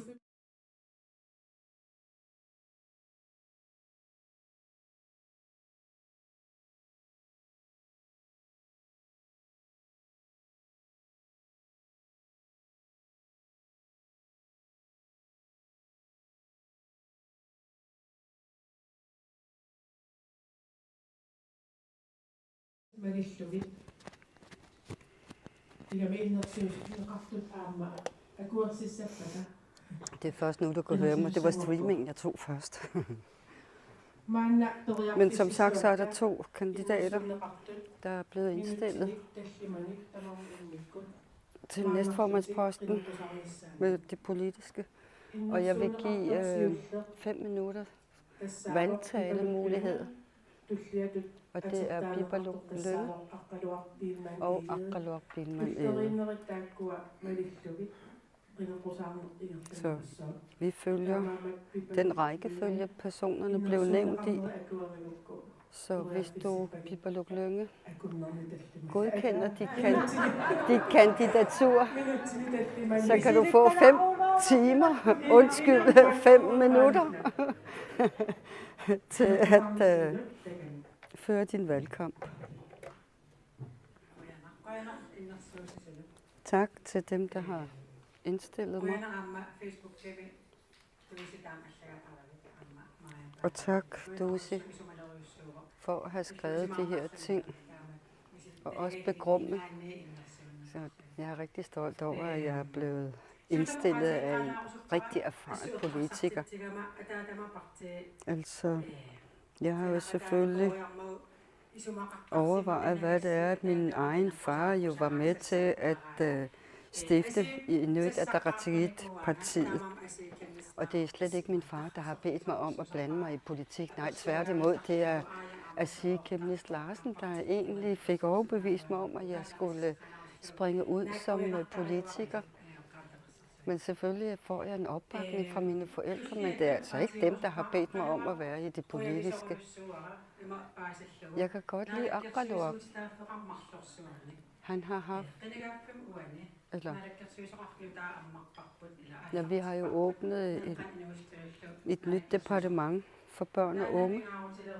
Naalakkersuisoq for børn og unge, det er utroligt ny skabelse, som vi har brug for, og som kan intensivere vores indsatser.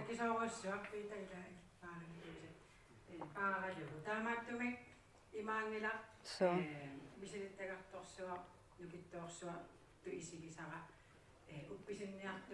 det er ikke fordi, at jeg betragter mig selv som en, der vil vælte en tung, erfaren person. Nej, jeg vil gerne være med til at lette tingene. Altså, Naalakkersuisut kan jo ikke stå og forsvare deres parti, når de er i regeringskoalitionen. De bliver nødt til at tage hensyn til hele koalitionen, når de i deres arbejde, og for hele Grønland, når de sidder i regeringen. Så jeg vil gerne bruge den ekstra tid, jeg har, den bedre tid, jeg har, frem for et Naalakkersuisut-medlem, at jeg kan informere bredt og være meget mere synlig i forhold til det arbejde, der skal udføres. Så jeg mener, at jeg kan være med til at gøre det mere fleksibelt, fordi der er en masse arbejde behæftet med at være næstformand. Så det er for at være med til at løfte noget af byrden, at jeg gerne vil være med i hovedbestyrelsen. Lige så vel som jeg også vil være med til at bruge nogle af mine energier og kræfter til at bakke op om vores Naalakkersuisut, og også fortælle dem, hvordan og hvorledes offentligheden og borgerne eventuelt reagerer. Vi har jo været i førertrøjen i 4 år, men det er jo ikke fordi, at Inuit Ataqatigiit bliver nævnt så mange gange, fordi vi nu sidder i Naalakkersuisut. Og derfor så kan der være nogle røster, der ligesom efterlyser Inuit Ataqatigiits stemme. Men altså, det er jo fordi, de er blevet del af Naalakkersuisut, at selve partiets navn Inuit Ataqatigiit måske ikke bliver nævnt i samme grad, som hvis ikke man sidder i regeringen. Aqaluaq Bilman har jo det helt nye departement for børn og unge. Det er en helt ny skabelse, og det er jo tunge sager, der arbejdes med, men alligevel så håber jeg, at vi kan opnå en masse gode ting, som vi kan fortælle over for vælgerne i forhold til, at vi har lavet et særskilt departement for børn og unge for at forbedre forholdene.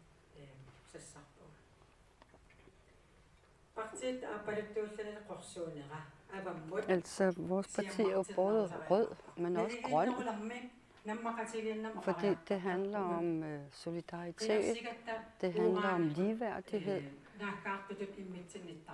Vi sagde jo, da vi under valgkampen, at vi sagde nej til uran. Altså, der er jo mange andre råstoffer, som også er forurenende. Der sker så meget forurening mange steder, for eksempel på grund af alger, der kvæler alt i havene. Skaldyrene dør af iltmangel og alt muligt. Så det handler om, at vi skal fremstå meget grønnere, når vi står frem, og også over for omverdenen, for det handler ikke kun om uran, men i det hele taget om alt. Jeg mener også, at man kan sprede energi af ressourcerne og kræfterne og lette på det hele, hvis vi er flere, der kan være med til at bakke op og gøre ved. Jeg stiller ikke op for at gøre nogen kede af det. Det håber jeg ikke, der er nogen, der tror. Tværtimod, så er det for at lette det hele, at jeg gør det. Jo. Ja.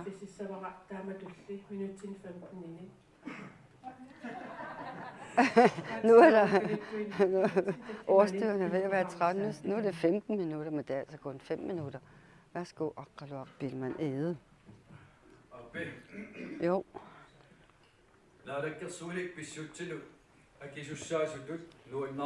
Som ansvarlig for, som næstformand, med ansvar for det politiske. Jeg er rigtig stolt over, at vi har så god en økonomi, at vi har så mange borgmestre rundt omkring, og at vi i det politiske har opnået utrolig mange ting, lige så vel som vi er blevet det største parti her til lands, lige så vel som vi også er i førertrøjen sammen i Inatsisartut.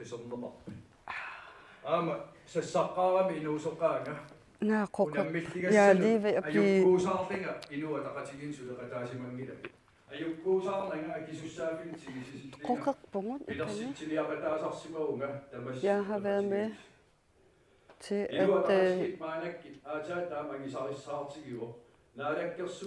Jeg har været med til at vi har opnået de mange gode ting, vi har opnået. Og hvis det er, når Naalakkersuisut stiller spørgsmålstegn ved, Naalakkersuisut, jamen, så skal man jo selvfølgelig også begynde at kigge på, hvordan og hvorledes kommunalbestyrelsesarbejdet kører. Altså, det er ikke et spørgsmål, hvem man er, men hvordan arbejdet bliver fremført og bliver varetaget. Tak, Bibaluk, for at du også stiller op. Vi kan være enige, og vi kan være uenige, afhængig af, hvad vi snakker om. Altså, hvis vi skal have bæredygtighed som element, så betyder det jo også, at man skal have alt med i forhold til bæredygtighed, så det ikke kun er ressourcens bæredygtighed, men også i forhold til økonomi og mange andre forhold, der skal være bæredygtige. Når man skal arbejde som næstformand, så får jeg nogle gange at vide, om 10 minutter, så skal du være i KNR og interviews. Om 5 minutter gør du lige sådan og sådan. Det kan jeg få at vide fra formanden. Jeg kan blive sat til hvad som helst, når formanden beder mig om ting og sager. Jamen, så gør jeg det, fordi det er det, vi skal. Det er min pligt som næstformand. For eksempel har jeg 2 naalakkersuisut-områder, departementområder. Sådan er det, at selvfølgelig skal vi kunne diskutere og debattere vores parti og det mål, vi har. Men når man er i naalakkersuisut, så skal man altså have sit ansvar, være sit ansvar bevidst. Inuit Ataqatigiit politik er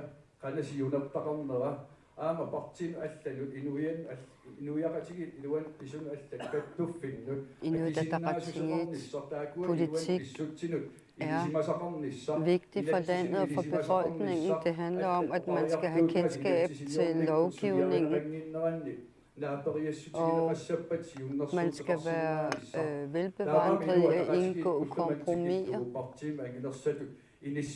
Og jeg mener, at det er alle bestræbelserne før i tiden, og også vores erfaringer, der har været med til, at vi i år kan være stolte over at være det største parti og være i spidsen for landet her. Som Agathe sagde, så skal vi åbenbart være til eksamen. Det er først nu, at vi skal til at i valgkamp med hensyn til kommunevalg og Inatsisartut-valg, at det bliver en rigtig hård valgkamp, vi kommer i møde. Og vi bliver også udsat for meget konkurrence og pres.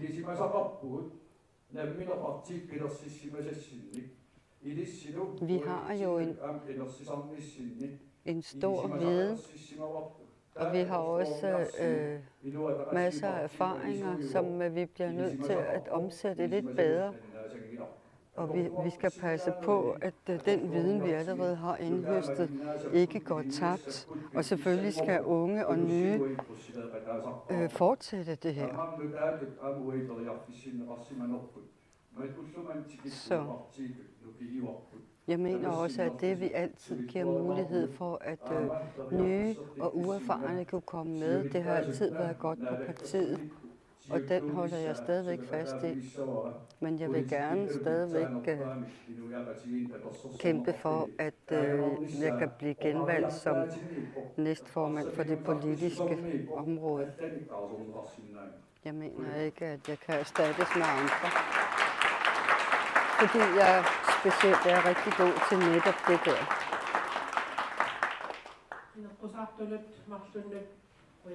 Siger tak til de 2 kandidater.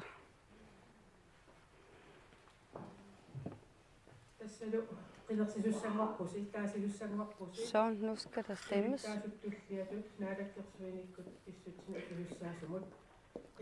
Om hvem I stemmer på som næstformand med det politiske område som ansvar. Det bliver Paluk Lynge og Qaqqaluaq Egede. Så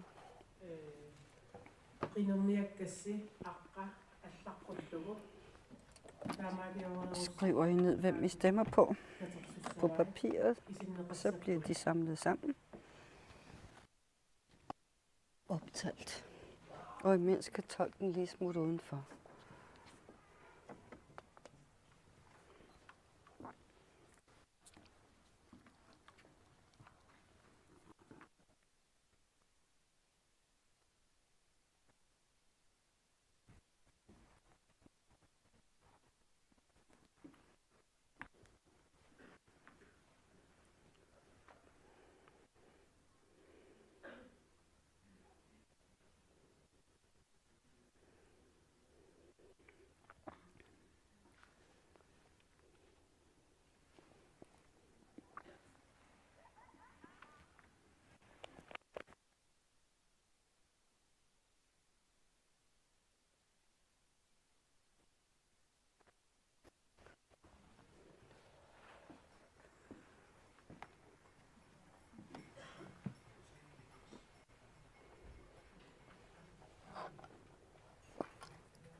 тасса киситсинеқима ингерланнеқассаа маасиккут лайфилу киситсиссаппут Hvad er så langt, de nævner?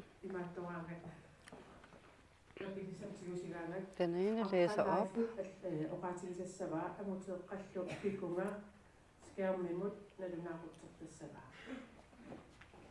Ja, I kan følge med op på skærmen der, hvem de skal lige tælles efter.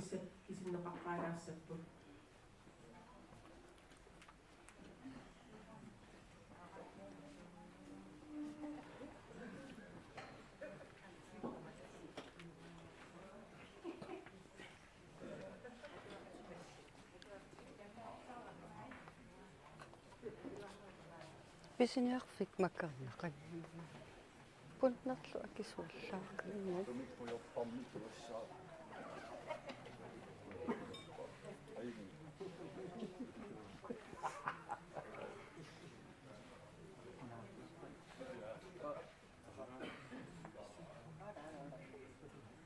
Naadakersuinikit pissutsinut naadakersuinikkup kuataarmiorpallassima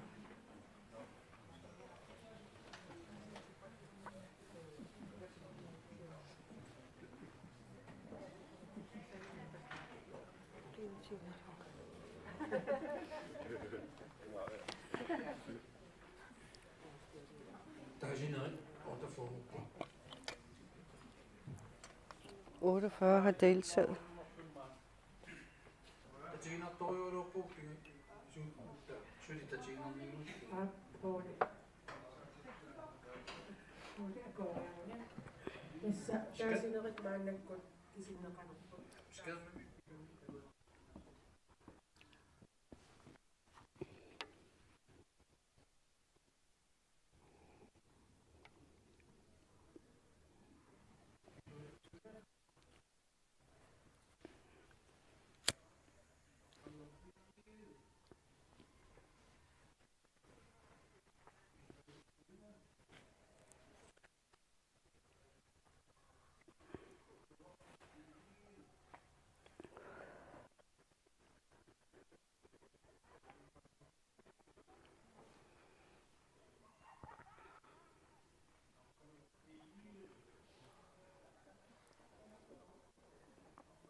Aqaluarpiin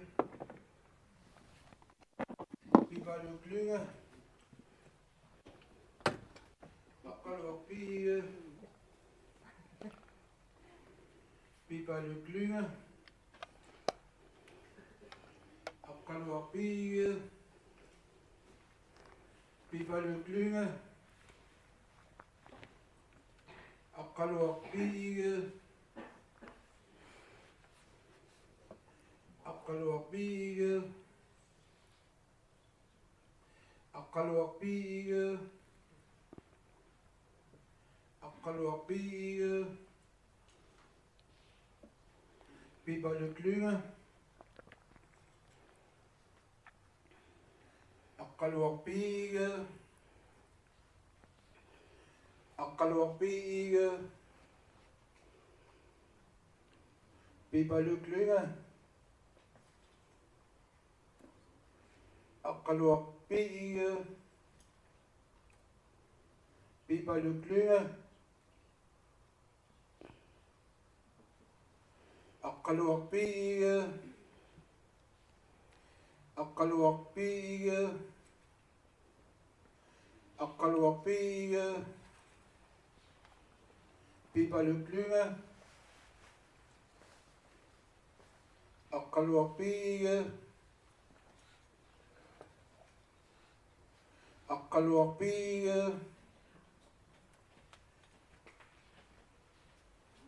Aqaluarpiiga. Pibalyklinge. Aqaluarpiiga. Pibalyklinge. Aqaluarpiiga. Pibalyklinge. Aqaluarpiiga. Aqaluarpiiga. Aqaluarpiiga. Aqaluarpiiga. Kiusa. Aqaluarpiiga.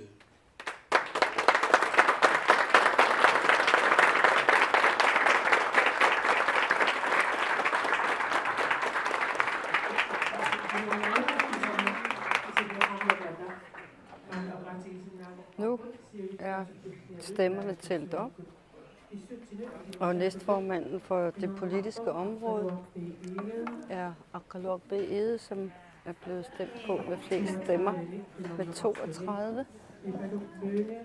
Pibaluk Lynge fik 15 stemmer.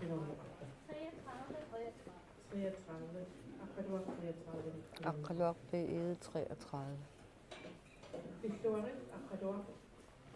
Tillykke, Aqaluaq, med dit genvalg.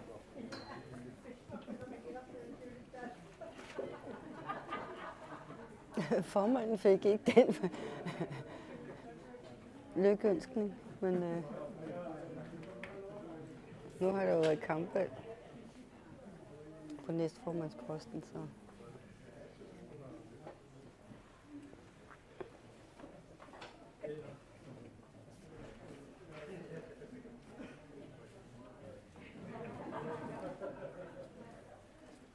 Dagpisse på 15, 33.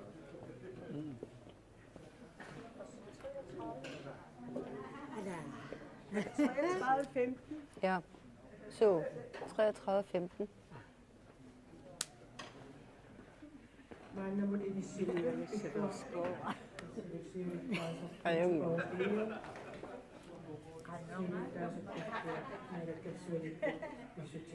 Så formand Muntebo Bede, og så næstformand for det politiske Aqaluaq B. Ede.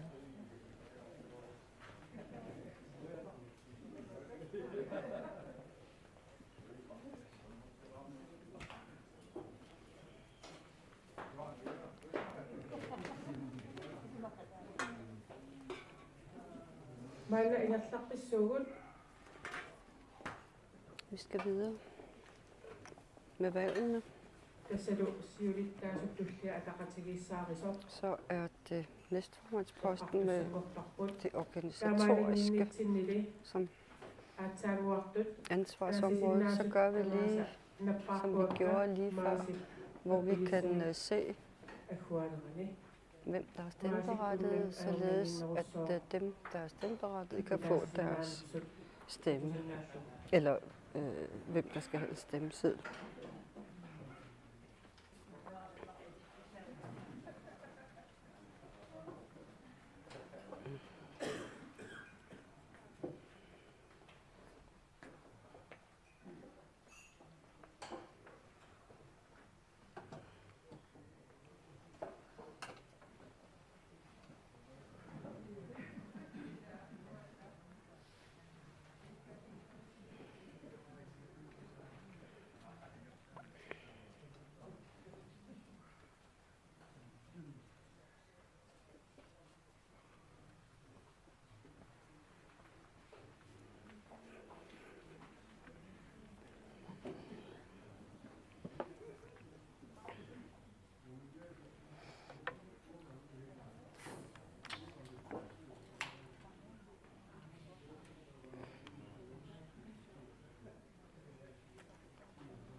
Umana siulittaasuttullиатут атақатигиссаарисутут атууффи.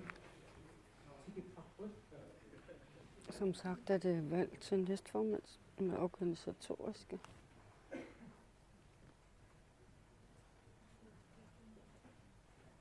Vi skal stemme om. Qoqataqsinnaagakka mi imalunni taasaqqiqataqsinnaagassimi pappilissani akkuassuulfigina tusik.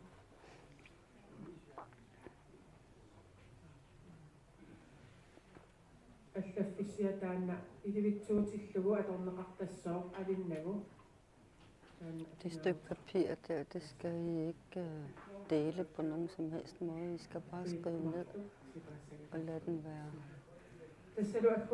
komplet. Nu er stemmesedlerne omdelt. Og jeg vil spørge landsmødet, er der nogen, der ønsker at indstille nogen til næstformandsposten med det organisatoriske som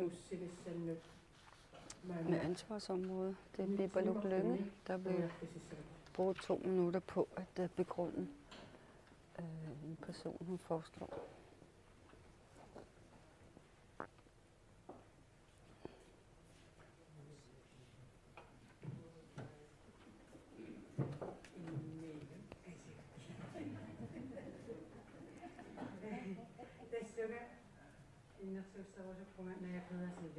Jeg vil gerne indstille Naja Pedersen Lybelt, fordi selvom hun er nogenlunde ung, så har hun altså hun har masser af energi, hun har masser af ressourcer, og hun er rigtig arbejdsom, hun har børn, og hun er medlem af kommunalbestyrelsen. Og hun har også mulighed for at rejse rundt i Grønland og kan være med til at styrke lokalforeningerne og samarbejde med dem. Så jeg synes, hun er en troværdig kandidat, så hende vil jeg gerne indstille.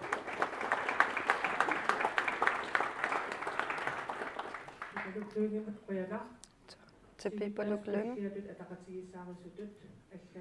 Er der andre, der vil foreslå nogen?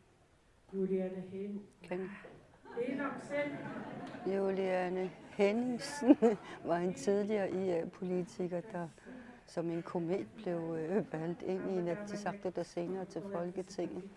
Men hun hedder altså Juliane Enoksen, hende her, som vil komme med en foreslå en person.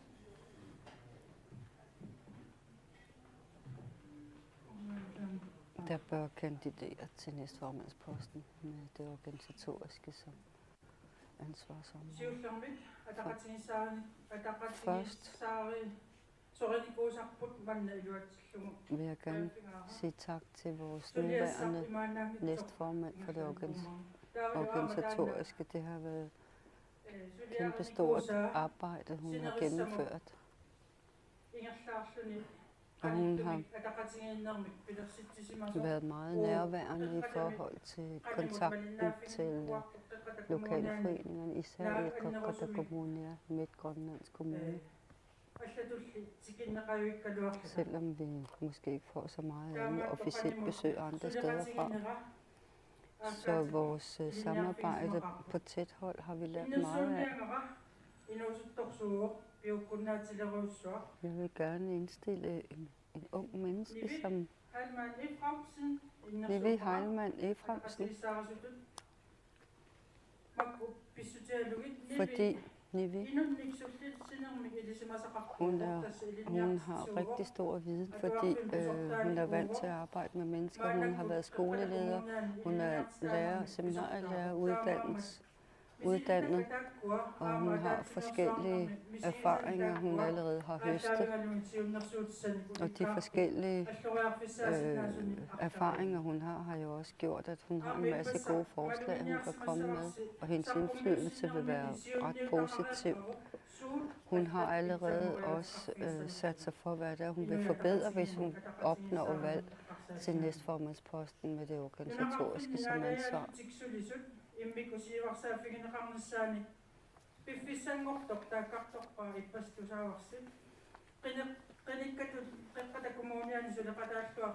Altså, Nive, hun er rigtig god samarbejdspartner i Qaqqata Kommune. Vedkommende er formand for tekniske udvalg i Qaqqata Kommune. Og vi ved, at hun virkelig kan lægge sig i selen. Og hun er også et robust menneske, som har utrolige ressourcer personligt. Og hun er en stabil person, så jeg anbefaler Nive.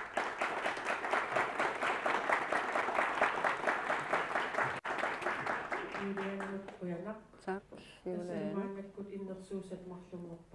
Nu er der 2. Naja Petersen Løbert og Nive Heilmann Efremsen. Så vil jeg høre, om der er andre, der vil indstille andre personer. Det ser ikke sådan ud.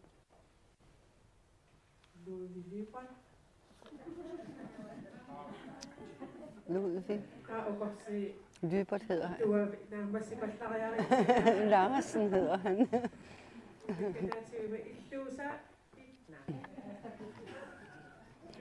Næste gang, så begynder jeg bare at sige grandkusine og mine grandfætter. Fordi nu flipper jeg rundt i deres efternavne. Men Ludvig, tak.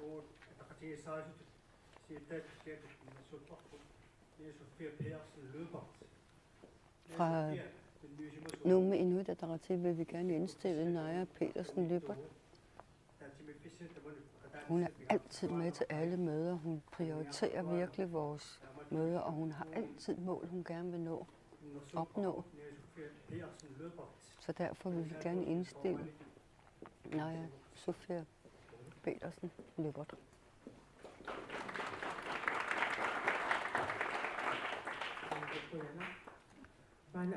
Tak. Er der nogen, der vil komme med andre indstillinger? Aqaluk Fontaine. Tak. Fra Ungdoms-IA Inuit Ataqatigiit, så er vi meget interesseret i, at hele landet bliver præsenteret. Og hos vores ungdomsafdeling har vi medlemmer nærmest alle steder fra nord til syd og øst til vest. Vi har overvejet, hvem det er, vi skal anbefale. Men det, der er vigtigt, det er at have en person, der forsvarer partiets mål og politik, og som også viser det.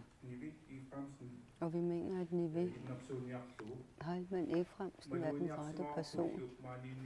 Vi har bemærket, at hun er åben og nem at komme i tale med, og også at hun har en rigtig god meningsdannelse.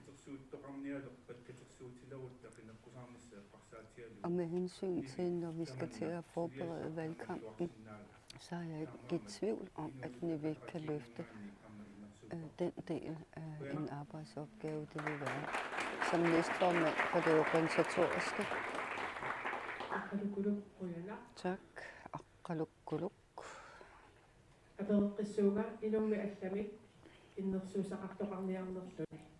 Så må jeg spørge igen. Er der andre, der vil indstille nogen?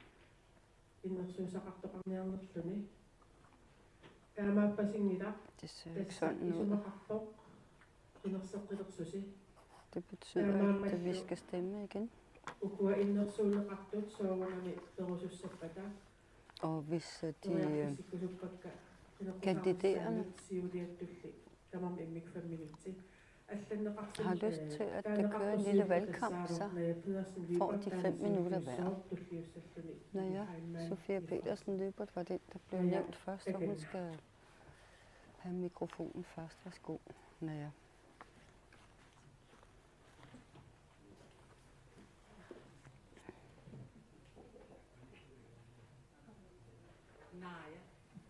Hun hedder altså Naja, ligesom Mogen.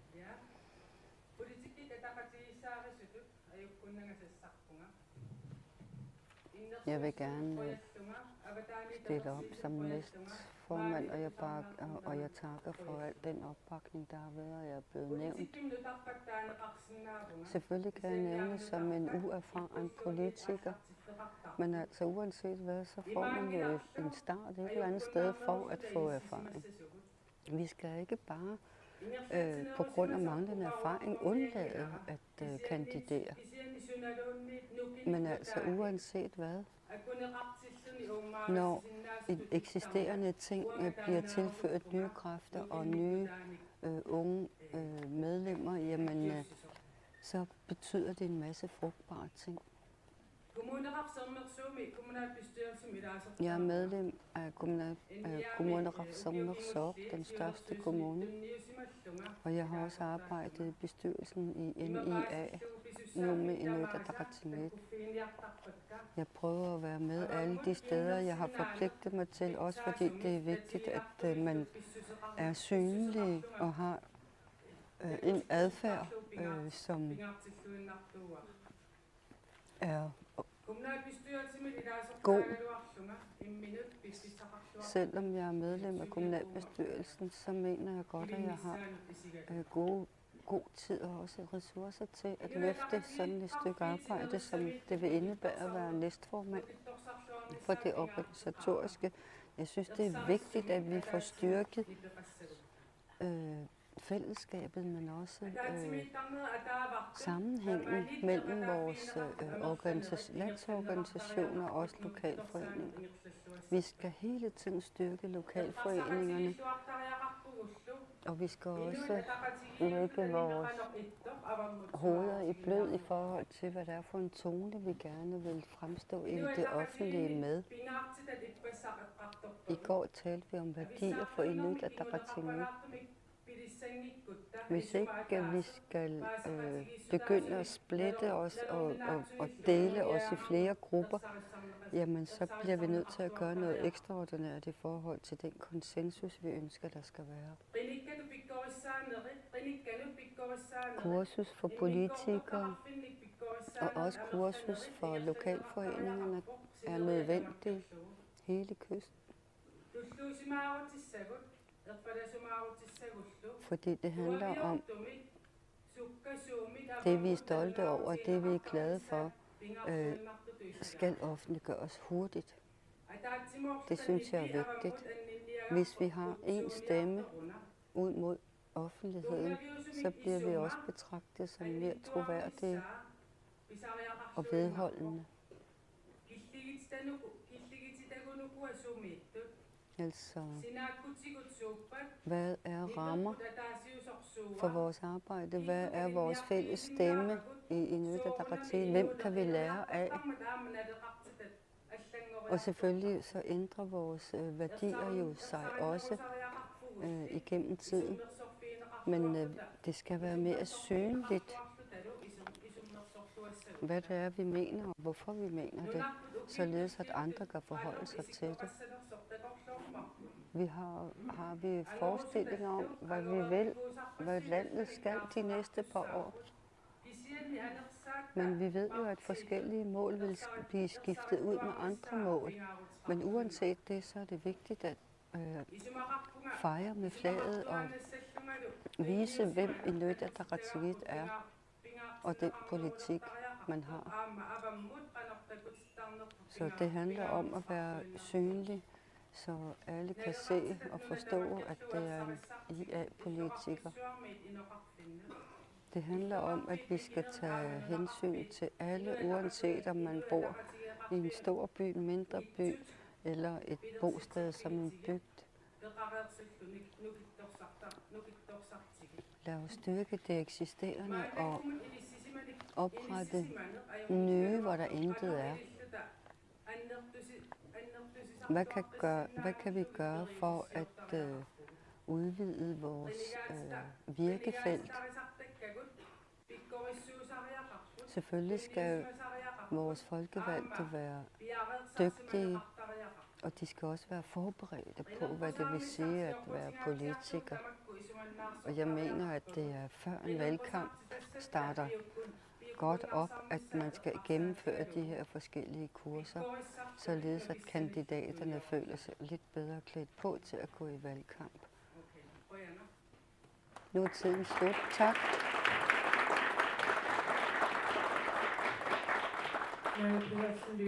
Naja Petersen Løbert. Tak. Og så er det Nivi Heilmann Efremsen, som får de samme minutter. Eller det samme antal minutter.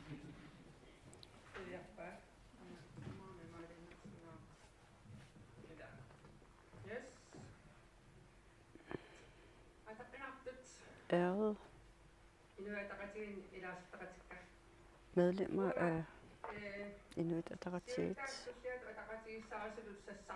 Jeg stiller op som næstformand med det organisatoriske, fordi vi har et godt program, og jeg vil følge de mål, vi har.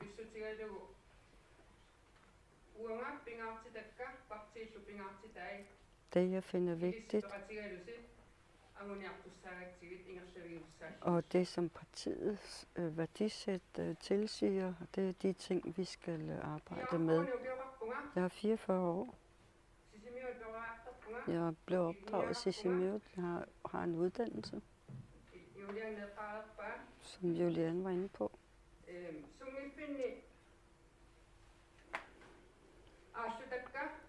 I min fritid har jeg forskellige interesser, politik, sport, foreningsarbejde. Og derudover så finder jeg det vigtigt, at man ser på, hvordan man kan være selvforsørgende, og også at man har en sund livsstil, både mentalt og fysisk. At man er ærlig, og at man respekterer befolkningen, men også at man kan bane vej. Også at man kan styre en økonomi.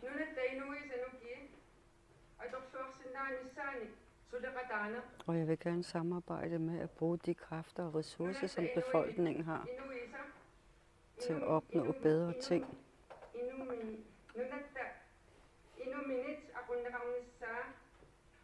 Det er vigtigt, at landet her bliver styret af vores egne mennesker, af vores eget folk. Jeg kan sagtens påtage mig et ansvar. Og når jeg påtager mig et ansvar, så er jeg rigtig god til at samarbejde. Jeg er et åbent menneske. Og det betyder, at jeg kan bane vej for samarbejde med næsten hvem som helst. Fordi jeg er en åben tilgang til tingene. Jeg har også en stor empati for befolkningen og befolkningens kår. Når jeg stiller mig et mål, jeg vil indfri, så gør jeg det ikke alene. Mange ved måske, at jeg dyrker idræt sammen med andre på et højt plan. Og der har jeg lært, at jeg alene ikke kan opnå de mål, som jeg sætter mig for. Jeg bliver nødt til at have nogen, der gør det sammen med, og vi bliver nødt til at drøfte, hvordan vi kommer derhen, og hvordan vi opnår det. Og de evner, jeg har, og det, jeg er god til, er jo noget, jeg bruger også i kommunalbestyrelsen. Og jeg har høstet en del erfaring de sidste par år i forhold til politiske forhandlinger. Så har jeg fornemmet, at den politiske næstformand, eller den organisatoriske næstformand, skal have den daglige nærmest kontakt med lokalforeningerne og lytte til dem, og også varetage de forskellige ting, de fremfører over for hovedbestyrelsen. For eksempel mange af de ting, der blev nævnt i går under seminaret omkring de mindre bosteder.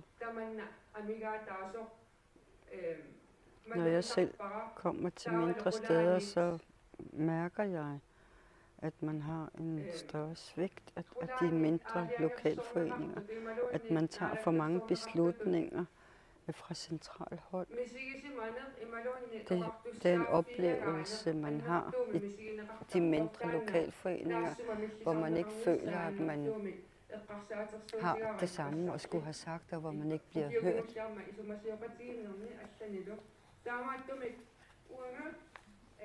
Så som organisatorisk næstformand stiller jeg op, fordi jeg er så rigtig god til at samle folk. Også at indgå kompromiser mellem forskellige parter. Jeg kan også jeg er også god til at have nye og friske tanker på eksisterende velkendte ting. 5 minutter er gået. Tak til Nivi Heilmann. Og nu skal vi igen gennemføre en skriftlig afstemning.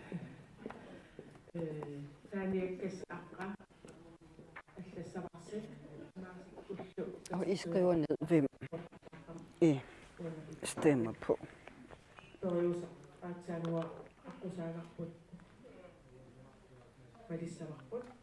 Og imens så slukker tolken lige for lyden her.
Og mig som suppleant.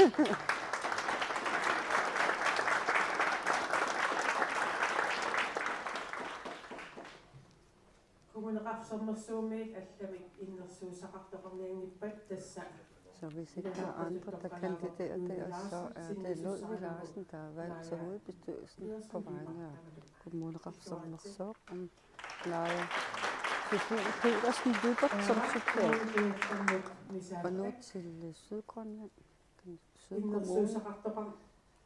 Kommune i Gryde. Nælund. Kommunikationsmængeligt indersund Ramnjak Bibaluk Petersen Jacobsen Larsen. Bibaluk Jacobsen Larsen med suppleant Sofia Olesen.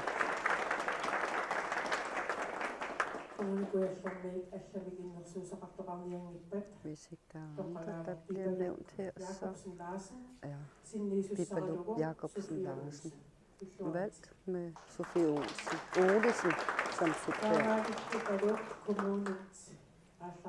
Således har vi valgt kommunernes repræsentanter til hovedbestyrelsen samt deres suppleanter.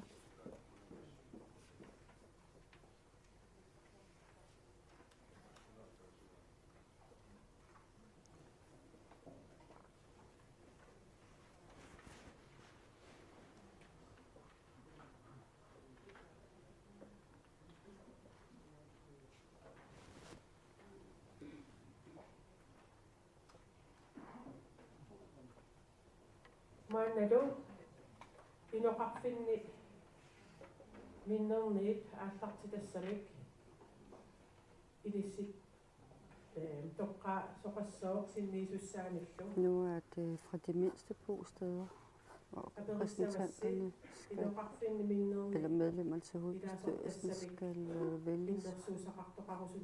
Er der nogen, der vil anbefale nogen eller opstille nogen? Agnete Bertelsen.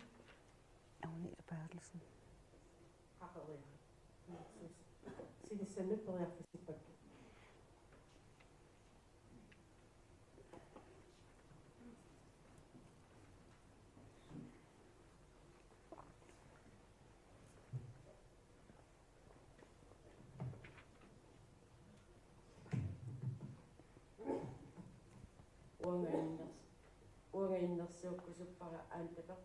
Ante Bertelsen vil jeg gerne foreslå.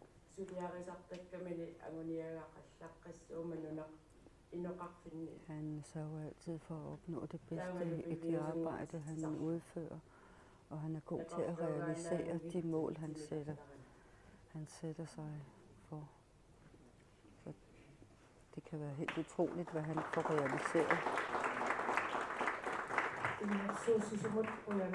Tak.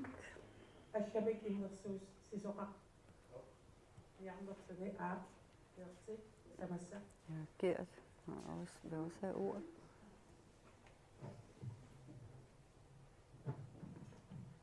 Kommune Rødbælmi, Udagfinde, hvad hedder det? Hans Jeremiasen. Hans Jeremiasen fra Kommune Rødbælmi og Ole Johansen som suppleant.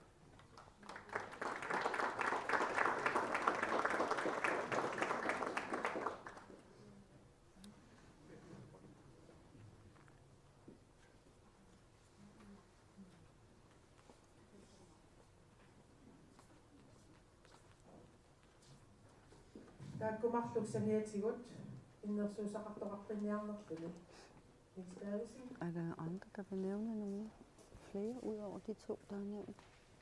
Ante Bertelsen og Hans Jeremiasen. Tak. Fra Renata. Vi vil gerne indstille Edvard Olsen Aronsen.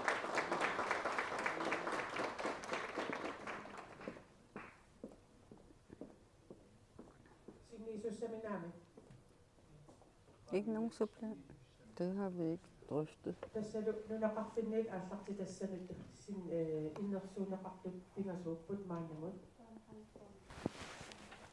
er 3 nævnt til 2 pladser. Jakob. Larsen. Pipaluk Jacobsen Larsen vil have ordet.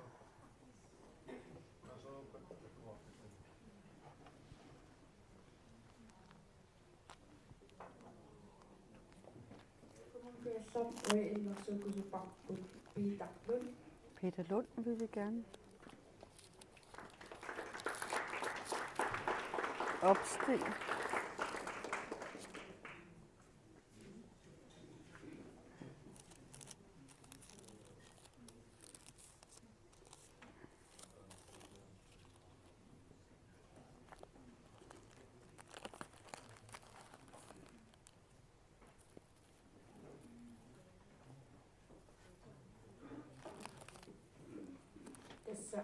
Kaasisussanngorpusi sinniisussatut Kampe.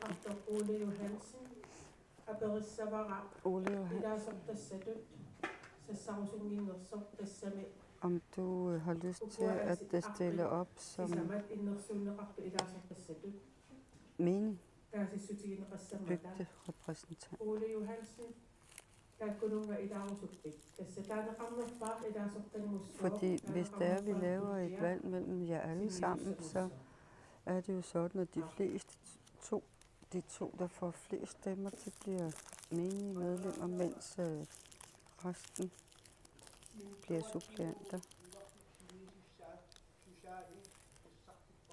Nå, Susanne skal være suppleant til Edvard.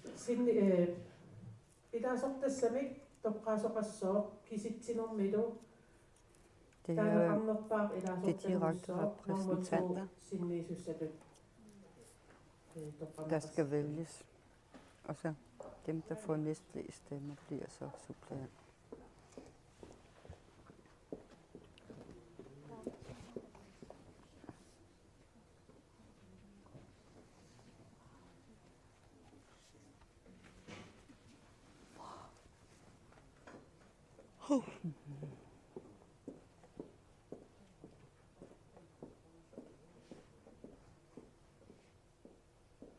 Tässä imaappo ilaasortassatut innersuunneqartut tassaaput Dem, der er anbefalet som repræsentanter. Peter Lund, Edvard Nielsen Aronsen, Anta Bertelsen, Hans Jeremiasen, Gisalo Ole Johansen og Ole Johansen.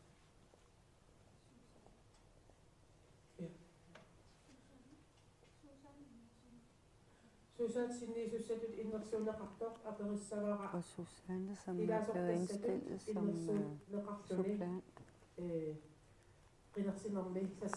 Spørgsmålet er, om hun også vil stille op som menig medlem. Og så kan afstemningen afsløre, hvem der bliver valgt som suppleant, og hvem der bliver valgt til, som direkte medlem.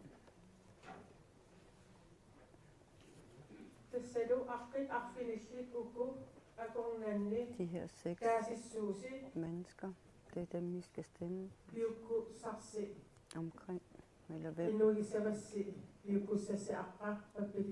Det er en person, vi skal stemme på.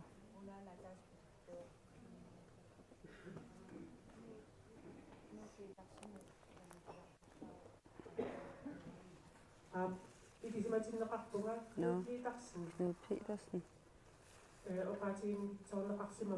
er ikke blevet nævnt, men han kandiderer altså også. Så hans navn skal også på, så det er 7, der kandiderer.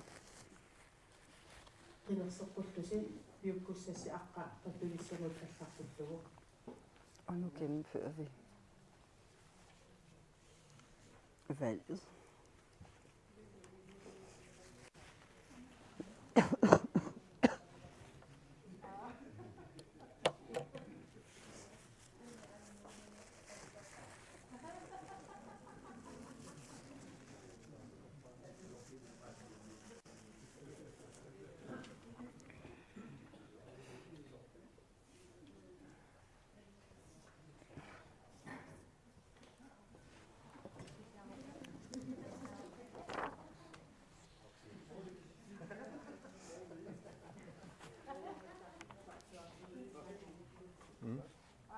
кинеққусаарту маанаа инеқарфимми илуорами таавунтус илангутассуулуллиа уна наюутингитту кинеққусаарсинаани пиннерсуутиссуа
Anita.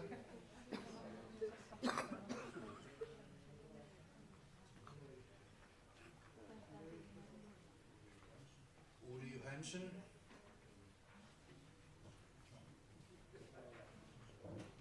Susanne Manuelsen.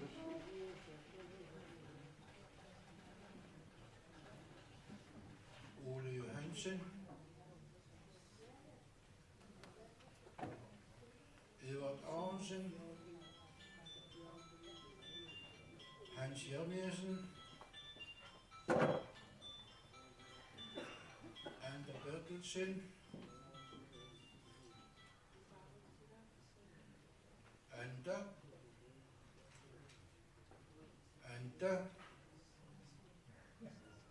Edvard Aarhusen.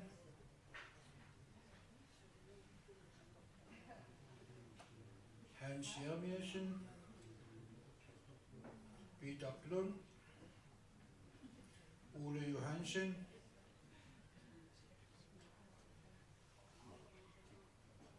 Hans Jermiasen. Knud Petersen. Peter Klund. Hans Jermiasen. Knud Petersen.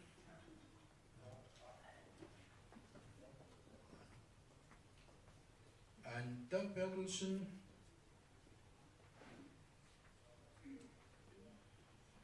Hans Jeremiasen, Edvard Aronsen, Susanne Emanuelsen, Anda,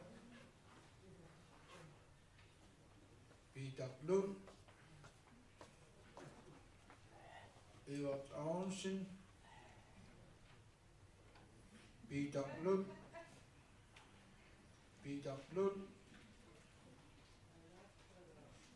Hans Jeremiasen, Edvard Aronsen, Peter Lund,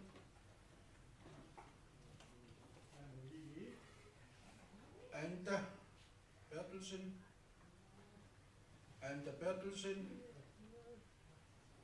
Susanne Emanuelsen, Knud Petersen, Anda Bertelsen,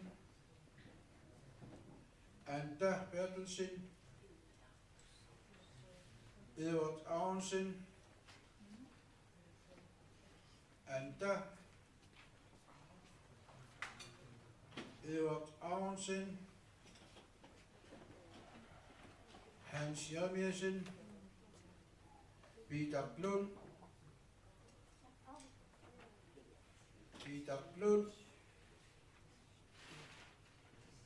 Edvard Aronsen,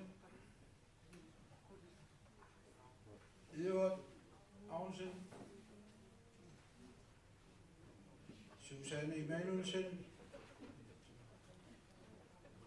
Edvard Aronsen,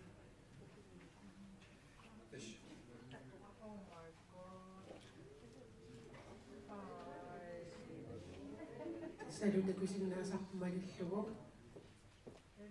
налилиттоқарпо Anda Bertelsen аққанилинник таанеқарпоқ кисалу Edvard Aronsen Hemmelighed for 2 af de foreslåede kandidater.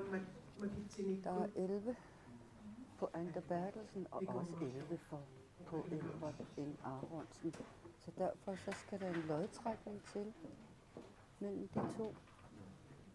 Magitsinnikkut kina sinniisutut ilaasortangussanarsor aaliangerneqartariaqarpoq Og så skal vi jo så maasikkut beslutte for suppleanten, og det skal også være ved lodtrækning.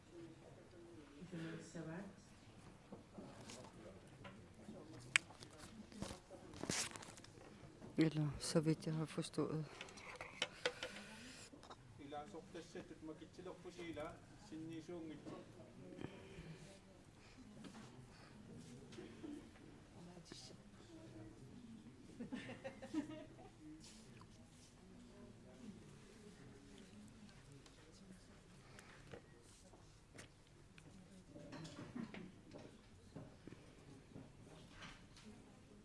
Det er bygdernes repræsentant, der skal være med menigt medlem i hovedbestyrelsen.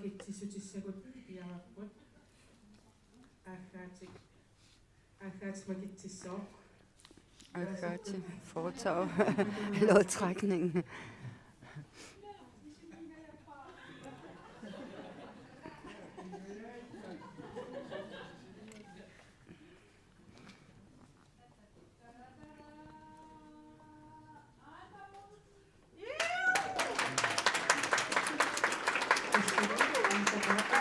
Det var Anda Bertelsen, der blev trukket ved lodtrækning.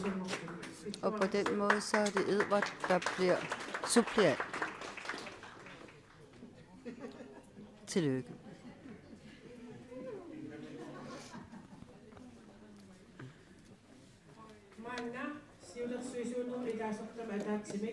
Og så er det så et enkelt medlem til hovedbestyrelsen, som skal vælges. Der er kommet 2 forslag af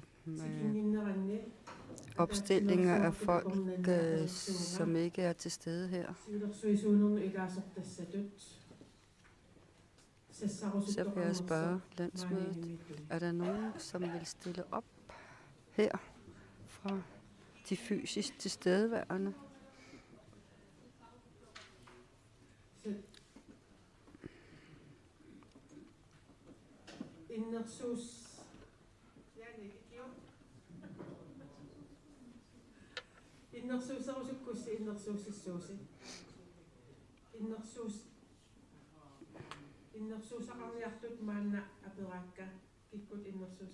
Jeg vil gerne høre, hvem vil have mikrofonen og få ordet til at opstille nogle kandidater. Naja Sofie. Naja Lund, Naja Sofie. Måske går det hurtigere ved at lade mikrofonen gå rundt. Jeg fik ikke det tredje navn. Ja, det var Jacobsen Larsen.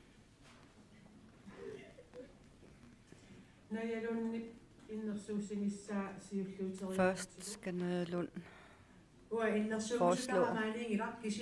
Det er en person, der ikke er her, men jeg har talt med vedkommende. Og det er Johan Lange fra Kangerlussuaq, som selv ønsker at stille op. Vedkommende har vi været samarbejdet med flere år. Desværre kan han ikke være her til dag, men til trods for det, så vil jeg gerne anbefale ham. Så er det Naja Sofia, der vil foreslå en. Ujo Petersen, medlem af kommunalbestyrelsen i Kommunalreformsorg.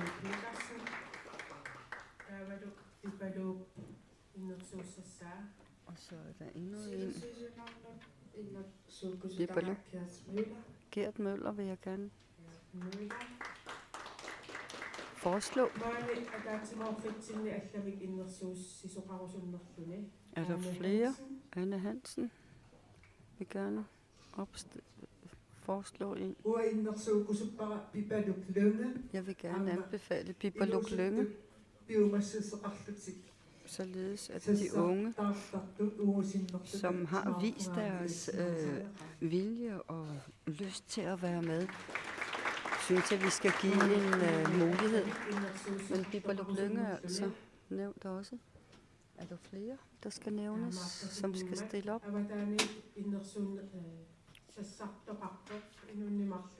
Der er 2, som ikke er til stede, som er blevet foreslået.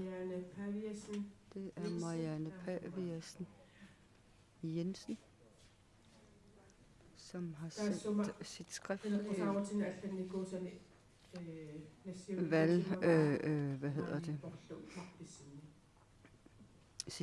sin baggrund for at stille op til valget. Den har hun sendt til alle sammen. Og derudover er det også Avara Olsen, borgmester i Kommunalreformsorg i øjeblikket. Hun har lavet en video på sit kandidatur.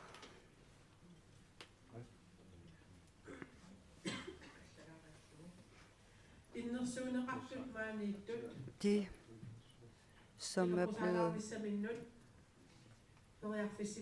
nævnt her som kandidater, så vil jeg gerne høre, om dem, der er til stede her, vil benytte sig af de 2 minutter, de får til rådighed for at sige nogle små ting. Så er det Gert Møller. Jamen, det vil han gerne. Og vil Bibaluk Lynge også bruge 2 minutter? Jamen, vi tager Gert først.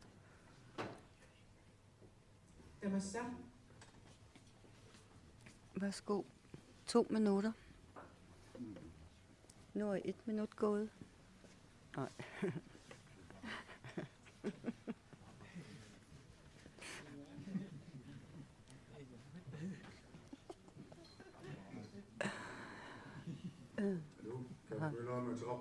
Jeg hedder Gert Møller.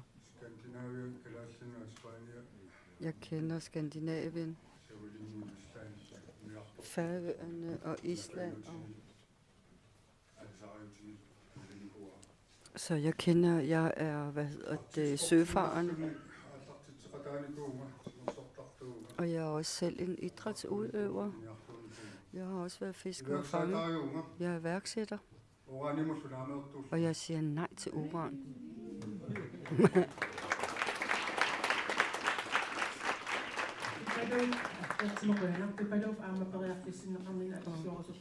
Bibaluk Lynge, som jeg også har foreslået, vil også gerne bruge sine 2 minutter. Jeg har sagt det, jeg gerne vil sige, da jeg kandiderede til en anden post. Og nu har vi jo selvfølgelig set, hvad Marianne Paviersen Jensen har fremsendt, men nu er det så Avarak fra Nuuk, som har indspillet sit valgkamp, han har sagt. Jeg håber, I har det godt. Desværre kan jeg ikke være med, fordi at vi havde planlagt vores familieting, inden det blev besluttet, at man skulle holde landsmøde i Asia. Jeg har besluttet, at jeg gerne vil stille op som medlem til hovedbestyrelsen. Jeg blev borgmester for 2 år siden, og på den måde har jeg også vist, at jeg kan påtage mig et ansvar, og at jeg kan være inkluderende og er god til at indlede samarbejder. Det kan man jo blot se på, hvad man har opnået her i Kommune Qaaqsuarsuaq. Jeg har arbejdet i Inuit Ataqatigiit i kommunalbestyrelsen i Sydgrønland, men også i Nuuk. Jeg har været formand for ungdomsafdelingen og været medlem af hovedbestyrelsen i organisationen. Så over 10 års erfaring har jeg med mit politiske virke og mit engagement i Inuit Ataqatigiits parti og politiske mål. Det vigtigste det er jo i forhold til vores værdisæt, at man har et tydeligt lederskab, man er inkluderende over for alle, men også at man finder det vigtigt at lade alle medlemmer og andre følge minutiøst med i, hvad der foregår, med at informere regelmæssigt.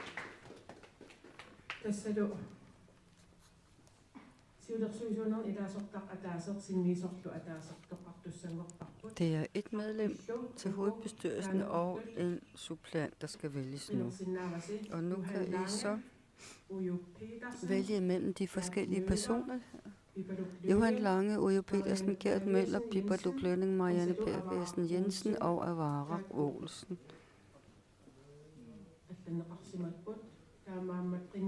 Så jeg anmoder jer om at skrive, hvem I stemmer på. Ej, eller en enkelt. Det er kun en, I skal skrive. Og når stemmerne bliver talt op, så er det den, der har flest stemmer, der bliver medlem, mens den næstfleste, der er blevet stemt på, bliver suppleant.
Илисартатораниаярпо.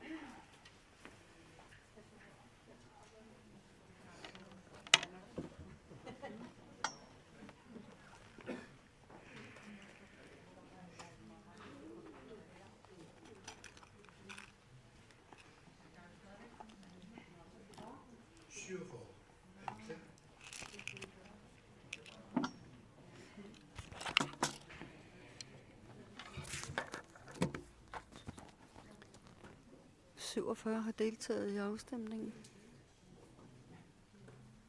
Eller i valget. Johan Lange. Og nu kommer optællingen. Olsen. Ibaluk Lyngge. Ojo. Ibaluk Lyngge. Ibaluk Lyngge. Ibaluk Lyngge. Ibaluk Lyngge. Avarok Olsen.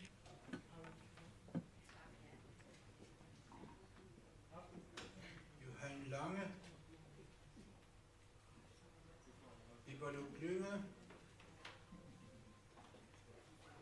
Ibaluk Lyngge. Ibaluk Lyngge. Ibaluk Lyngge. Hej. Hej. Ibaluk Lyngge. Nej, men der er sådan ikke nogen flammer. Ibaluk Lyngge. Akisui. Ibaluk Lyngge. Ah. Ibaluk Lyngge. Osuk, har plukket mere. Marianne Jensen i Jensen. Ibaluk Lyngge.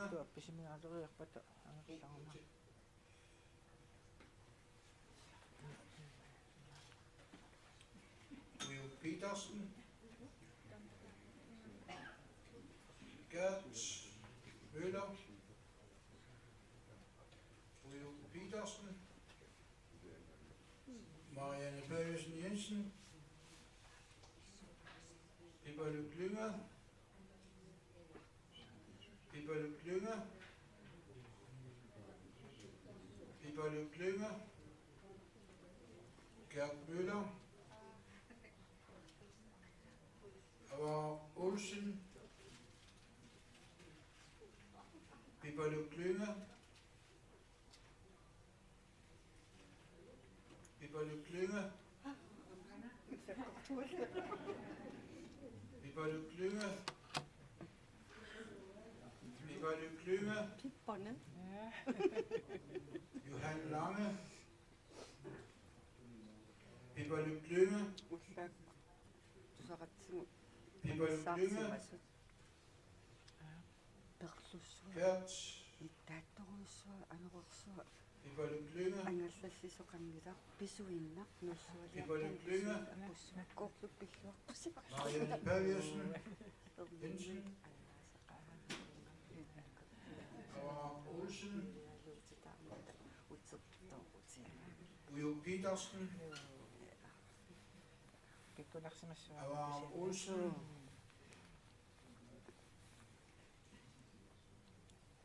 Avar Olsen.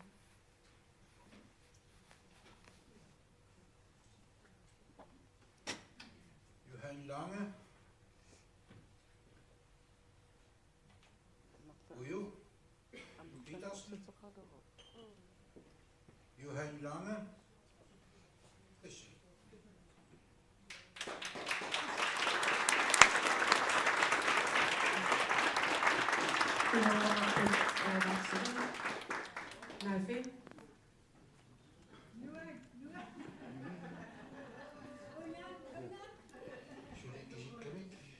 Nå, de er ikke færdige med at tælle endnu.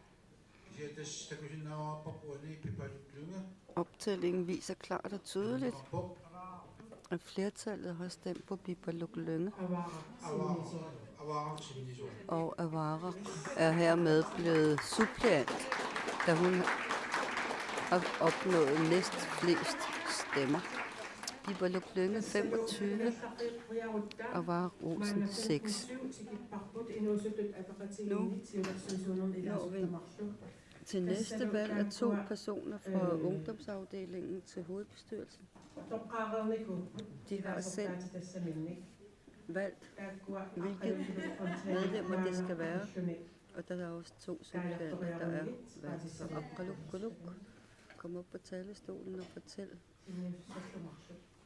hvem de 2 hovedbestyrelsesmedlemmer skal være fra ungdomsafdelingen. Tak. Vi vil gerne sige tak for Inuusuttut Inuit Ataqatigiit, for at vi kan deltage her. Vi får meget ud af det.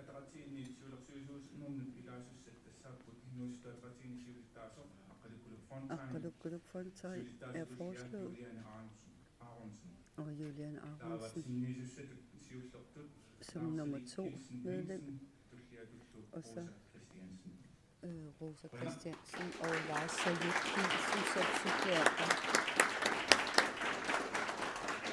Og dem skal der ikke stemmes om, da de har stemt om dem i ungdomsafdelingen. Inuusuttut Ataqatigiit.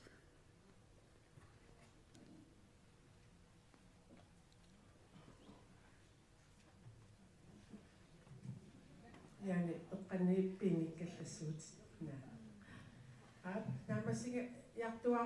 Vi er ved at nå inden, men tak Akkaluk Fontaine for fremførelsen. Nu skal vi i gang med punkt 16. Så ved vi jo godt, at dem, der bliver valgt til hovedbestyrelsen, og vi ved jo, at det er i deres midte, eller at det er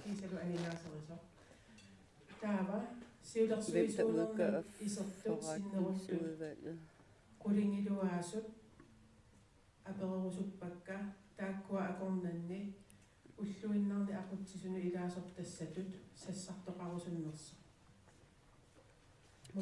Udover de fødte medlemmer, så skal der være ekstra fra hovedbestyrelsen. Altså, jeg plejer ellers at være meget tilbageholdende med at blande mig. Men vi bliver nødt til at gøre det, som vi har besluttet, nemlig at vi følger vedtægterne. Der er 5 i forretningsudvalget, der er 3 mænd i forvejen, og vi har jo i vores vedtægter et krav om, at der skal være en ligelig fordeling, så vidt muligt, mellem kønnenes repræsentation.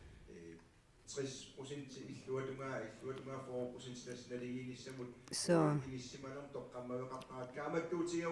jeg vil godt opfordre, at landsmødet selv skal beslutte det.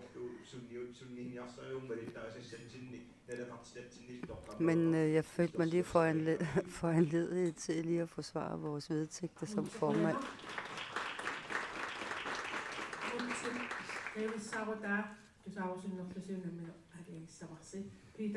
I skal selv gå op med jer selv, om I vil lytte til. Hvad sagde han? Vi hørte ikke, hvad han sagde. Peter Olsen.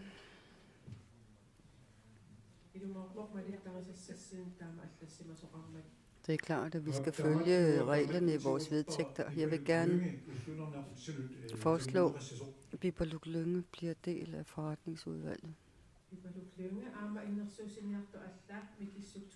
Og Miki Suk-Thomasen har vi vil gerne indstille Regine N. Bistrup.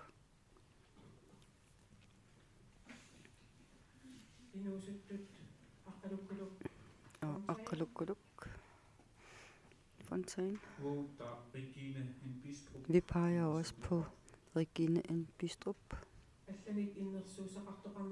Er der andre, der vil nævne flere kandidater?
No.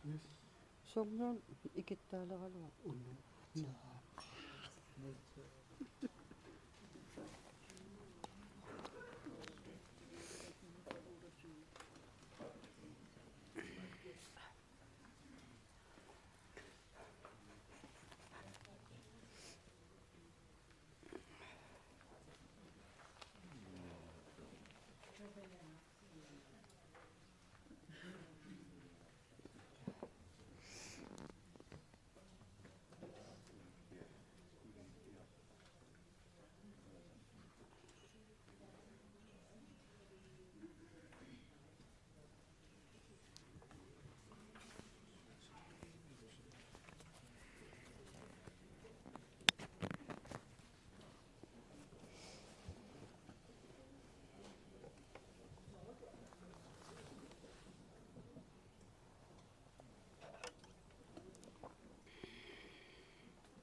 I Saksen.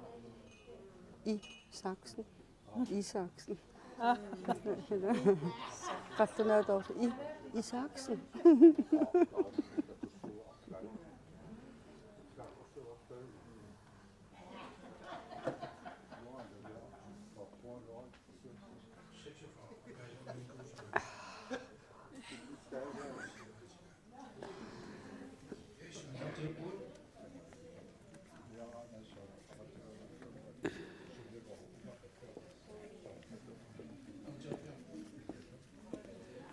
Regina. Optællingen er i gang. Regina. Nu er optællingen i gang. Ja. De to sidste, der skal vælges til eller til forretningsudvalget. Regina.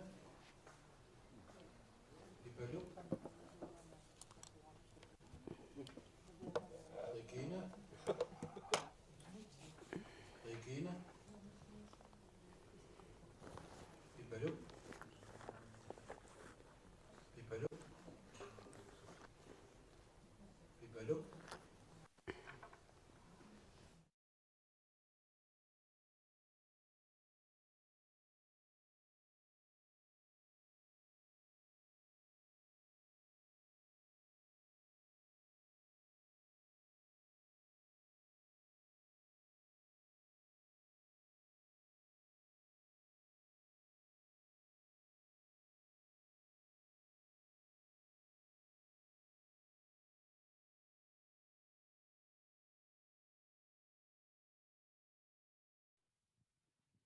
Regina. Regina. Bipaluk. Bipaluk.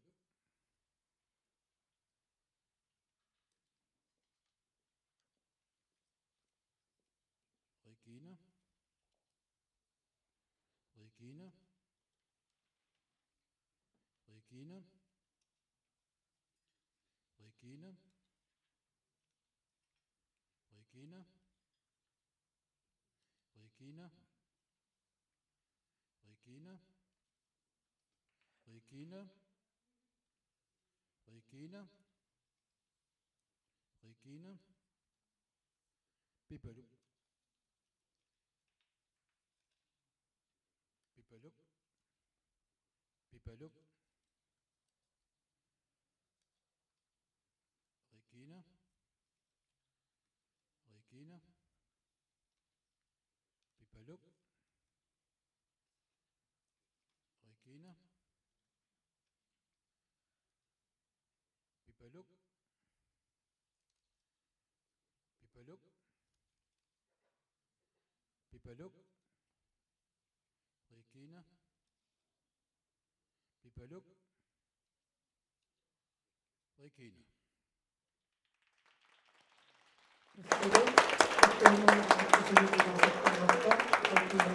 Regina N. Bistrup er hermed valgt til forretningsudvalg og suppleant er herefter Pippa Lukman. Vi er færdige med de forskellige valg.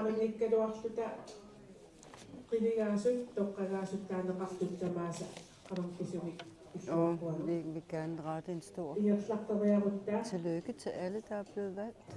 Både de genvalgte og de nyvalgte.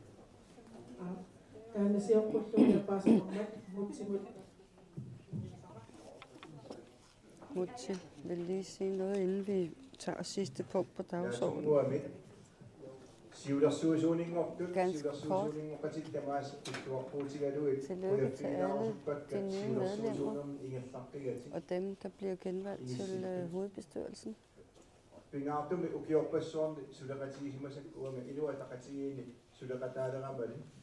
Jeg har arbejdet i Inuit Ataqatigiit i rigtig mange år. Jeg har arbejdet med Anne Hansen og også Agnete, eller Agathe Fontane.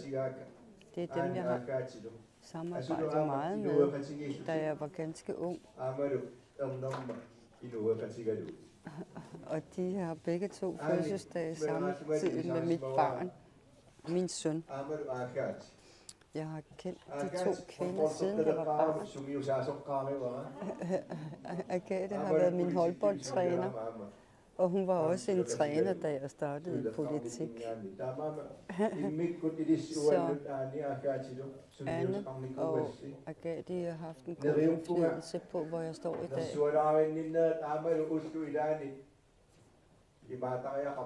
Jeg håber, at det der med at præcisere nogle forskellige ting vil fortsætte, ikke bare her, men i det daglige.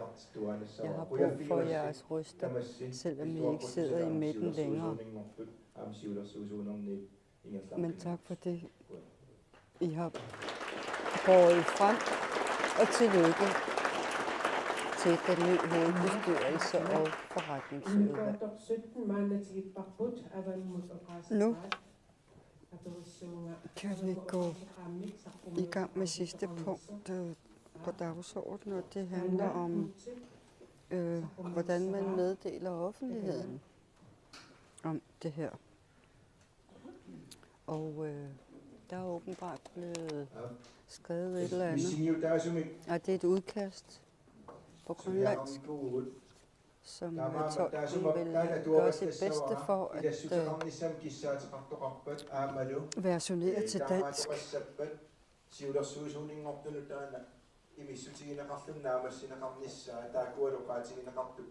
Jeg mener, at udkastet er noget, som den nye hovedbestyrelse skal skrive under på. Det ordinære landsmøde for Inuit Ataqatigiit har følgende udmelding fra landsmødet 2024.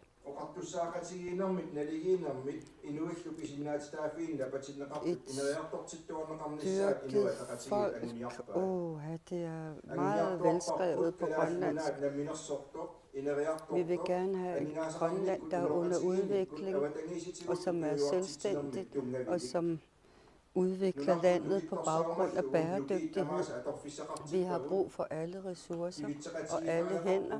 Vi skal løfte i flok, fordi hvis der er, vi er flere, der er med til at udvikle landet og også bruge og udnytte vores demokrati, jamen så får vi et bedre land. Vi har styrker i vores forskelligheder også, og dem skal vi bruge konstruktivt. Vi vil gerne arbejde for, at samfundene får forbedringer, og at vi høster nogle gode ting, så samfundet kan blive endnu bedre velfunderet. Vi vil også som hovedbestyrelse sætte streg under disse ting med hensyn til sociale udfordringer og problemer, som for eksempel misbrug af alkohol og misbrug af seksuelt af børn og unge. Vi bliver nødt til at gøre, hvad vi kan for at forebygge inden for de her områder, fordi det, der er vigtigt, det er, at vi herfra siger, at vi vil gøre alt for at bekæmpe de dårligdomme, der er. Og til sidst, så skal vi sikre, at vores børn og unge har sunde omgivelser og et sundt og godt liv, og også at de har gode undervisningsforhold, og vi vil forbedre både folkeskole og også uddannelsesmuligheder, for det, der er vigtigt, er, at alle har mulighed for at få sig en uddannelse. For uanset hvem det er, der bor her til land, så skal vi have gode muligheder. Det, der er vigtigt, det er, at ingen føler sig udenfor. Det, der er vigtigt, det er, at vi giver alle en følelse af, at alle er med, og ingen skal holdes udenfor, men at vi alle flygter i flok.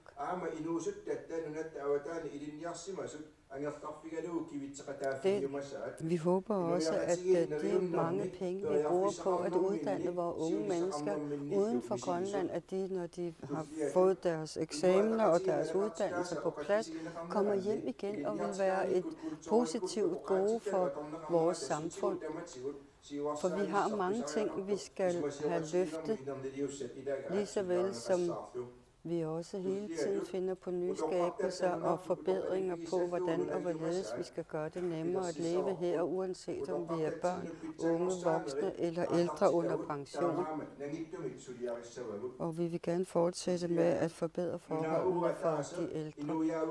Vi er et folk her til lands, som har et mål for vores land og befolkning, og hvis vi er i fællesskab med hinanden, uanset om vi kommer fra øst, vest, syd eller nord, så er der brug for os alle sammen, og vi har brug for, at vi er sammen om det. Og vi vil også gerne gøre det bedre for kulturens folk, at kunne skabe sig et levebrød ud fra kunst og kultur. Der er masser af muligheder, så lad os udnytte og benytte os af de her forskellige kompetencer og evner, det åndrige folk har her i Grønland. Det er også vigtigt, at vi samarbejder tættere med vores stammefrænder i Canada, Alaska og i Chukotka. Det, der er vigtigt, det er, at vi uden at skulle flyve rundt om hele verden, kan komme over til vores stammefrænder meget nemmere. Og det er også et af de mål, vi har sat os for, at vi kan komme over hos hinanden på en nemmere måde, for det er vigtigt, at vi kan være med til at hjælpe hinanden med at styrke befolkningerne. Vi skal også have virkelysten og modet til at gøre, hvad vi kan for vores land, men også for resten af verden. For vi er jo del af verdenssamfundet. Inuit Ataqatigiit er imod oprustning. Inuit Ataqatigiit er imod væbnet krig, og det vil vi fastholde, og vi vil hele tiden arbejde for at skabe fred. Og det vil vi altid gøre. Vi bliver nødt til at have modet og være beslutningsdygtige. Fordi hvis vi skal have en god indflydelse på udviklingen, så er det jo os, der skal gøre noget, og som skal realisere tingene, uden at sætte lid til folk udefra. Og med hensyn til de indtægtsgivende erhverv, vi allerede har, så er det jo dem, vi skal udvikle endnu mere på, så vi kan få en endnu mere udnyttelse af alle de ressourcer, vi har i større omfang, end vi gør i dag. Og det er det, der er vigtigt at arbejde videre med. Med hensyn til et stærkere demokrati og nærdemokrati, så er det noget, vi alle sammen har brug for. Både beslutningstagere, men også de almindelige borgere. Det, der er vigtigt, det er, at det enkelte menneske føler, at magthaverne er tæt på, at beslutningstagerne er til at mødes med. Og det er også vigtigt for os, at det forbliver med at være sådan. Med hensyn til de små bosteder, vi har, hvor vi har bestyrelser for bygderne, men de har ikke nogen beføjelser som sådan, og det ønsker vi at ændre på. Det skal være sådan, at de mindre bygder også selv skal have lov til at beslutte omkring egne forhold. Det er den måde, vi debatterer tingene på, som er kompromissøgende, og den skal vi fortsætte med, fordi uenighed kan jo vi altid diskutere, men vi skal finde det, vi er enige om og kan løfte videre. Og vi skal samarbejde med de andre, for eksempel i kommunalbestyrelserne, men også i bygdebestyrelserne.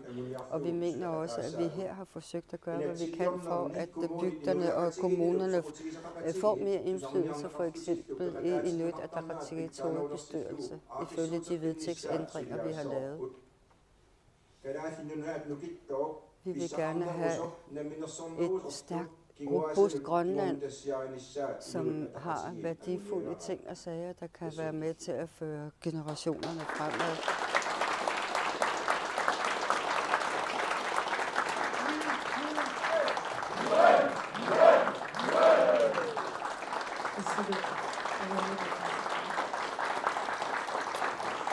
Det var overlyden på udkastet til udmeldingen fra omverdenen.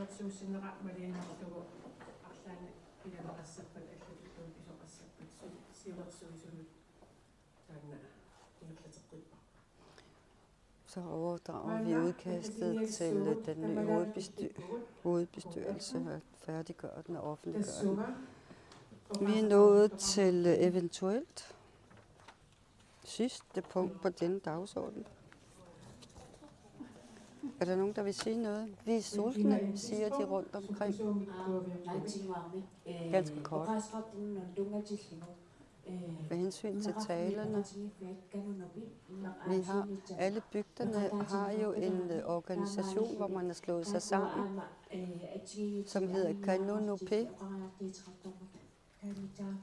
Så jeg vil godt opfordre til, at man også lytter mere til bygdernes landsorganisation.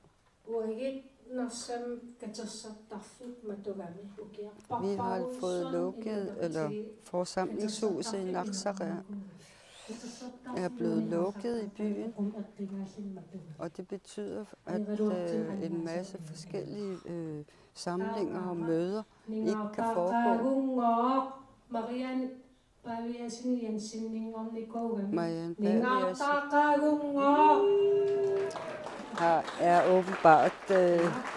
har åbenbart indgået et giftermål, så hun er nu hedder den Jensen til efternavn. Altså, der er en masse store is i Sydgrønland, som besværliggør livet og sejlads og alt muligt. Så kan man ikke springe det is væk, altså.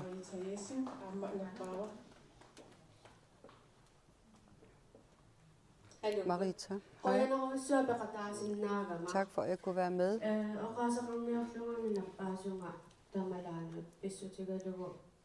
Jeg beder om ordet, fordi at de forskellige ting, I snakker om, er rigtig godt at høre på, men jeg mangler at høre noget. Så jeg håber, jeg kan inspirere jer til, at de måske også har nogle punkter, der vedrører forbedringer af personer med handicap. Især når man tænker på de mindre bosteder og større steder, der er alt for mange barrierer og forhindringer for mennesker med handicap.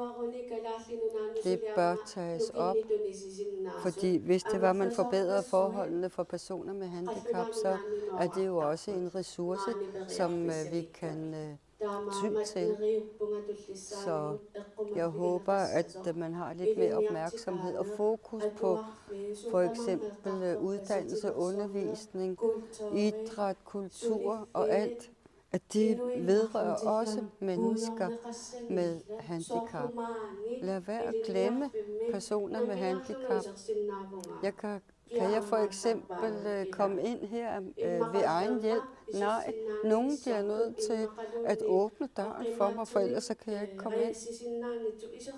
Så er der også andre, hvor dørene er rigtig tunge, og hvor man ikke har kræfter nok til at åbne døren. Altså sådan nogle ting bliver man nødt til at gøre nemmere for personer med handicap. Vi kæmper hver eneste dag. Der er mange mennesker med handicap, der aldrig siger noget, men vi kæmper og kæmper. Selv i det stille, så jeg håber, I kan tage min opfordring til jer.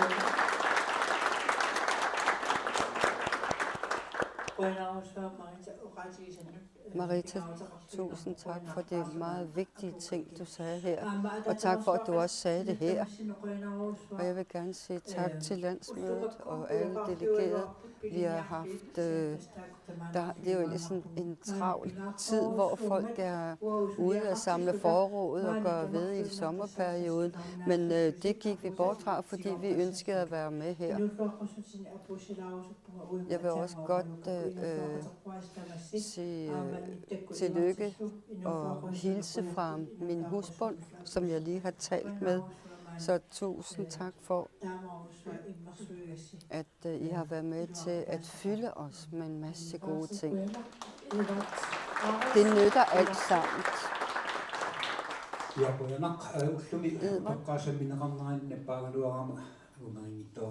Jeg kom ikke til, da vi snakkede ældre. I foråret havde man i Inatsisartut taget et skridt,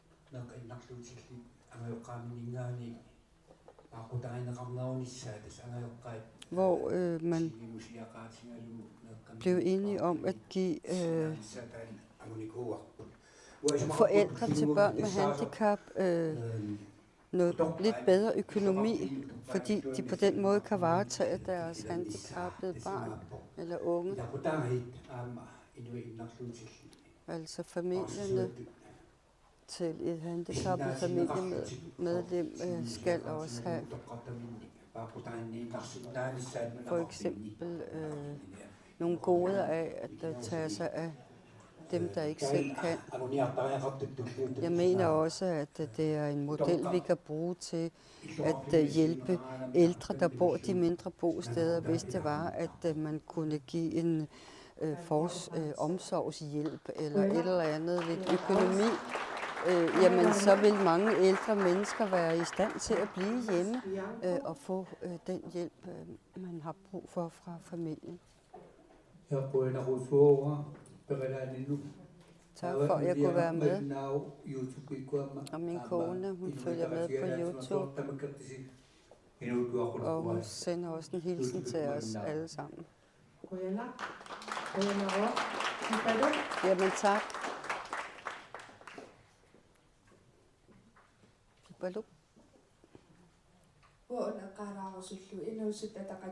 Med hensyn til ungdomsafdelingen. Jeg anede ikke, at de havde valgt deres medlemmer til hovedbestyrelsen. Jeg er medlem af Inuit Ataqatigiit, altså ungdomsafdeling, men jeg anede ikke, at der var valg. Så jeg vil gerne blive informeret om, hvem og hvordan og hvorledes der kan deltage i valget af ungdomsafdelingens repræsentanter til hovedbestyrelsen. Hans Davidsen. Det er fra Kangerlussuaq, der sendes en hilsen med hensyn til de store lufthavne, der bygges. Er der jo mange, der skal flytte væk fra Kangerlussuaq, og jeg vil gerne sige tak for det gode samarbejde, der har været med den nærmeste kommune, eller den kommune, hvor Kangerlussuaq ligger, nemlig Qaqqada Kommune. Jeg vil også gerne sige tak for min deltagelse her.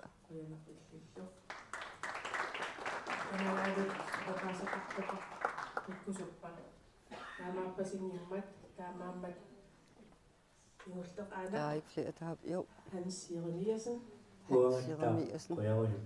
Jeg vil også gerne sige tak. Hvor er det dejligt at se jer alle sammen. Jeg kan godt lide den der lille hund. Og ham, der sidder ved siden af mig, han kommer fra Agunnar. Vi kalder det dem, der kommer fra himlen.